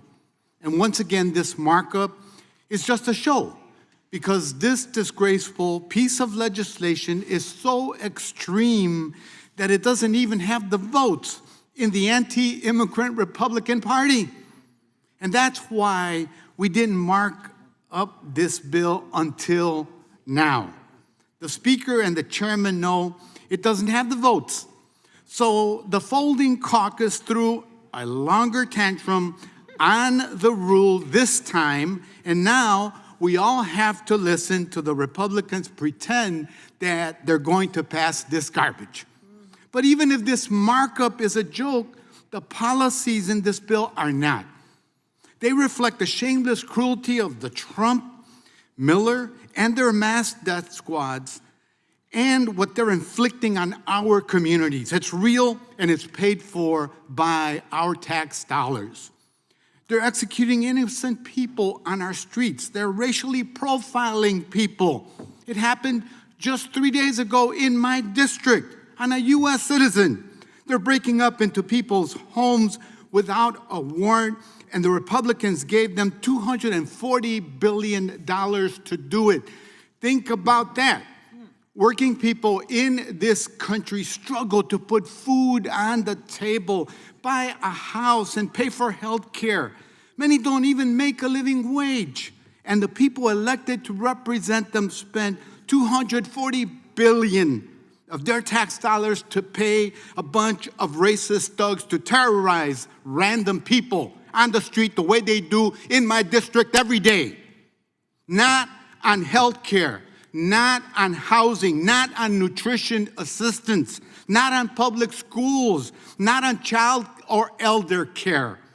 They're paying sadistic criminals like David Brulette, who murdered John Sebastian Duran Guerrero in Maine, or Charles Exum, who shot Marimar Martinez, my constituent, 5 times in Chicago. These are the violent mercenaries who brag about shooting and murdering people. And because the Republican Party has no purpose other than to persecute immigrants, give tax cuts to the rich, and destroy democracy, they have no choice but to double down on the cruelty. And that's why this bill, they want to inflict more violence on children, on people who accidentally overstay a visa, on people who are fleeing war, natural disasters, or persecution in their countries of origin. It's especially sickening that in many cases, people are forced to leave their countries partly because of our policies of our government. We cut off food, medicine, and energy to civilian populations, as in Syria and Venezuela, Iran and Cuba. We fund war and mass destruction like in Gaza and Iran. We overthrow governments in occupied countries like Venezuela. And then, as innocent people flee the only homes they've ever known, we deny them asylum. We criminalize them. And in some cases, we kill them. And while our constituents struggle to make ends meet, because these same politicians gutted their healthcare, education, and nutrition assistance to fund ICE, this is not a redeemable piece of legislation, which could be improved with a few tweaks here and there, or by going back to the status quo, even though there are valiant efforts to try to do that. And this is not a redeemable political vision. This is a vision of persecution and exploitation, of pitting working people across borders against each other, while the rich and powerful rob them over and over again. There is a better way. I saw it earlier today when I stood with colleagues, advocates, and union leaders advocating for a discharge petition to bring the Dream and Promise Act for some sensible immigration reform that Americans support. Thank you. I yield back. Gentleman yields back. The question occurs. The gentleman from New York is recognized. Mr. Chairman, I yield to the ranking member. Ranking member is recognized. And I want to thank the distinguished gentleman from New York for yielding. This thing is actually even worse than I thought now that I'm able to do some down and dirty legal research on it. In March of last year, the Trump administration abruptly cut off all funding for the nationwide legal services programs that serve unaccompanied children, the Unaccompanied Children's Program. That cancellation order was not explained. It was not justified. There was no attempt to make it consistent with the law, which requires it. And the consequences were immediate. There were 26,000 unaccompanied kids across the country who faced losing an attorney under the dreadful circumstances all of my colleagues have just described so eloquently. There was a group, and I'm not familiar with the group, but I certainly applaud them, COSEPA versus HHS, which brought a lawsuit on behalf of 11 legal services groups and co-counseled with the Justice Action Center in Gibson Dunn and the Immigrant Defenders Law Center to challenge this totally unprecedented and unlawful termination in federal court, U.S. District Court in California. And a federal judge issued a temporary restraining order, then issued a preliminary injunction, and found that the government's actions cannot stand, totally outside of the law. The government has tried multiple times to overturn these rulings, and the Ninth Circuit Court of Appeals has repeatedly rejected it. Okay, so they weren't able to get their way and wipe out legal representation for kids just by cutting off all the money, because it's very clear that that was contrary to law. So now they want to sneak it through this legislation in a few words. I see in parentheses, first it says to get them legal representation to the greatest extent practicable, and then in parentheses, at no expense to the government. Those are the critical words, at no expense to the government. Now, I come back to my friend from Texas, who I must say I'm going to miss so much when you leave, Mr. Roy, and it's always a pleasure to get to work with you on this stuff. I certainly did not understand the full extent of this. I'm not sure you did, because your argument to me seemed to be, we don't need government funding because you've got these not-for-profit groups that will pick up the slack. But the whole point of that parenthetical is to strike at the government funding that those not-for-profits get, which allow them to send lawyers in. They just want to get rid of it. And in fact, there's not a lot written about this, but I found something from the McDowell Social Justice Center.org. Unaccompanied children have a legal right to counsel. The government cannot ignore the Trafficking Victims Protection Act. And then in this, what it says is what's actually going on is that there's an attempt to privatize the whole thing. Well, what do you know? There's a profit motive at the center of this particular effort to strip this basic right that kids and all human beings have in court. And what does it say? As reported by The Lever, it's a journal I admittedly don't know, I don't recognize it. As reported by The Lever in its investigation, President Trump is poised to privatize legal aid for migrant children, seeking to privatize all legal representation for unaccompanied children. So the move likely shifts these services to a for-profit ICE contractor and imposes dangerous requirements, replaces in-person services with virtual videos, slashes funding through fixed-fee contracts designed for private vendors, and results in significantly fewer children receiving any representation at all. You know what it reminds me of? It reminds me of what the federal district judge down in Florida just found about the completely illegal, outrageous, and discredited $1.8 billion political slush fund they tried to set up for the Proud Boys and the Oath Keepers, which even Todd Blanchard now says is not moving forward, but we need to put that into law for obvious reasons. He says it's not moving forward now, but the judge said that was a collusive litigation. You were on both sides of the issue. And that's exactly what they want to do here. They want to abolish a real lawyer for these kids and put in a for-profit ICE contractor. So you basically have the government being represented on both sides of the issues, and they would impose that on little children whose entire lives are at stake. That is wrong. And we should vote that down today unanimously in this committee. Thank you, and I yield back. I simply say that the ranking member's observations are obviously correct, and I urge that this amendment be adopted. I yield back. Gentleman yields back. The question now occurs on the amendment offered by the gentlelady from California, I believe. All those in favor say aye. Aye. Those opposed, no. No. In opinion of the chair, the noes have it, and the amendment is not agreed to. Seeking a roll call vote, Mr. Chair. Clerk will call the roll. Mr. Jordan? No. Mr. Jordan votes no. Mr. Issa? Mr. Biggs? Mr. McClintock? Mr. Tiffany? Mr. Massey? Mr. Roy? Mr. Roy votes no. Mr. Fitzgerald? Mr. Klein? Mr. Gooden? Mr. Van Drew? Mr. Van Drew votes no. Mr. Nels? Mr. Moore? Ms. Hageman? Ms. Leah Florida? Ms. Leah Florida votes no. Mr. Hunt? Mr. Fry? Mr. Kiley? Mr. Grothman? Mr. Knott? Mr. Harris? Mr. Harris votes no. Mr. Onder? Mr. Schmidt? Mr. Gill? Mr. Baumgartner? Mr. Raskin? Mr. Raskin votes aye. Mr. Nadler? Mr. Nadler votes aye. Ms. Lofgren? Ms. Lofgren votes aye. Mr. Cohen? Mr. Johnson? Mr. Johnson votes aye. Mr. Liu? Ms. Jayapal? Ms. Jayapal votes aye. Mr. Correa? Mr. Correa votes aye. Ms. Scanlon? Mr. Neguse? Ms. McBath? Ms. McBath votes aye. Ms. Ross? Ms. Ross votes aye. Ms. Ballant? Ms. Ballant votes aye. Mr. Garcia? Mr. Garcia votes aye. Ms. Kamlager-Dove? Ms. Kamlager-Dove votes aye. Mr. Moskowitz? Mr. Goldman?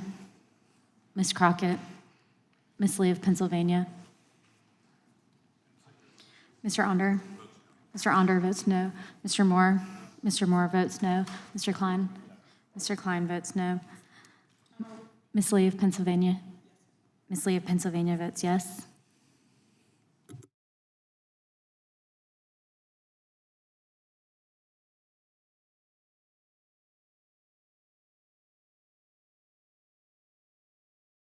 Mr. McClintock votes no. Mr. Issa votes no.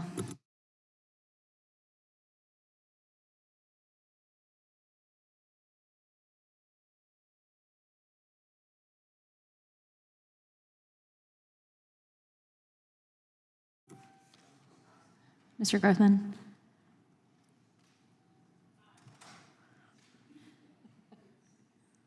Mr. Grothman votes no.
Mr. Gale, you are not recorded.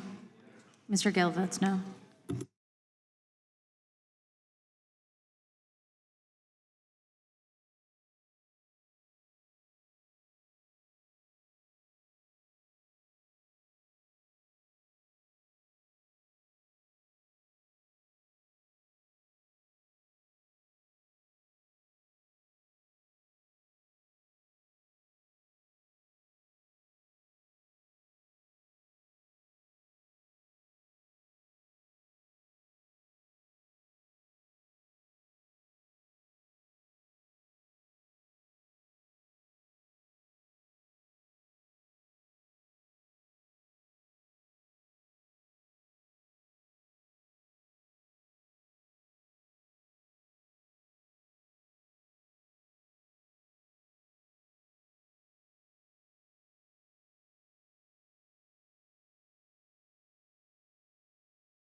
Ms. Hageman, you are not recorded.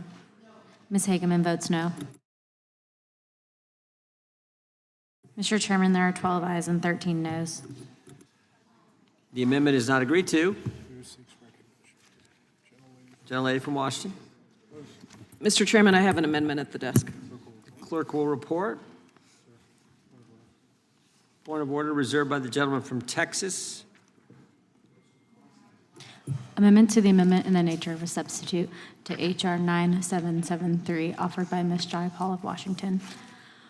Page 53. Without objection, the amendment will be considered as read. The gentlelady from Washington is recognized to explain the amendment. Thank you, Mr. Chairman.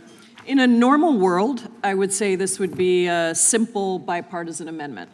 But I certainly hope that's the case, but not much seems normal, and given the conversation over the last several hours, I have no doubt that my colleagues will raise objections. This title of the Section 4 of the bill claims that the legislation is about, quote, uniting families. However, the bill as written allows for the detention of entire families without regard to whether any of the children are U.S. citizens. As the majority knows, U.S. citizens cannot be detained under current law. That is why my amendment simply clarifies that families with U.S. citizen children may not be detained under this bill. If the majority claims that's not what they meant and that's not what the bill does, great, we've got the solution.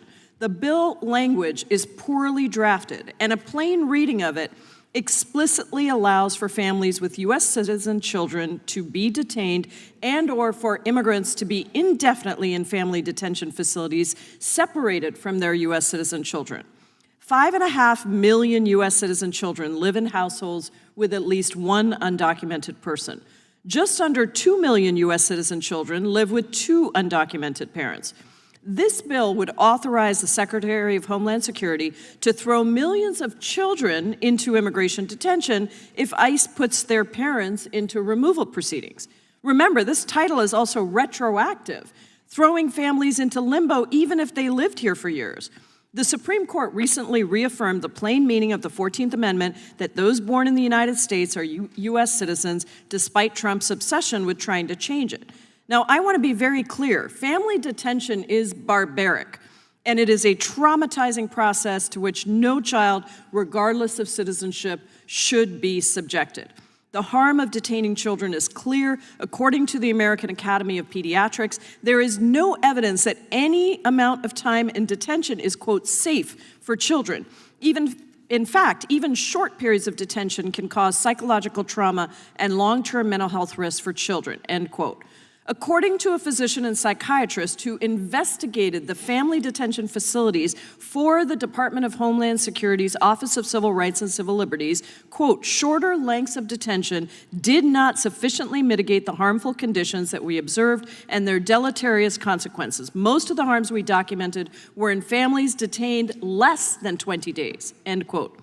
We have seen the effects of detention on children under the Trump administration. Children detained in the South Texas Family Detention Center in Dilley, Texas, have gotten sick and received improper medical care. They have received inedible food. They have become depressed. A 13-year-old girl attempted suicide with a plastic knife and hitting her head repeatedly.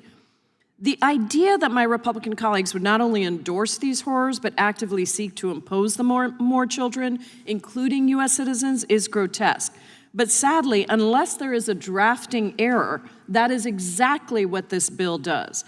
And before my colleagues say that's not what was meant and DHS doesn't detain U.S. citizens, we know that's all false. Take the case of Jackie Merlos. Immigration officers arrested Jackie and her family, including her 4 U.S. citizen children, at Peace Arch State Park, where they went to see her sister, who lives just over the border in Canada. When Jackie went to hug her sister, agents arrested the whole family, accused them of attempted alien smuggling, and took everyone but the sister, who remained across the border in Canada, into custody. The whole family remained in custody for weeks, and DHS was working to get passports for the U.S. citizen children so they could deport the entire family. Fortunately, family members and friends were able to get the children out of custody, but ICE detained Jackie for several months until the case against her was thrown out. Jackie's family is not the only one to experience this. We have heard countless stories from across the country of U.S. citizen children being detained and even deported, including multiple children with cancer. And with this bill, Republicans want to subject even more families to this horror. My amendment would make a horrific bill just a little bit better by preventing U.S. citizen children from experiencing this nightmare. And again, I would just call on my colleagues across the aisle to have a little bit of humanity here and also to follow the law. You cannot detain U.S. citizens. I hope my colleagues will join me in protecting U.S. citizen children and accept this common sense amendment. I yield back. Gentlelady yields back. Gentleman from Texas withdraws his point of order and is recognized.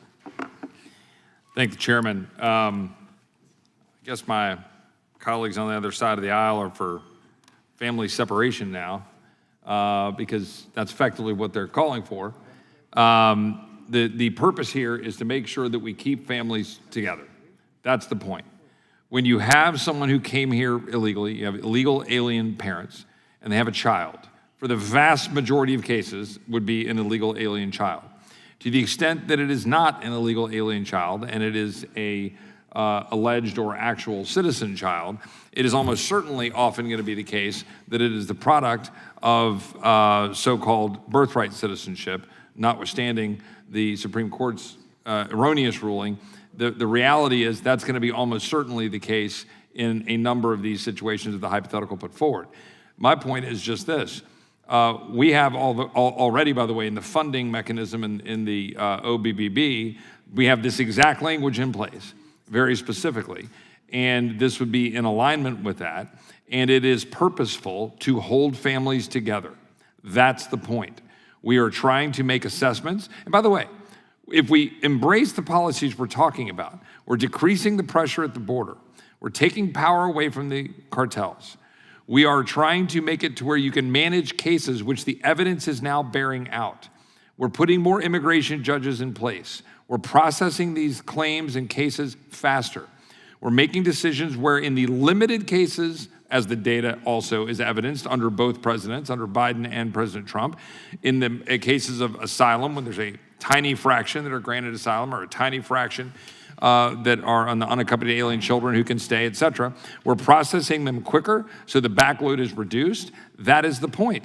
And so rather than the current system, which is everybody come in, everybody be able to claim asylum, everybody be able to get categorically paroled, everybody get released, hope you show up one day, and you can't, by the way, deal with the situation of a family unit, you're stuck in this impossible decision where it's either flout the law and hold the family unit together or release the entire family unit. You can't manage the problem. All this would do is say, look, keep the family together. And if it's a citizen child by virtue of birthright citizenship or otherwise, it is better for the family that they be together and while we're adjudicating whatever claim that they allege to have, which, by the way, is statistically improbable based on all of the evidence we have, that it would be highly likely that they don't have a claim. But to the extent they do have a claim, that it would be able to be adjudicated under asylum, whether it's parole or whatever we might be dealing with, and it is better served if you do it as a family unit. That's the point. We believe this is the humane thing to do. We believe this is the right thing to do.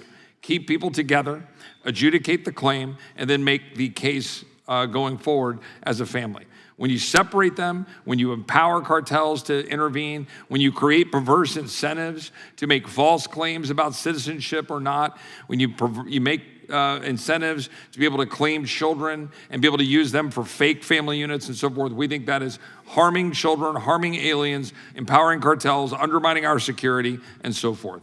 So for that reason, I oppose the amendment. I yield back to the chairman. Would the gentleman from Texas yield? I'll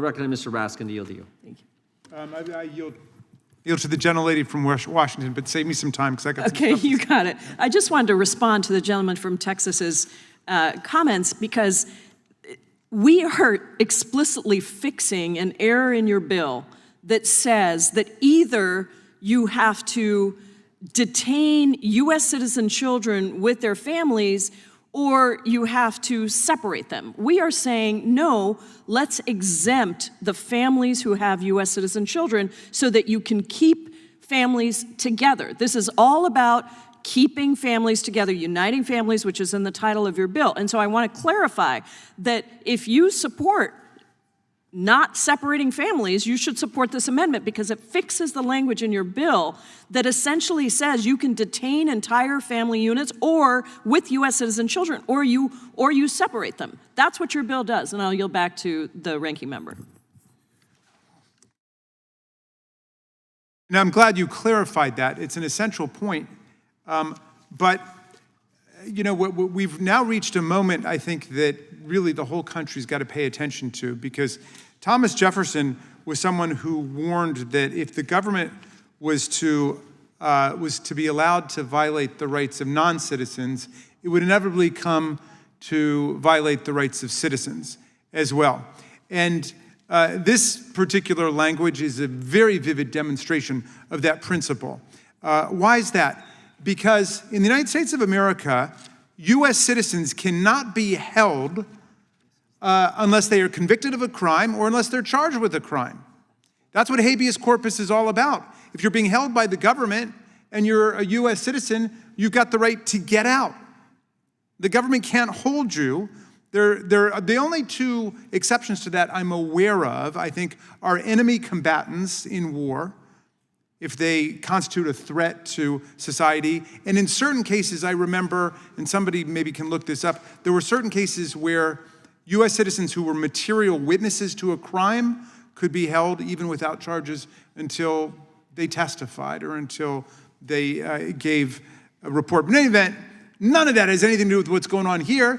This legislation, which the gentlelady from Washington is trying to correct with her excellent amendment, this legislation would actually say that citizens of the United States who happen to be minors can be held against all due process, against habeas corpus, and I take it indefinitely. Am I right about that? Can we get that on the record, Ms. Jayapal? They could be held indefinitely as U.S. citizens under the language of this bill. That's correct. Okay, so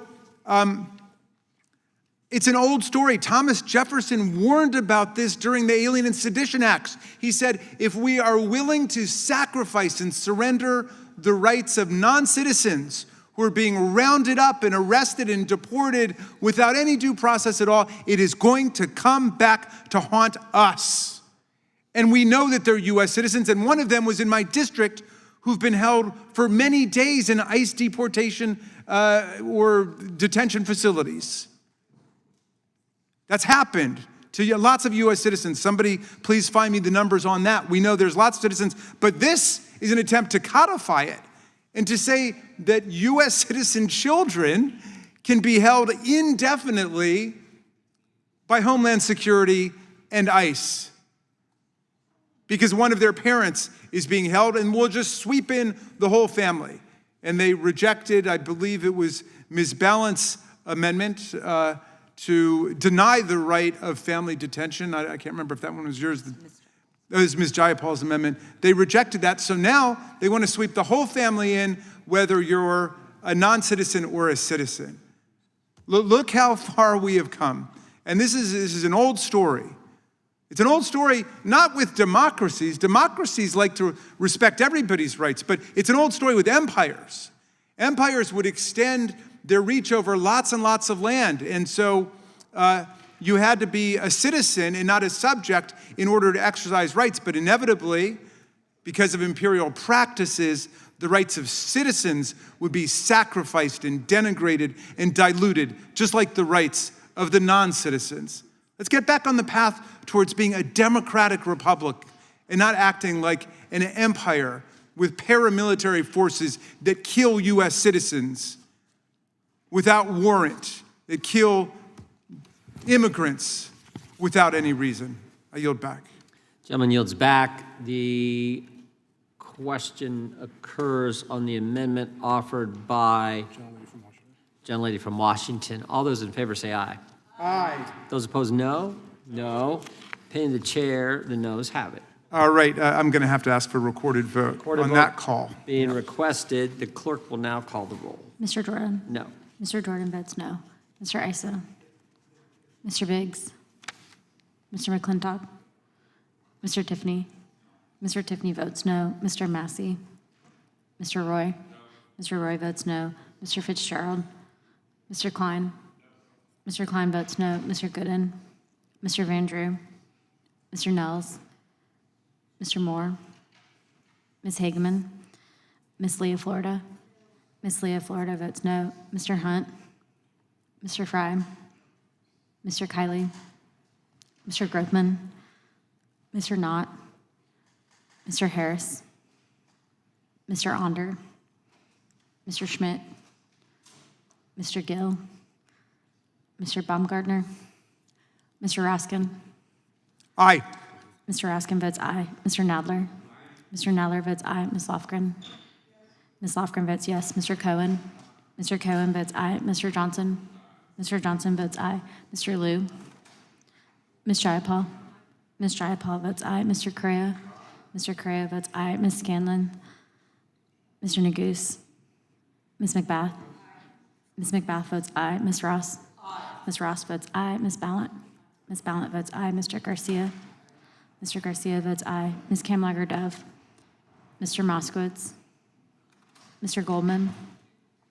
Ms. Crockett? Ms. Lee of Pennsylvania? Mr. Moore votes no. Mr. Issa? Mr. Issa votes no. Mr. Harris? Mr. Harris votes no. Ms. Lee of Pennsylvania, you are not recorded. Ms. Lee of Pennsylvania votes yes. Mr. McClintock? Mr. McClintock votes no. Ms. Kamlager-Dove votes yes.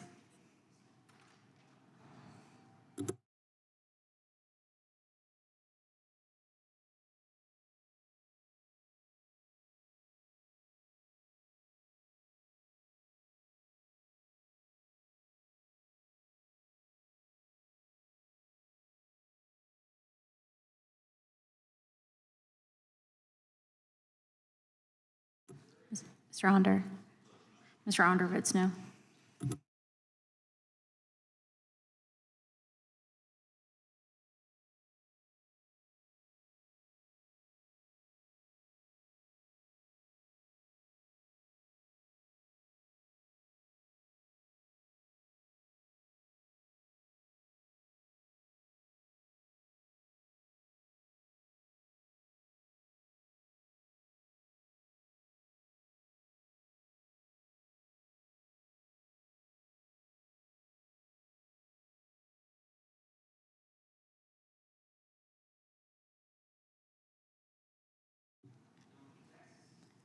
Mr. Gill, you're not recorded.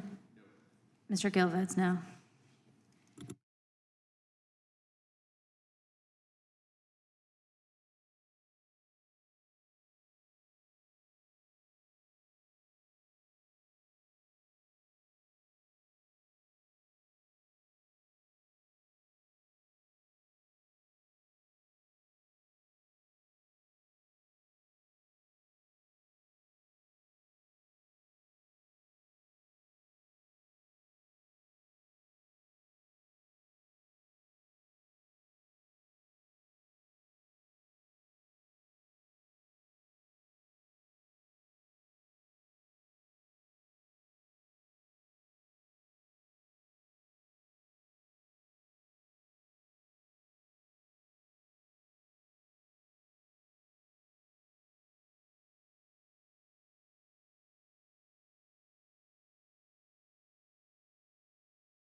Mr. Grothman votes no.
Mr. Van Drew, you are not recorded. Mr. Van Drew votes no.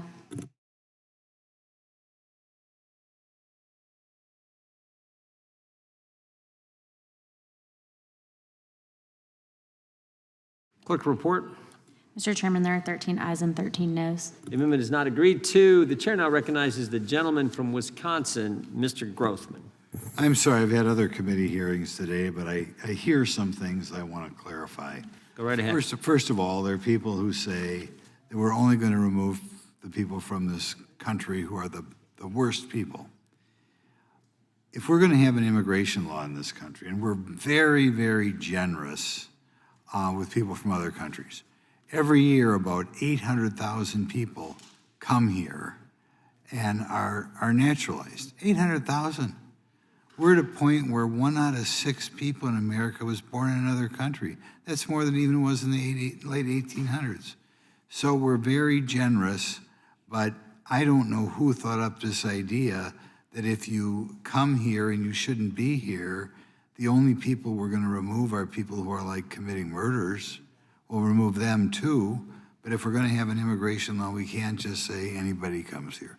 So we should be removing those people. Then, I don't know if this bill is going to get to the floor, but if it gets to the floor, I feel in the interest of trying to hold families together, there ought to be a provision in which our immigration laws do not allow families to break up because they come here. In other words, if there's a woman from, I don't know, Honduras, and she comes here with her child, and the father of the child is still staying in Honduras, we shouldn't allow it to happen, right? In this country, if you go through a divorce proceeding, you may have an order that, you know, the two parents have to kind of stick together in the same town. One parent can't just take the child and vamoose to California, and it's the same thing with our immigration laws. If there is a mother and father and they're both in wherever, Colombia, we shouldn't say that one of those parents can take the child to the United States and break up that little child's home. So I think in the future when we do one of these bills, or if it gets to the floor of this session, we should say that we're not going to allow a child to lose one of their parents because one parent's going to the U.S., right? We should keep those parents together. So I'd like to thank the chairman for indulging me, and right, I never heard of those worst of the worst stuff. That's not the ship I'm on. So thank you very much. Gentleman yields back.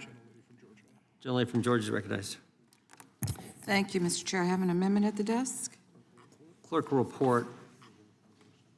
Point of order reserved by the gentleman from Wisconsin. Amendment to the amendment in the nature of a substitute to H.R. 9. Without objection, the amendment will be considered as read. The gentlelady is recognized to explain the amendment. Thank you, Mr. Chair. My amendment will add the mens rea requirement that to be criminally liable, a person must knowingly and willingly overstay their visit. As Ms. Ross pointed out earlier today, Title V would make overstaying a visa a crime, really for the very first time in American history. This is an egregious bill that has no exceptions or flexibility when it comes to overstaying a non-immigrant visa. Currently, there's no intent or knowing requirement provided in this new proposed crime, meaning that an individual can be punished even if they make an honest mistake about when they need to depart the country, or they're physically incapable of departing the country, or are unable to return because of circumstances beyond their control in their home country.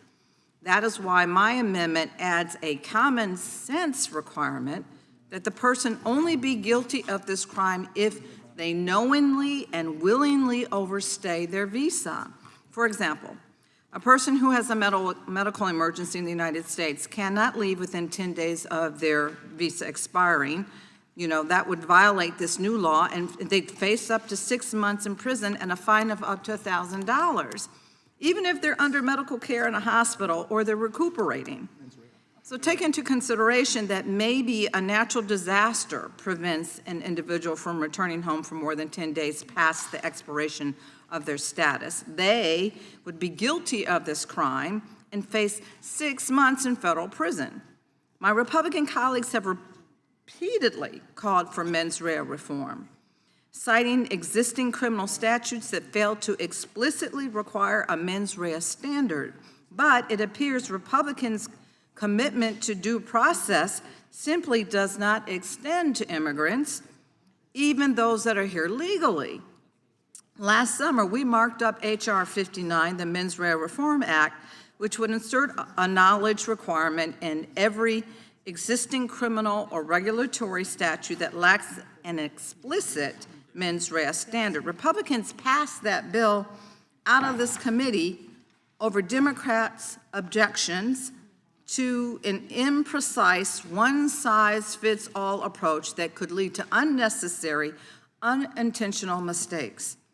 My amendment would make sure that this new criminal statute embodies the drafting standard that my Republican colleagues claim to favor by explicitly requiring proof of knowledge and willfulness to obtain a conviction. Without my amendment, this bill would create yet another statute of the kind that Republicans claim to dislike. And it's not an adequate response to claim that prosecutorial discretion will address this issue. As Mr. Roy said earlier, we're Congress. We write the laws. And the idea that we would leave this level of ambiguity in the statute on purpose when trust in the Justice Department is at an all-time low, that's mind-boggling. It's ludicrous, and it's just plain old cruel. This Department of Justice tried and failed to indict a man for throwing a Subway sandwich at a DHS officer. It indicted an Olympian for touching the water of the reflecting pool after Trump's no-bid contract buddy miserably failed to make the iconic location American flag blue. And it indicted former FBI Director James Comey for posting a picture of seashells on Instagram.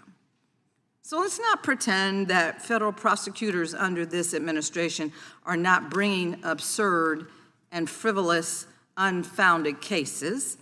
Without this amendment, this bill opens up a whole new avenue of cases federal prosecutors would be able to bring against people who had no intention whatsoever of breaking any laws.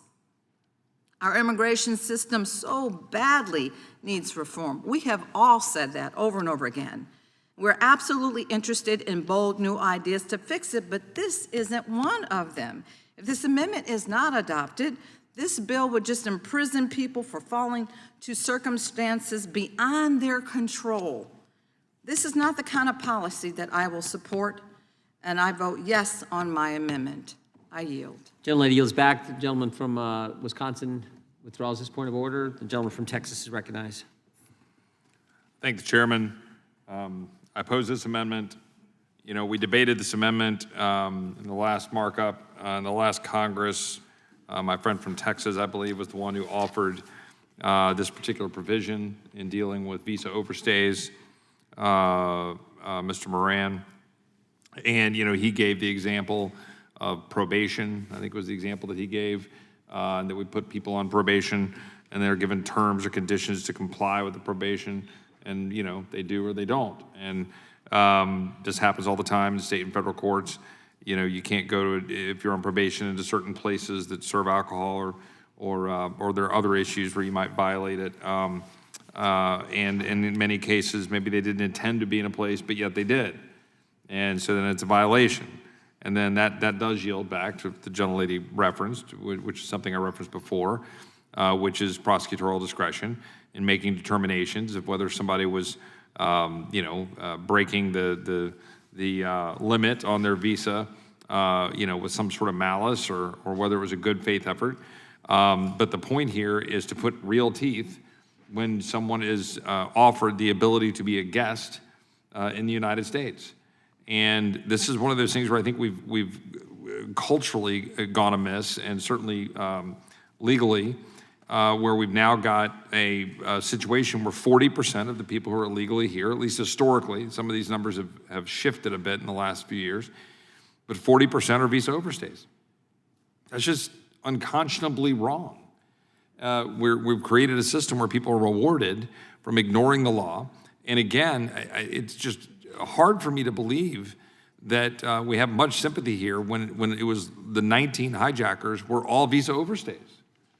And all we're trying to do here is draw a very clear line and say, look, you know when your visa is going to expire, and then you've got a 10-day grace period. But you gotta know when you're a guest, when you're no longer a guest, and to manage that. And again, I go back to prosecutorial discretion. If somebody's here on a tourist visa and working in good faith, and they had some period of time and they overstayed the visa and they missed the thing. They thought they had a certain period of time and got it wrong. I think the odds are pretty good that they wouldn't be pursued with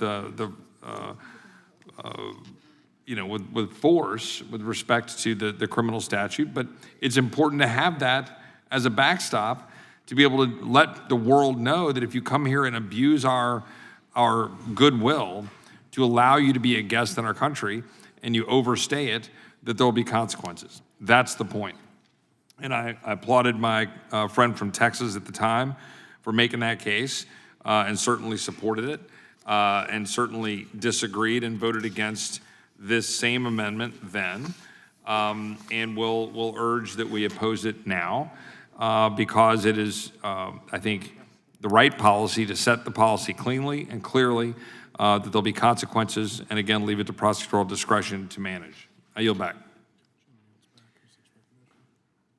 Gentlelady from Vermont's recognized. Thanks, Mr. Chair. I yield my time to the member from Georgia. Thank you so much. I appreciate your yielding.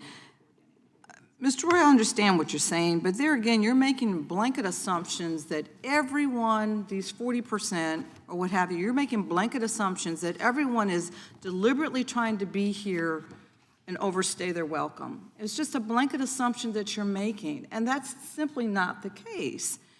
I mean, there are people here for, as I said, for no reasons of their own. Life happens. As they say, stuff happens. And so to make the blanket assumption that everybody's deliberately trying to stay here and stay past the time of their visa, I think is absolutely cruel, and it's just unjust. It's not fair. And so there again, I understand what you're saying, but common sense, where's the common sense here? Where's the common sense in trying to be just and fair? And I agree with you. For people that are overstaying their welcome, their visas, and they knowingly are doing so and trying to buck the system, I get it. Yeah, I get that. But there are different circumstances that need to be considered for each and every one of these cases. And I have to be honest with you today, you can't honestly say that judges are making fair and just decisions about immigration. They're just not doing so. So I think there are mitigating circumstances that we need to consider. You need to take each and every one of these cases individually and stop just putting everybody in a one-size-fits-all category, because that's not life, and that's not truly what happens in the world. Would the gentlelady yield? Yes, I yield. Yield back to. Yes, I yield to the member from California. Just very briefly, we have a problem here in the tourism industry already because of the hostility that's been shown to people who come to this country. And if you're telling a tourist that, if you miss your plane or you get sick, you could be charged with a crime, there are other places to go visit.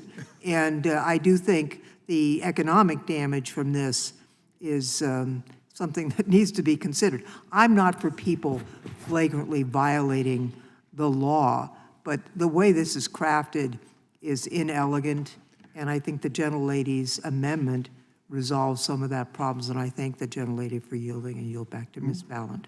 Will the gentlelady yield? I will. I'll yield to the ranking member.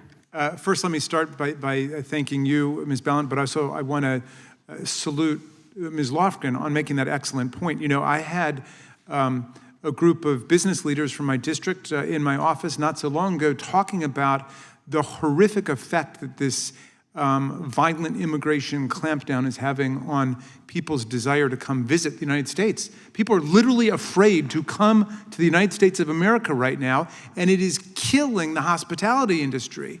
It is damaging hotels. My district is right on the border of Washington, D.C., and they're seeing dramatic reductions in the numbers of people who want to come to our country. Now we want to make it even worse and say, if you slip up, as the distinguished gentlelady from Georgia says, through no fault of your own, because there's a blizzard, or in this shocking climate change weather, there's hurricanes or whatever, and you don't get out in time, and now your visa expires, suddenly you're a criminal in the United States. When we're trying to get people to come here, to go to Anaheim, California to see the distinguished gentleman's district, or go to Disney World, or come to Washington, D.C., which used to be known as the center place of politics for freedom and justice all over the world. And now we're sending this really cruel, sick message. But the other point I really liked that the gentlelady from Georgia made was that this happens to lots of people, even happens to Republicans, to conservatives, where they're suddenly out of alignment because there's some bureaucratic misstep. It could even be the government's fault. You guys have got to check out the Associated Press's reporting about Melania Trump. Now, luckily, she ended up getting an Einstein visa for people with extraordinary ability. I'm not quite sure what the whole background was to that, but that goes to people like Niels Bohr and John Lennon and Yoko Ono and Pele, the soccer legend. But in the meantime, when she was in the country, she worked and did at least 10 modeling assignments unlawfully. She didn't have the work visa when it happened between September 10th and October 15th of 1996. And I hold no grudge against her. That kind of thing has happened to a lot of people. Should she have been thrown in jail? Should she have been made into a criminal because she was suddenly out of bureaucratic alignment? The distinguished gentleman from Texas says 40% of the people are in that situation, and for him, that seems to be an argument for getting tougher and militarizing the whole thing. I think that demonstrates Gentleman's that... time has expired. Thank you very much. Does anyone else seek recognition? Mr. Chairman? I seek recognition just to complete my thought. I was going to Oh, yield thank to you. you. Go ahead. I recognize. Well, I was just going to say, my friend, Mr. Roy from Texas, has repeated the statistic that 40% of the horrifying illegal alien population, the undocumented people, are people who were here lawfully under a visa which expired. And for him, that means, therefore, all of these police state tactics we're seeing across the country are perfectly justified. To my mind, I think of those people like Melania Trump. I don't know if you're saying she should have been rounded up and thrown into a detention center with her family. I don't know if she had any kids at that point or not. But to me, what it says is, hey, like, that is life. People, the visas expire, and most people are able to get it through the bureaucratic process in time, and some are not. There's even kind of an implicit concession to that in saying you've got 10 days. But what if it's 2 weeks? What if it's a month? I don't know exactly what Melania Trump's story was when she was working in the country illegally, but so be it. I just don't think we should be casting this extremely broad net and just describing everybody as a criminal. Would the gentleman yield? Yes, and I will yield to the distinguished gentlelady from Washington and then to the lady from Vermont. Because I wanted to make another point that at the same time that this bill tries to criminalize people for things like this, for visa overstays, the administration is also changing the requirements for different visas. And I'll give you one example. I think I might still be the only member of Congress that's ever been on an F1 visa. That's a student visa. And the administration just issued a final rule saying that they're going to change the current law that says, or current regulation that says that somebody can stay for the duration of their degree. So if you come here to seek a 4-year degree, for example, you can stay for the time that it takes you to complete that 4-year degree. They've just changed that to essentially a fixed time period, which means that if for some reason, during COVID, for example, or something happens, your university has to delay its schedule, you go on for a little bit longer, it actually limits you and says that you cannot finish your degree on an F1 visa. And it has created huge outrage across the country. It just happened last week.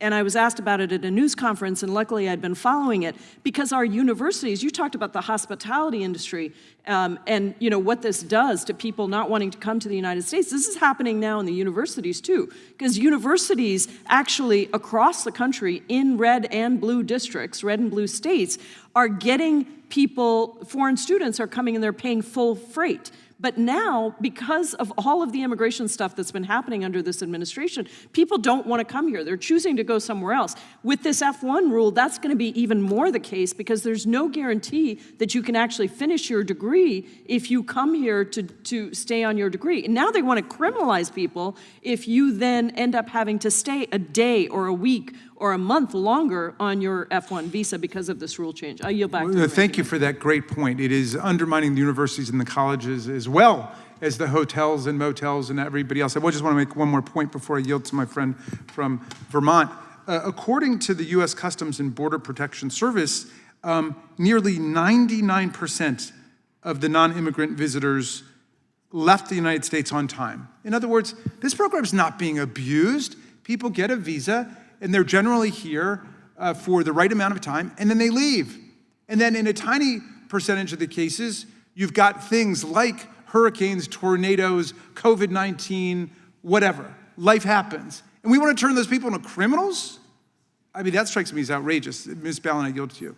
Thank you. And the member for Washington reminded me, as she was talking about student visas, that, in addition to the example you used of Melania Trump working illegally, we have the case of Elon Musk, who came here on a student visa and never, ever enrolled in the program, which was the reason why he got the student visa, and then worked illegally.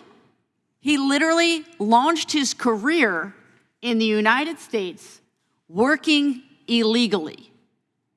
So I'm going to go back to what I was saying before. So much of this is about who we see as worthy and suspect, and who we look the other way when they are violating the exact same things that you are railing against. And I yield back. And I yield back. Thank you, Mr. Chairman. Gentleman yields. Who seeks recognition?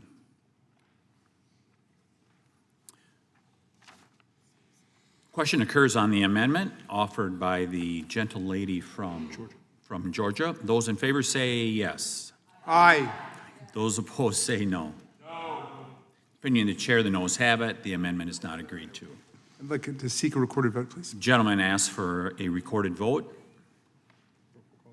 Clerk will call the roll. Mr. Jordan, Mr. Issa, Mr. Biggs, Mr. McClintock, Mr. Tiffany. No. Mr. Tiffany votes no. Mr. Massey, Mr. Roy. No. Mr. Roy votes no. Mr. Fitzgerald, Mr. Klein, Mr. Gooden, Mr. Van Drew, Mr. Nels, Mr. Moore, Ms. Hageman, Ms. Leah Florida. Ms. Leah Florida votes no. Mr. Hunt, Mr. Fry, Mr. Kiley, Mr. Grothman, Mr. Knott, Mr. Harris. Mr. Harris votes no. Mr. Onder, Mr. Schmidt, Mr. Gill, Mr. Baumgartner, Mr. Raskin. Yes. Mr. Raskin votes yes. Mr. Nadler. Aye. Mr. Nadler votes aye. Ms. Lofgren. Ms. Lofgren votes aye. Mr. Cohen. Mr. Cohen votes yes. Mr. Johnson. Mr. Johnson votes aye. Mr. Liu. Ms. Jayapal. Ms. Jayapal votes aye. Mr. Correa. Mr. Correa votes aye. Ms. Scanlon. Mr. Neguse. Ms. McBath. Ms. McBath votes aye. Ms. Ross. Ms. Ballant. Ms. Ballant votes aye. Mr. Garcia. Ms. Kamlager-Dove. Mr. Moskowitz. Mr. Goldman. Mr. Goldman votes aye. Ms. Crockett. Ms. Lee of Pennsylvania. Ms. Lee of Pennsylvania votes aye. Mr. Moore? Mr. Moore votes no. You can amend the title.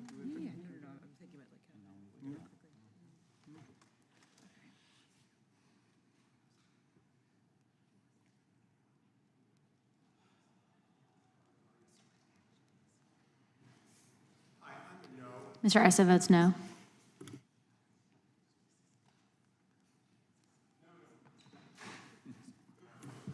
Mr. Gill? Mr. Gill votes no.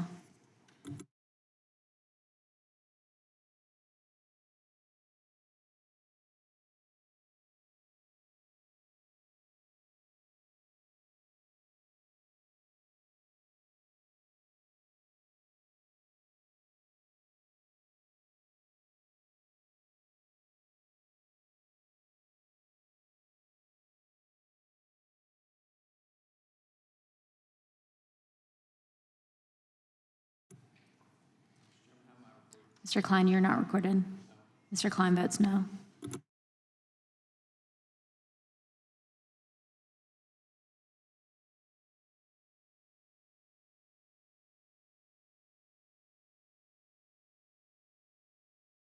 Mr. Jordan? Mr. Jordan votes no.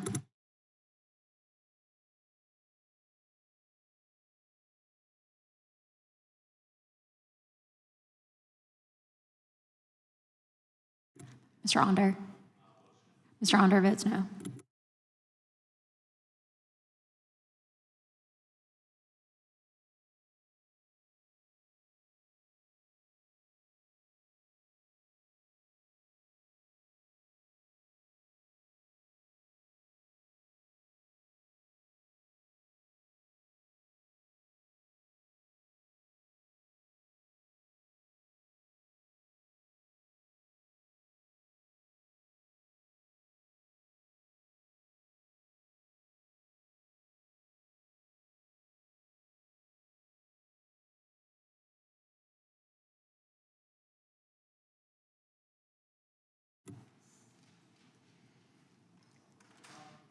Mr. McClintock votes no.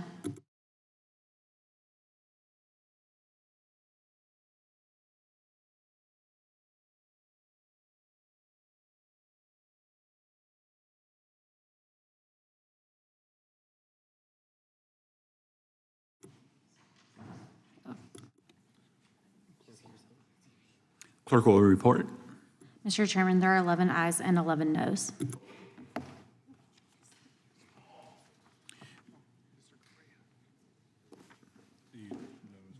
Yeah, the noes have it, and the amendment is not agreed to.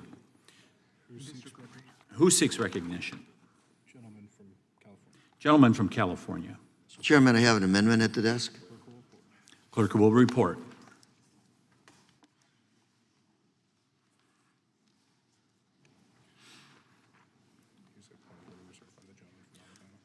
Point of order is reserved by the gentleman from Alabama. Substitute to the amendment in the nature of a substitute offered by Mr. Correa of California. Strike all after the enacting clause and insert the Without following. objection, the amendment will be considered as read. The gentleman from California is recognized. Thank you, Mr. Chairman. I ask a very simple question. Why take away workers, hard workers, law-abiding taxpayers from a workforce? Why take workers away from small businesses, Wisconsin dairies, manufacturers, farmers, senior homes, home builders, hospitals, police officers? Why take away proven workers? The U.S. Chamber of Commerce recently announced that their number one goal for our economy is 3% economic growth. Their number two goal for the U.S. Chamber, immigration reform. They could recognize the need for workers to get the 3% economic growth. Home builders, U.S. home builders, the number one goal is immigration reform. They need workers to build homes in this country. U.S. manufacturers, the number one goal is immigration reform. Do you all remember that goal, nearshoring from China, manufacturing in the U.S.? I would ask, so instead of going after small businesses, workers, let's look at some modest immigration reform. DACA recipients, dreamers.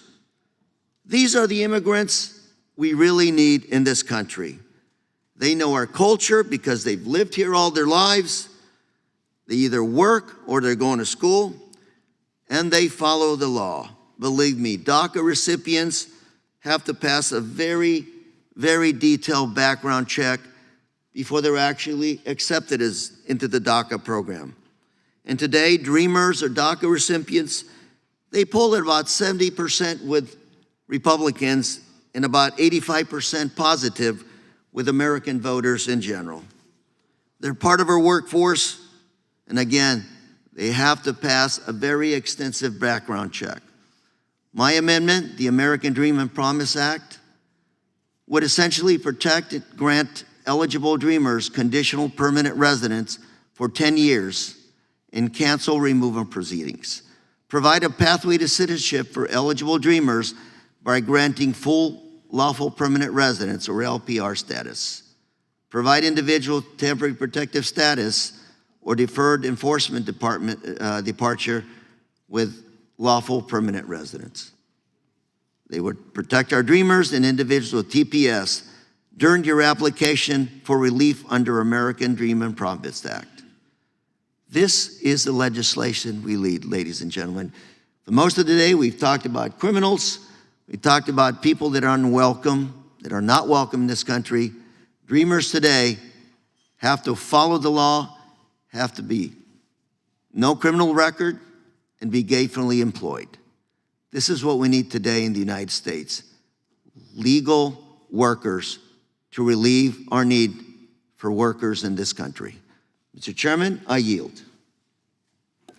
Gentleman yields back. Does the gentleman insist on his point of order? Mr. Moore? I do, Mr. Chairman. The gentleman's, just give me 1 second. The gentleman's correct. The gentleman's amendment, oh, excuse me, I'm sorry. The gentleman explained as point of order. The gentleman would, his amendment would introduce material beyond the scope and purpose of the bill before us and therefore violates Rule 16, Clause 7, and I yield back. Gentleman is correct. The gentleman's amendment does not satisfy the subject matter and fundamental purpose test and therefore is not germane and is out of order. Who seeks recognition? Chairman? Gentlelady from California is recognized. I have an amendment at the desk. Clerk will report.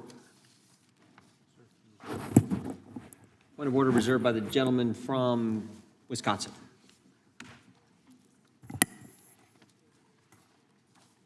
Amendment to the amendment in the nature of a substitute to H.R. 9773. Without objection, the amendment will be considered as read. The gentlelady is recognized to explain the amendment. Mr. Chairman, this amendment inserts the text of the Real Courts Rule of Law Act at the end of the amendment in the nature of a substitute as Title VII of the bill. The Real Courts Rule of Law Act would transition the nation's immigration court system into an independent judiciary. Now, currently, immigration judges are appointed by the Attorney General.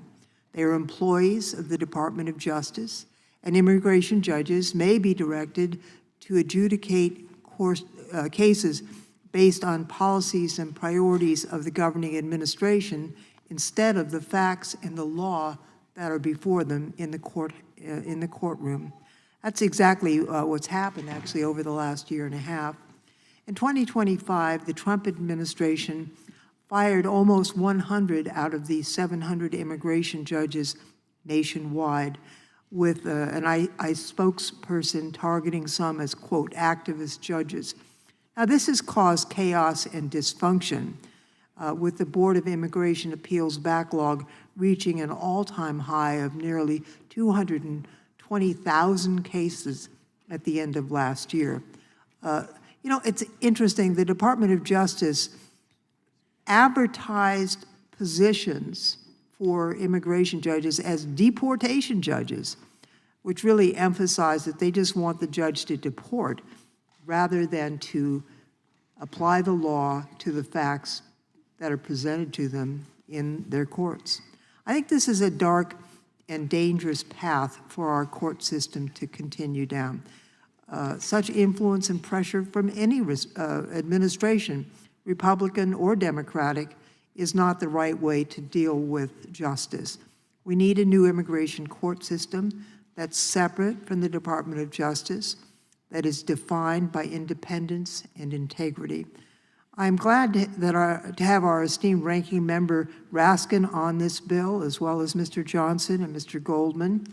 The Federal Bar Association and the American Bar Association have also endorsed this legislation. This is a proposal I hope can create a more impartial system and reduce the case backlog that we're seeing across the country.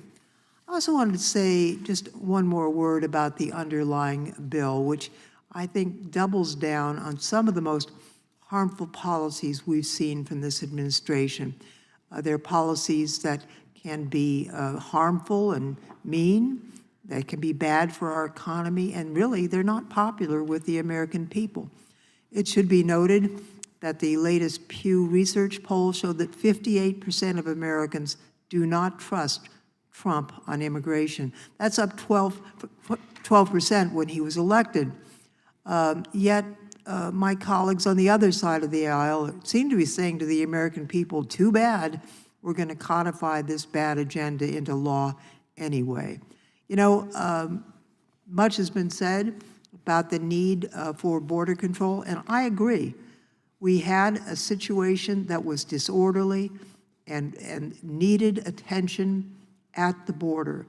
I think the American people want an orderly, controlled system at the border, and I agree with them. But that's not the same as breaking families apart, beating people up, killing Americans, and turning away brilliant, highly skilled students and entrepreneurs when we need to attract the best and brightest minds in the world who want to come here and become Americans with us and help us succeed. So I think this bill is a big mistake. It will harm our economy. It is in opposition to the wishes of the American people. Adopting this amendment will at least go partway to establishing once again the rule of law in this system, which is something that all of us should strive for. And with that, Mr. Chairman, I yield back. Excuse me, gentlelady yields back. Does the gentleman insist on his point of order? I do, Mr. Chairman. The gentleman is recognized. Thank you, Mr. Chairman.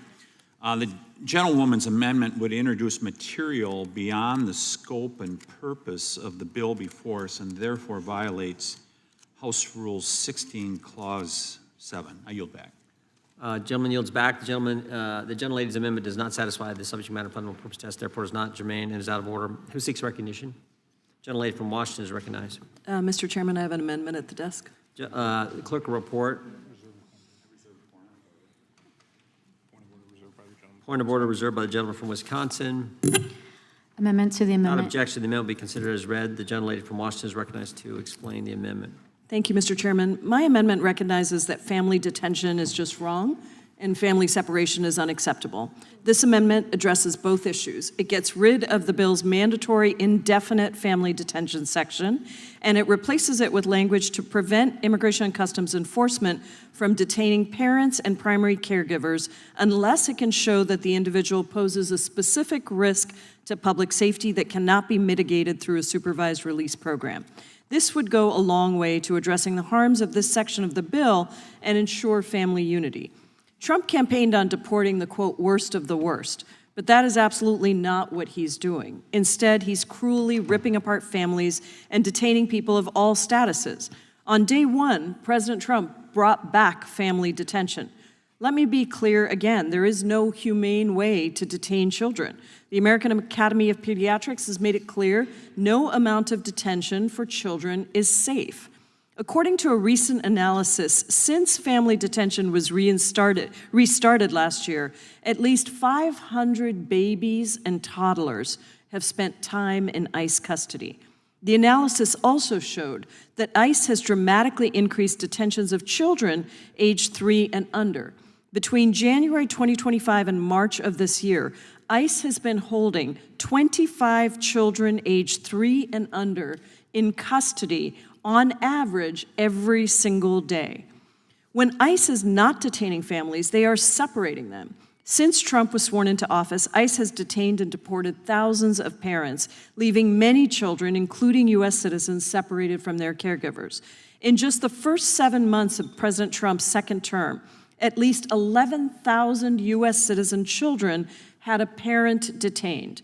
Another report based on demographic data estimates that ICE detained the parents of more than 145,000 U.S. citizen children since Donald Trump returned to office. Reporting describes parents being taken from children as young as 4 months old. And teenagers are increasingly caring for younger siblings, struggling to balance their own futures with working to pay for increasingly costly essentials like rent and healthcare and groceries. In my home state of Washington, ICE arrested a mother in front of her child's preschool. Similarly, in Oregon, agents arrested a father during morning drop-off at his son's preschool. In Chicago, ICE arrested a single mother selling tamales, forcing her eldest daughter to step in and care for her youngest sibling. A Chicago-born teenager fought for his parents' release while fighting terminal cancer. ICE released his parents 1 day before his death. In another case, a U.S. citizen with a rare disease died after ICE detained his father and primary caretaker. ICE also detained a DACA recipient while he was on his way to the NICU to bring breast milk to his infant daughter, who was born nearly 6 weeks premature. Perhaps one of the most horrific stories was that of Orlin. Orlin's mother, Wendy Hernandez-Reyes, came into ICE custody earlier this year through a routine traffic stop. She told authorities that she was a single mother to her 3-year-old son, Orlin, and she begged to be released so that she could care for him. ICE ignored her pleas and detained her. When Wendy was ordered deported, she begged ICE once again to take her son with her, to no avail. ICE once again ignored her.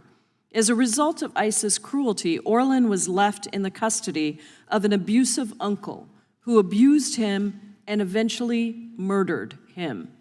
The autopsy showed that Orlin had multiple broken bones, signs of sexual battery, had been stomped on, burned with a lighter, and suffered at least 17 blows to the head. That never should have happened, and it would not have happened if ICE had simply never detained Wendy or separated her from her U.S. citizen child.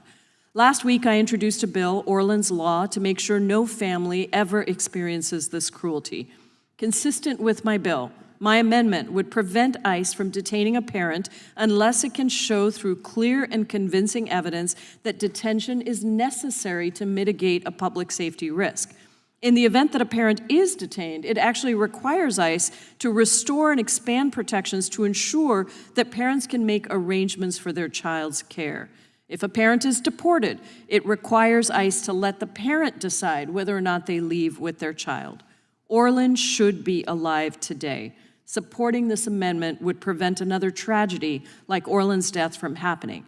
And for all the families I just talked about and so many more, it would stop Trump's cruel family separation. I urge my colleagues to vote yes, and I yield back. The lady yields back. The gentleman from Wisconsin I remove my point of order. withdraws his point of order. The gentleman from Texas is recognized. Thank you, Chairman. I will oppose this amendment. This amendment is effectively the Flores extension and protection amendment. It would basically maintain the status quo. It would undo the very purpose of the provisions that we're putting in the legislation to fix what has been so wrong about policies in response or in following the Flores settlement that created such a difficult situation and problem and exploitation of our border with respect to children and families. It seeks to strike a provision that makes crystal clear that Congress intends this bill to satisfy the requirements of the revised Flores Settlement Agreement as it applies to accompanied minors, and I would leave the status quo in place. Illegal aliens, including cartel members, buy and rent children to pose as family units. They can be released into the United States. This provision eliminates those perverse incentives that we've got. I would urge my colleagues to oppose the amendment. And I mean, the fact of the matter is, if we're looking at the data, and you can see precisely what's been happening, that under 2025 and under the current administration, you've seen a just complete fall off, because we've been putting in place the right policies, and we want to codify those policies so we no longer have this perverse incentive in place. So with that, I would yield back, Mr. Chairman. Question occurs on the amendment offered by the gentlelady from Washington. All those in favor say aye. Aye. Those opposed, no. No. Opinion of the chair, the noes have it. The amendment is not agreed to. Can we have a roll Vote call? being requested by the Democrats. Clerk will call the roll. Mr. Jordan? No. Mr. Jordan votes no. Mr. Ison? Mr. Biggs? Mr. McClintock? Mr. Tiffany? Mr. Massey? Mr. Roy? Mr. Roy votes no. Mr. Fitzgerald? Mr. Klein? Mr. Klein votes no. Mr. Gooden? Mr. Van Drew? Mr. Nels? Mr. Moore? Mr. Moore votes no. Ms. Hageman? Ms. Leah Florida? Ms. Leah Florida votes no. Mr. Hunt? Mr. Fry? Mr. Kiley? Mr. Grothman? Mr. Grothman votes no. Mr. Knott? Mr. Knott votes no. Mr. Harris? Mr. Harris votes no. Mr. Onder? Mr. Schmidt? Mr. Gill? Mr. Gill votes no. Mr. Baumgartner? Mr. Raskin? Aye. Mr. Raskin votes aye. Mr. Nadler? Aye. Mr. Nadler votes aye. Ms. Lofgren? Ms. Lofgren votes aye. Mr. Cohen? Mr. Cohen votes aye. Mr. Johnson? Mr. Johnson votes aye. Mr. Liu? Ms. Jayapal? Ms. Jayapal votes aye. Mr. Correa? Ms. Scanlon? Mr. Neguse? Ms. McBath? Ms. Ross? Ms. Ballant? Ms. Ballant votes aye. Mr. Garcia? Ms. Kamlager-Dove? Mr. Moskowitz? Mr. Goldman? Mr. Goldman votes aye. Ms. Crockett? Ms. Lee of Pennsylvania? Ms. Lee of Pennsylvania votes aye.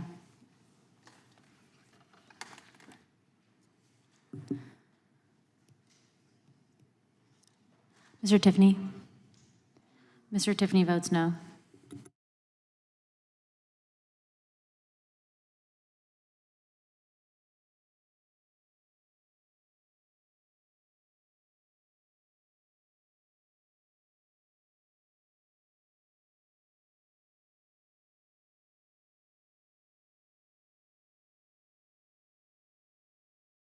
Clerk will report. Mr. Chairman, there are 9 ayes and 10 noes. The amendment is not agreed to. Question now. Mr. Chairman, I've got an amendment at the desk. You told me 3, that's 4. We'll be out of here by 6:30 if you guys do the right thing. We'll be out of here by 6:30 regardless of, no, I'm kidding. Okay, the clerk will report. Amendment to the amendment. Without objection, the amend- bill be considered as read. Point of order being reserved by the gentleman from Wisconsin. The gentleman is recognized to explain the amendment. All right, so obviously we've had some profound differences about the body and the substance of this legislation. You guys have defended family detention.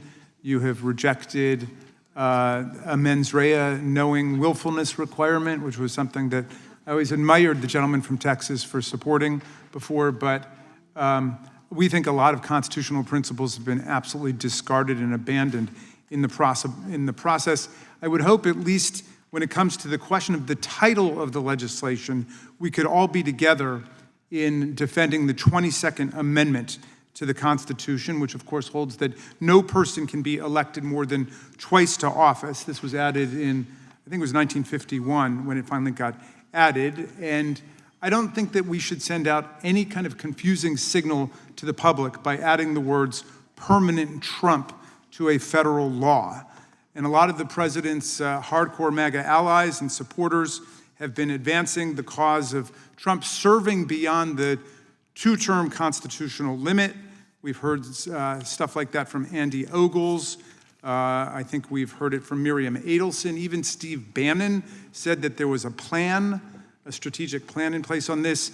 And President Trump himself, of course, has repeatedly flirted with the idea in public. And this committee should not feed this dangerous fantasy that we will have any president serve permanently. in violation of the 22nd Amendment of the Constitution. The president has already lavished praise on dictators who've declared themselves in office for life, people like Kim Jong-un, President Xi, the president of the CCP, and Vladimir Putin, all of these autocrats who plan to serve for life. That's not how democracy works, and that's not how American democracy works. So please, let's not feed this fantasy. Let's all agree just to remove those two words. It doesn't alter the substance of the bill, and the new title will more accurately describe what you want to do in any event. And with that, I submit it to the wisdom and the conscience of the entire committee. Thank you, Mr. Chairman. The gentleman yields back. We'll now turn to the wisdom and conscience of the gentleman from Texas. I thank the chairman. I will only say this, that what this reflects, obviously H.R. 2, which we passed in the last Congress, predated the current administration. But what the bill reflects, and the reason for the title, is the implementation of the policies that H.R. 2 set to carry out, we've seen in action. In other words, we now have proof. We have evidence of the success.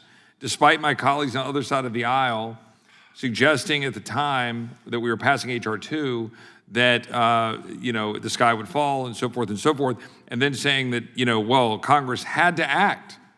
Remember, we were dealing with the Langford bill out of the Senate. Remember, it's like Congress had to act. Well, we did need to act because we need to codify it, make it permanent. But what we've seen now is that these policies, when they're enforced, they actually work. Because we've seen the results. We've seen the reductions at the flow at the border. We've seen the impact of the, getting new immigration judges through the policies that we've adopted. We've seen the complete, reduction of the increase of the number of the unaccompanied alien children that were being abused. We've been able to go track down children. All of it is moving in the right direction. Fentanyl, all of the things have been reduced and improved because of the policies that the current administration has deployed.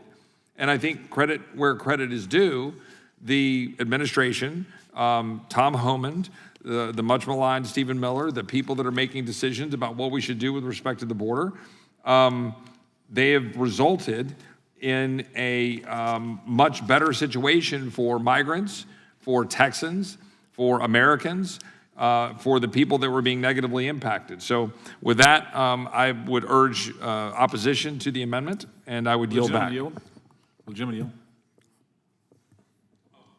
The gentleman from North Carolina. Mr. Roy, did I hear the ranking member say that he would support the bill if we agree to this amendment? I think I heard something to that effect. I would oppose it a little less vigorously. Is that like strenuously object from a few good men? No. I yield back to the gentleman from, I yield back to the chairman. Gentleman yields back. I move to strike the last word. Gentle lady, and then we'll go to the gentleman. I yield to the ranking member. Thank you, Ms. Ballin. Let me respond to my friend from Texas. Okay, first of all, this is legislation, as we've demonstrated repeatedly throughout the day, that departs from Trump's policies in significant ways. And it's gone way to the right even of Donald Trump. So I don't know how fair that is. But in any event, assuming that you stuck 100% to cement into place what he wanted to do, you can't make it permanent because no Congress can bind another Congress. So that's just misleading the young people of America to say that we could have a permanent legislative fix that doesn't move. I mean, take even our most successful legislation. We've never named it like that after a permanent president. We don't walk around talking about the permanent Franklin D. Roosevelt Social Security Act or the permanent Roosevelt Medicare Act or permanent Roosevelt Medicaid Act. Or I'm not even sure. No, that wasn't during Roosevelt. Somebody will correct me when that was adopted. But in any event, we don't have the permanent LBJ Voting Rights Act. And, it's misleading to say that because the Voting Rights Act has been ravaged by a combination of right-wing MAGA attacks and the Roberts Court. Nothing's permanent. We got to go out and fight for democracy and freedom every day, every week, every month, every year. And the legislation that we pass must stand the test of time. And so we're just feeding someone's ego, I'm afraid, when we say that We're going to call for the first time in American history a piece of legislation, the Permanent Blank President Act. I mean, that just strikes me as bizarre and monarchical and totally antithetical to the spirit of our own country. And I would not indulge anybody that fantasy, although I did mention this to one Republican who said that if you keep permanent Trump in there, then it will guarantee that Speaker Johnson won't bring it to the floor because he's not going to want to submit the GOP caucus to the kind of criticism and humiliation that might follow from putting something like that on the floor. But really, I think we can all do without it. We could do it by voice vote if everybody agrees. But if not, I'm going to insist on people voting either for permanent Trump or not for permanent Trump. And Medicaid, by the way, was under President Lyndon B. Johnson. So I suppose we could move to amend it to say the President Permanent Lyndon B. Johnson Medicaid Act.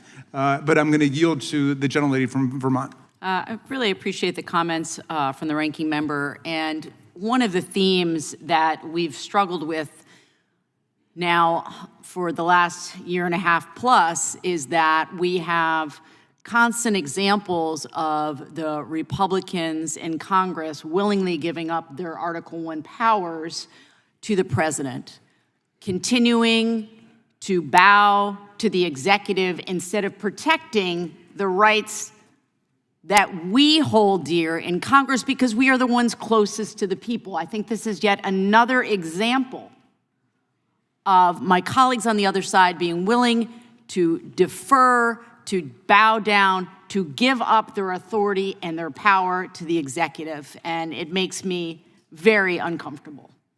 And I yield back. Gentleman yields back. The gentleman from California is recognized. I just wanted to assure the ranking member that Donald Trump can, of course, serve a third term. It only requires a constitutional amendment passed by 2/3 of both houses and ratification by 3/4 of the states. Absent that, it's not going to happen. And I am concerned about the ranking member's paranoia over a Trump third term. I think it's clearly overwhelmed his sense of reality. And Mr. Chairman, I'd ask unanimous consent to submit an article entitled, "Is Trump Derangement Syndrome Real?" No therapist would render such a derogatory and partisan diagnosis, but I've seen it in my practice. By Jonathan Alpert, Wall Street Journal, November 12, 2025. Without objection. Gentleman is back. The gentleman from New York, who I think introduced legislation on the first day of Congress to address the third term issue, if I remember correctly. That's right. Actually, it was 2 days after he floated it to the Republican conference, saying, of course, it was a joke, only until your colleagues actually introduced a resolution to do it. I'm glad, though, we at least all agree that it requires a constitutional amendment. It's funny, Mr. McClintock, that you mentioned Trump derangement syndrome, because I hear that a lot sent our way.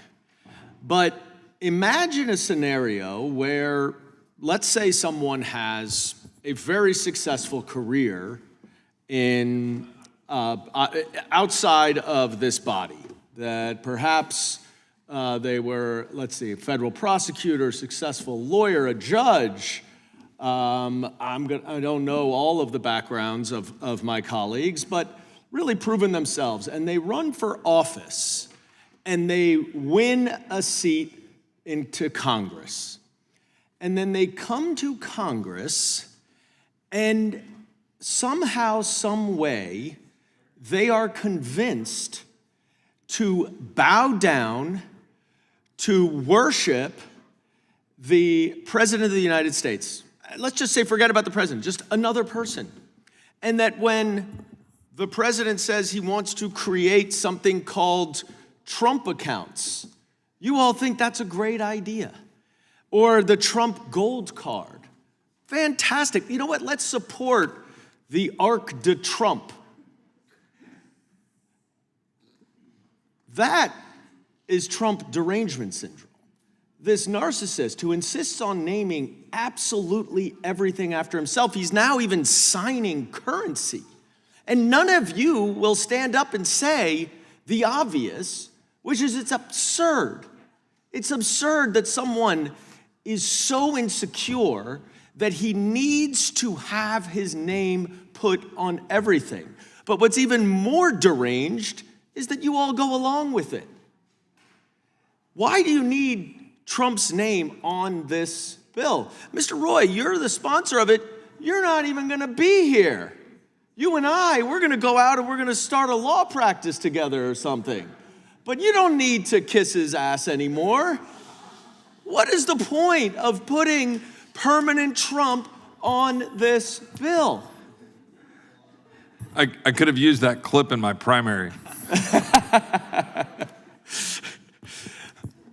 In any event, let's stop talking about Trump derangement syndrome and throwing it our way, because it's pathetic and humiliating and embarrassing that such accomplished people need to swallow all of their integrity and bow down to another individual, whoever that individual may be. I yield back. The gentleman yield? Yes.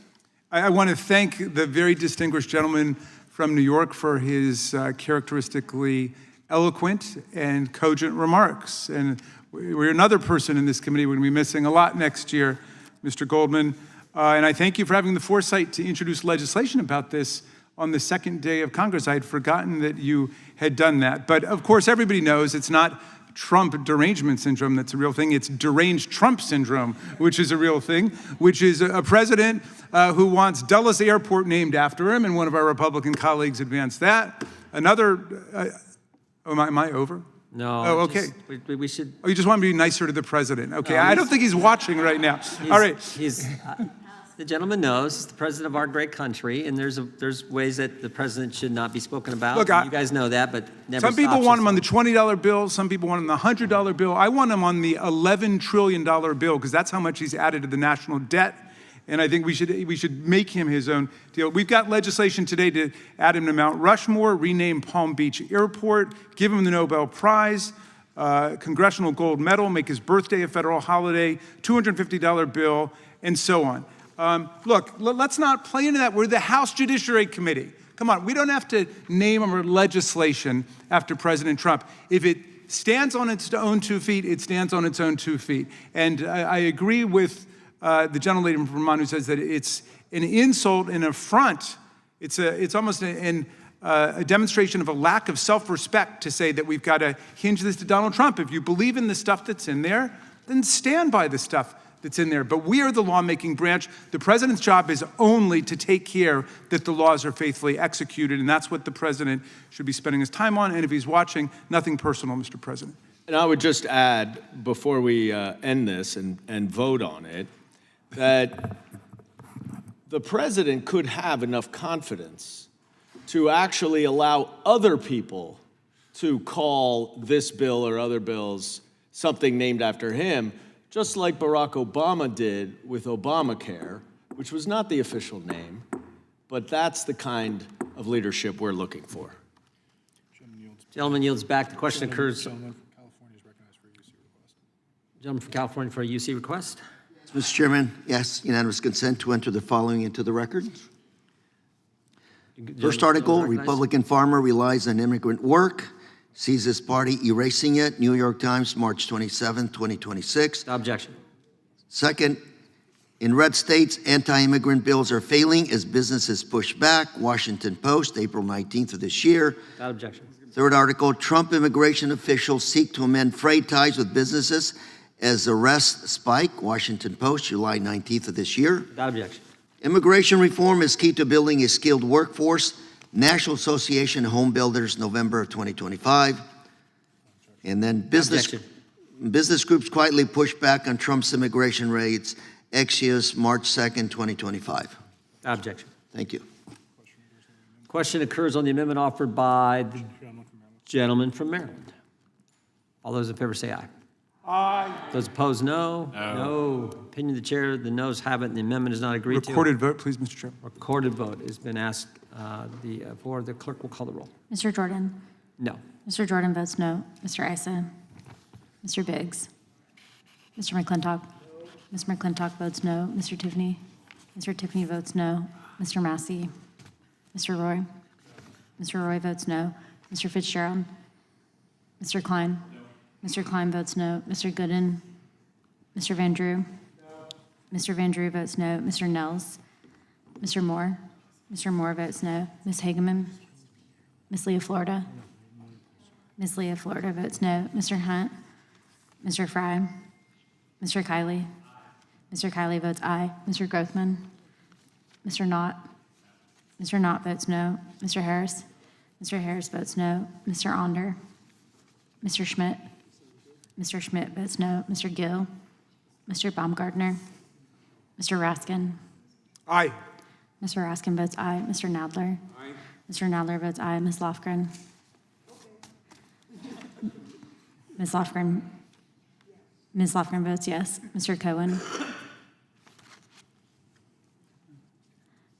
Mr. Cohen? I can't believe they've named such an insignificant bill for Trump. It should be a big bill for Trump, not just an insignificant bill. This is an embarrassment. Yes or no?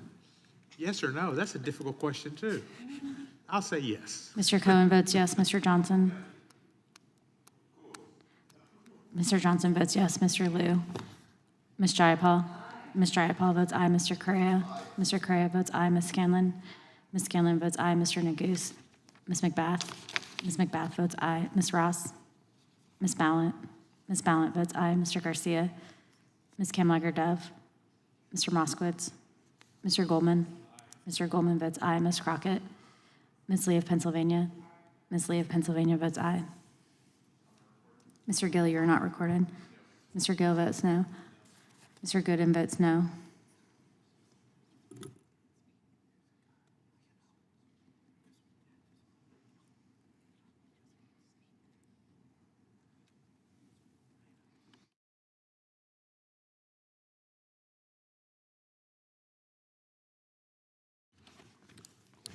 Clerk report.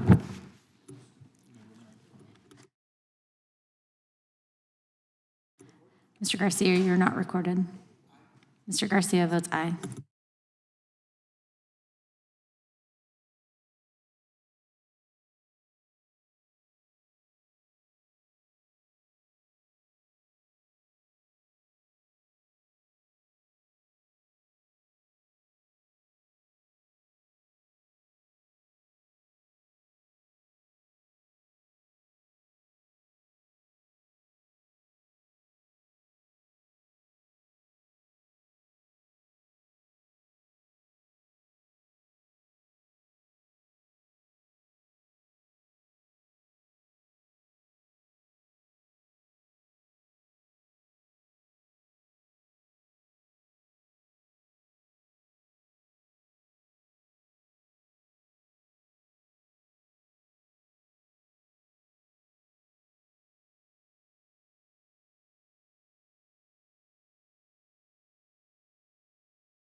Mr. Fitzgerald?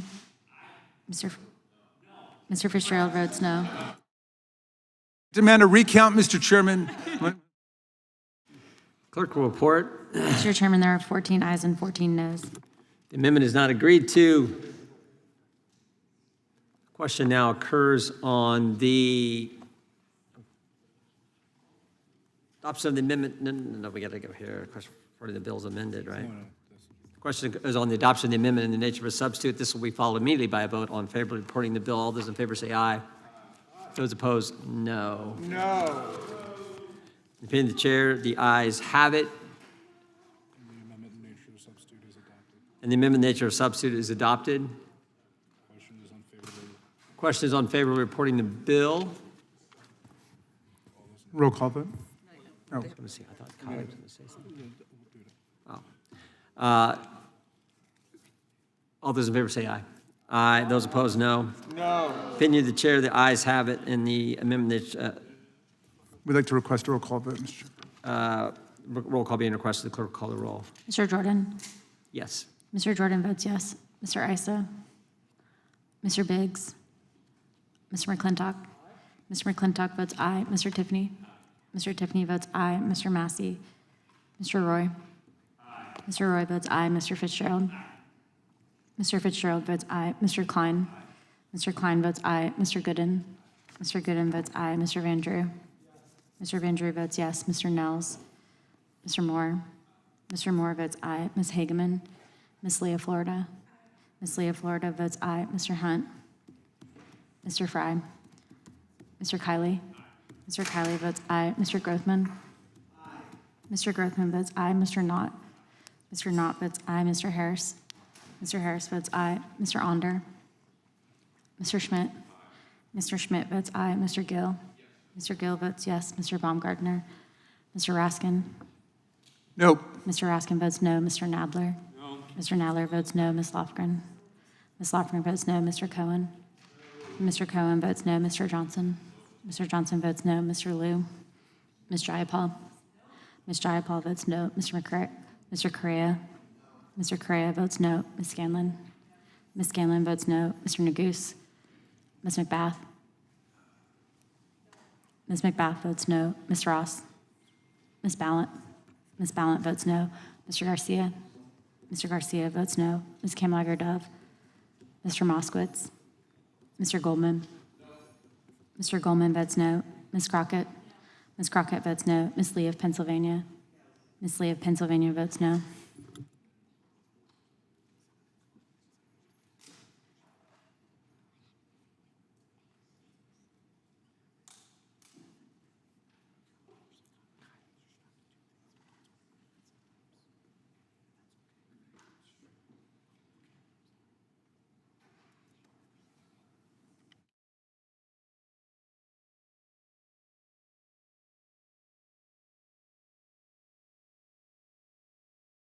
Clerk will report. Mr. Chairman, there are 16 ayes and 14 noes. The ayes have it, and the bill is ordered to be reported favorably to the House. Members will have 2 days to submit views. Without objection, the bill will be reported as a single amendment in nature of substitute incorporating all adopted amendments, and staff is authorized to make technical and conforming changes.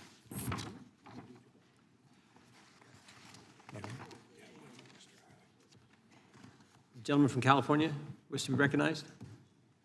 Yes, Mr. Chair. I was happy to support this measure today to advance it to the floor. I think it's a return to common sense border security policies that have had broad bipartisan support for a very long time. This last administration was really an anomaly in this respect, and this is a bill that will assure that such an anomaly does not happen again.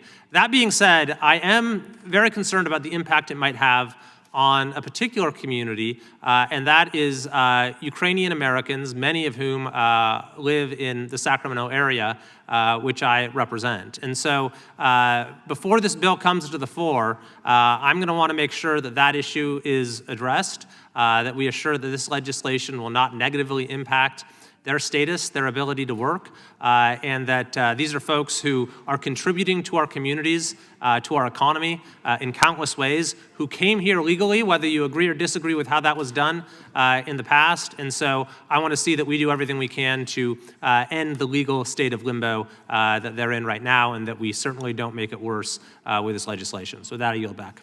Gentleman yields back. This concludes the committee's business for today's meeting. The meeting is adjourned.